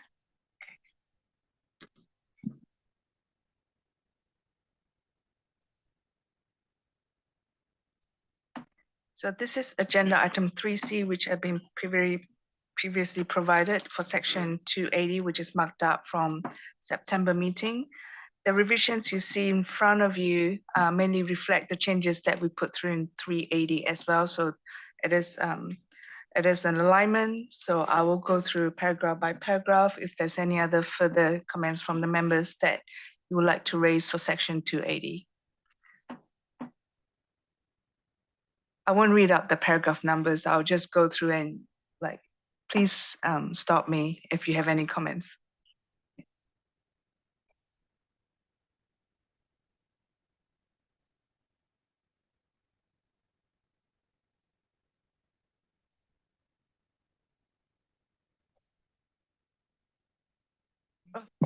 Sorry, Luigi, please. Just a confirmation. It is obvious, but I would ask again. Everything we discussed about the section 3, okay. Yes, confirm. Confirming it.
Maybe it would be easy if I ask if anyone has comments on section 280. Sunam, please. On paragraph 19A4, in the middle, there is a little difference from 380. And we have here engaging on internal or external expert instead of legal counsel or other experts. What's written in the section 380? So I'm wondering what made the difference. Thank you for raising this. We will look at this issue. Thank you. Anything else on 280?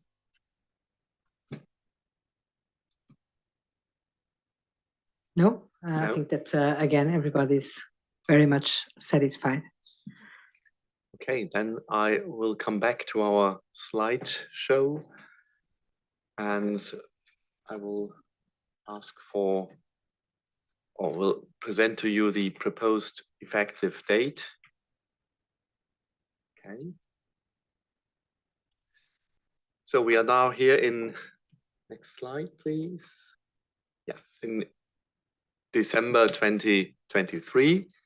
Hopefully we will have an approval on Friday. Then we want to prepare the basis of conclusion and the fatal floor review of the publication of the document in January 2024.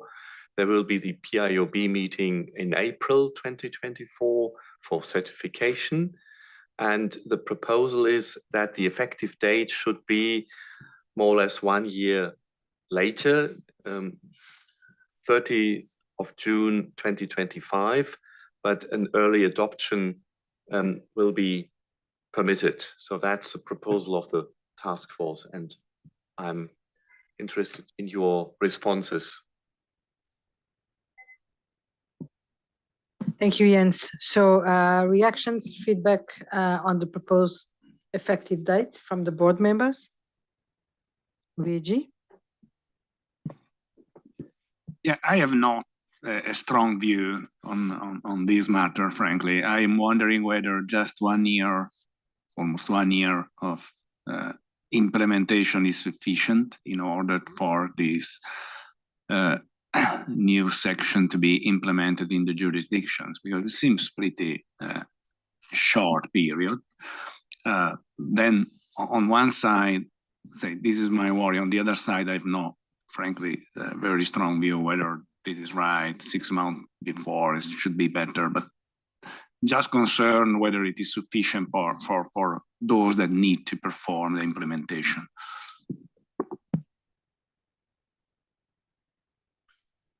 Thank you, Luigi. Ken? Yeah, I was going to maybe have a quick reaction to this, but I don't know, Sadia also wanted to comment on this or not, but maybe I would redirect the question to a national standard setter like IESBA, because IESBA is one of the standard setters that we are aware of that is very prompt in adopting IESBA pronouncements. And, if China could advise the board if a 1 year lead time would be perhaps unreasonably short, or would that be feasible in terms of adoption, processes at the national level? And my second observation is that no matter how much lead time the board allows for adoption and implementation, some jurisdictions will take however long they need, because they have to go for their national due process, consultation, etc., translation included. So even if the board were to set an 18-month sort of lead time for adoption, some jurisdictions will still go beyond that. But Chan, I don't know if you can advise the board if that is feasible from your perspective. So can an added complication IESBA will have is that it has its own tax standard. So we will have to see, is there some duplication, and we'll have to go through a process of assessing the existing tax standard. And I think that would be the case even for the US AICP as well. So we have added complication of considering that. So that's why, like, my initial thinking is that we might take more than a year just because we have to deal with that added complication of trying to, take out some things in the national standard if it's already covered in the code. But if we didn't have anything like that, 1 year would be fine. Okay, thank you. Sadia, please. So we're a country without that added complication because the section would be adopted vanilla. 1 year is sufficient. I do worry about training, implementation, those type of things that gets done at a national or a jurisdictional level that needs to be considered. I have a question on the fatal flaw review, but I'll reserve that comment until after this discussion. Okay, thank you, Sadia. Luigi. Oh, sorry. So, yeah, we hear you. Mark. I suppose in one perspective is that actually 30th of June 2025 could be quite a challenge. Nevertheless, tax planning is a significant public interest issue, and therefore there is a strong case, I think, to hold with the 30th of June 2025 and not stretch out that period longer, And I think the discussion that we had about the inclusion of that particular paragraph relating to the circumstances that have been well publicized, we've done that to show that we are responsive and that we are, able to consider things and turn them around. And therefore, to move that further in the future probably would dilute the effort that's gone into that. So for those reasons, I recognise the challenge, but I support the 30th of June 2025. Thank you, Mark. Chana, you want to add something to what you already? Yeah, from a global perspective, just to be clear, I support 30th June 2025 because I think, as Mark laid out, it's a public interest issue. We have done the work, so I think we need to issue it. As Ken said, even historically, I know IESBA is quite fast, but historically, sometimes we have lagged 6 months behind. But that's not to say that the global standard shouldn't be there. It just will catch up 6 months later. Thank you very much. Also because if approved, the standard will be out as of January. So it's not that, of course, the PIOB certification is the moment where the time starts counting. But anyway, there will be a possibility, an opportunity for the national standard setters and those regulators and etc. to get familiar with it even before. So I think it reduces the risk. Anyway, Rich, please. I didn't know if maybe the task force has some thoughts they could share with us. I mean, for companies where that's the middle of the year, it sort of makes it effective January 1. It just seems odd to do it in the middle of the year. Why don't we just say years beginning after 12/15/2024? I know that's early, but that's going to be effectively what it's going to be. And to the points that being made here, we want to get, this is a hot issue. I don't know. I know I'm going to get yelled at for saying this from somebody, but I'm kind of struggling with, you're in the middle of the year, either that or why not years beginning after 12/15/2025, right? I don't know. It just seems odd that you do it in the middle of the year, but I'm sure there's a reason and I just haven't thought through it enough. Okay, Jens. The reason was that we are not talking about financial years here. We are talking about tax planning arrangements. And the idea is that engagements starting after the 30th June of 2025, I should have been more clear on that, are covered by this effective date. So no retrospective introduction, but just taking the middle of the year, but that was only simplifying, taking the certification in April and then a year later. And that's why we thought 30th of June is appropriate in giving a little bit more. And that's the reasoning or the thought process of the I didn't appreciate that it wasn't retroactive, so to speak, or for engagements in process. So thank you. Yeah, and I was going to maybe add an additional point of context, and that is that as we discussed earlier, and I think Andy raised that point about the rollout effort that will need to be put behind this new pronouncement. And it would almost kind of seem to be diluting that effort if the board were to say, well, this pronouncement still has another 18 months before it goes live. And yet we are making a lot of noise about it now. So I think we need to align the perceptions with reality, as it were. If the board is going to put a lot of effort in terms of really raising awareness and empowering firms to do the right thing, etc., and importantly, on the regulatory side, to take notice that the code has been strengthened. There are new provisions that really deal with the core of the issue of ethical behavior and tax planning. I would argue it behooves the board to really put its words into action, so to speak, and bringing the standard into effect at the earliest opportunity instead of waiting. Admittedly, 6 months perhaps is not an eternity, but in the context of perceptions, it would be sensible to have the standard become effective at the earliest opportunity. Thank you, Ken.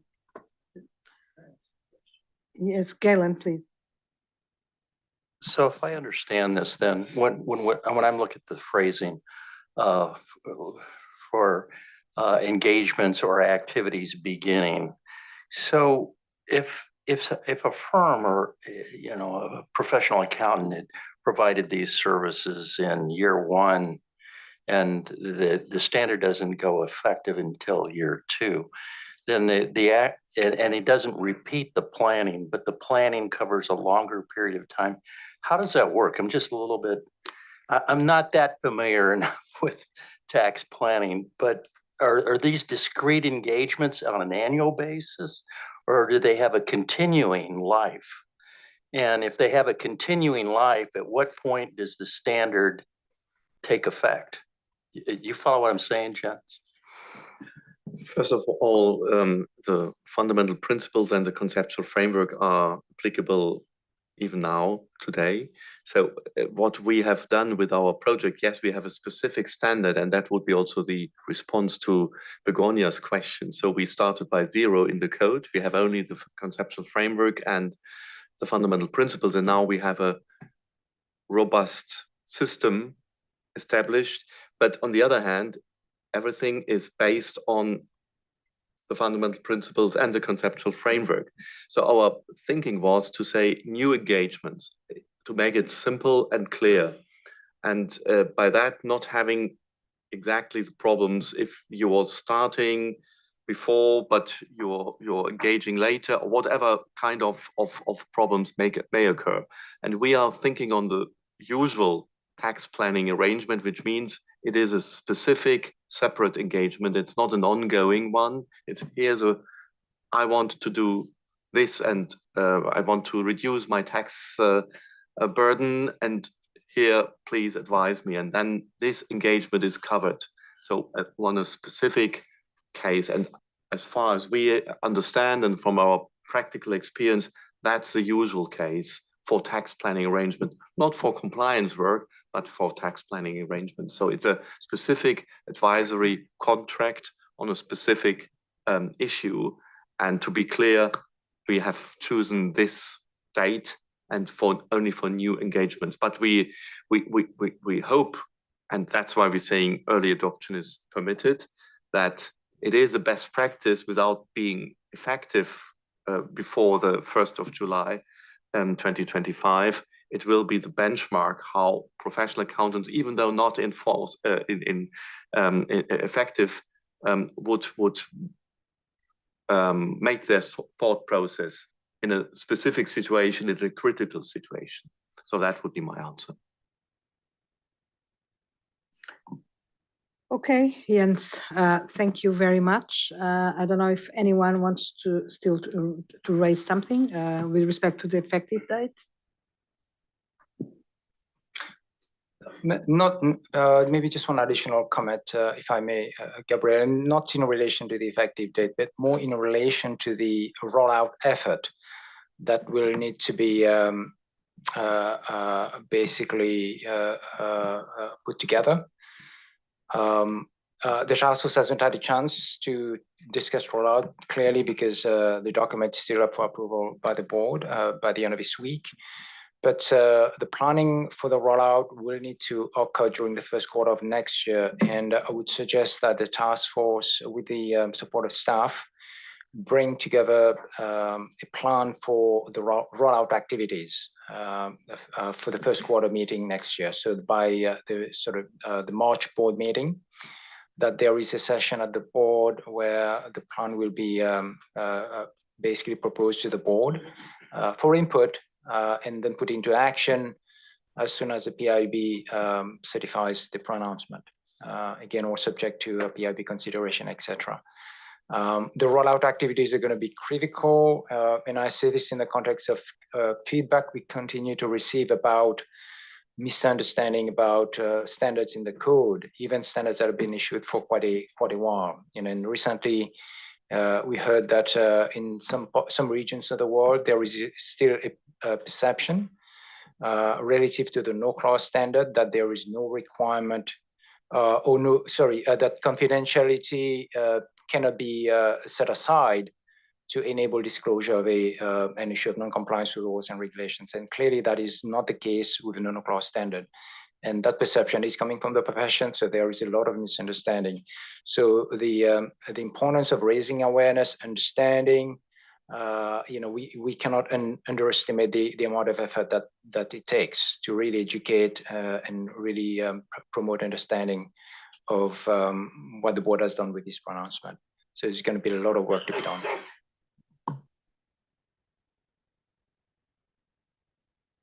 Well said. Thank you very much. I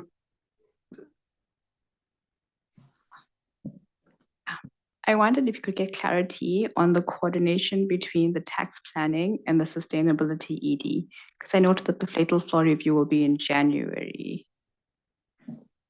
It's at staff level, we've taken that into consideration. Obviously, the priority will be sustainability EDs out the door for market consultation, so that will go off the rank first. And then because PIOB certification is in April, we have a bit of time. So tentatively, we put January, could be the end, or it could be even early February.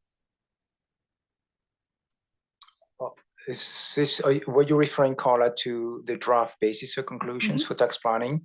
Yeah, I would say even early February would be too early for the board. Okay, sure. It's going to be a lot of documents for the board to review in January. So I would probably suggest maybe towards the end of February. That would be more reasonable.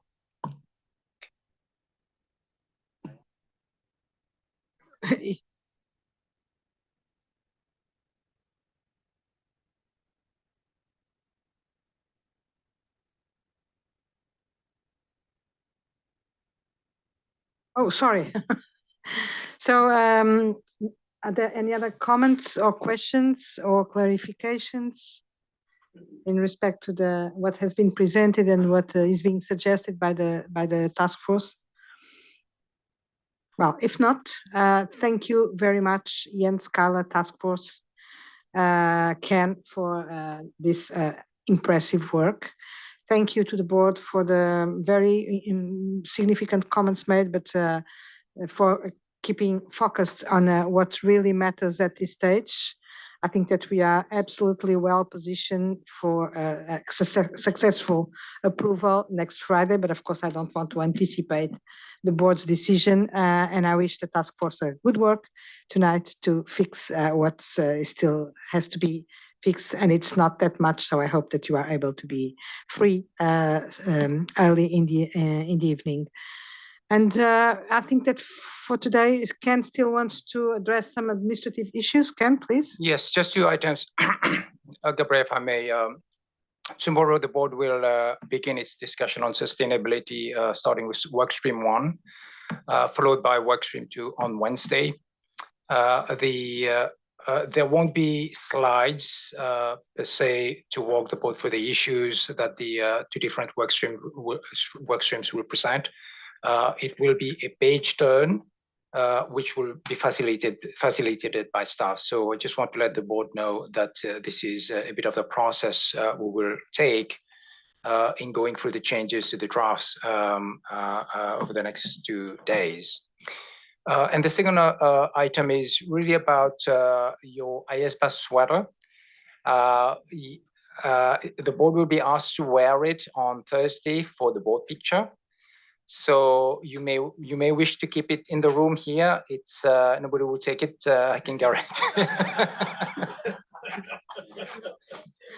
It is yours. But if you wish to wear it today, tonight, tomorrow, and Wednesday as well, please do so. But otherwise, feel free to leave it in the room. And as I say, we'll be there for you on Thursday. Thank you. Thank you very much, Ken. Thank you all for this very good first day of the December board meeting. I think it was a very good meeting. Happy with how this progressed. Wish you all very good rest, except those who still have to work today. And we will meet tomorrow at 9, just like Ken has already said. Thank you very much and see you tomorrow.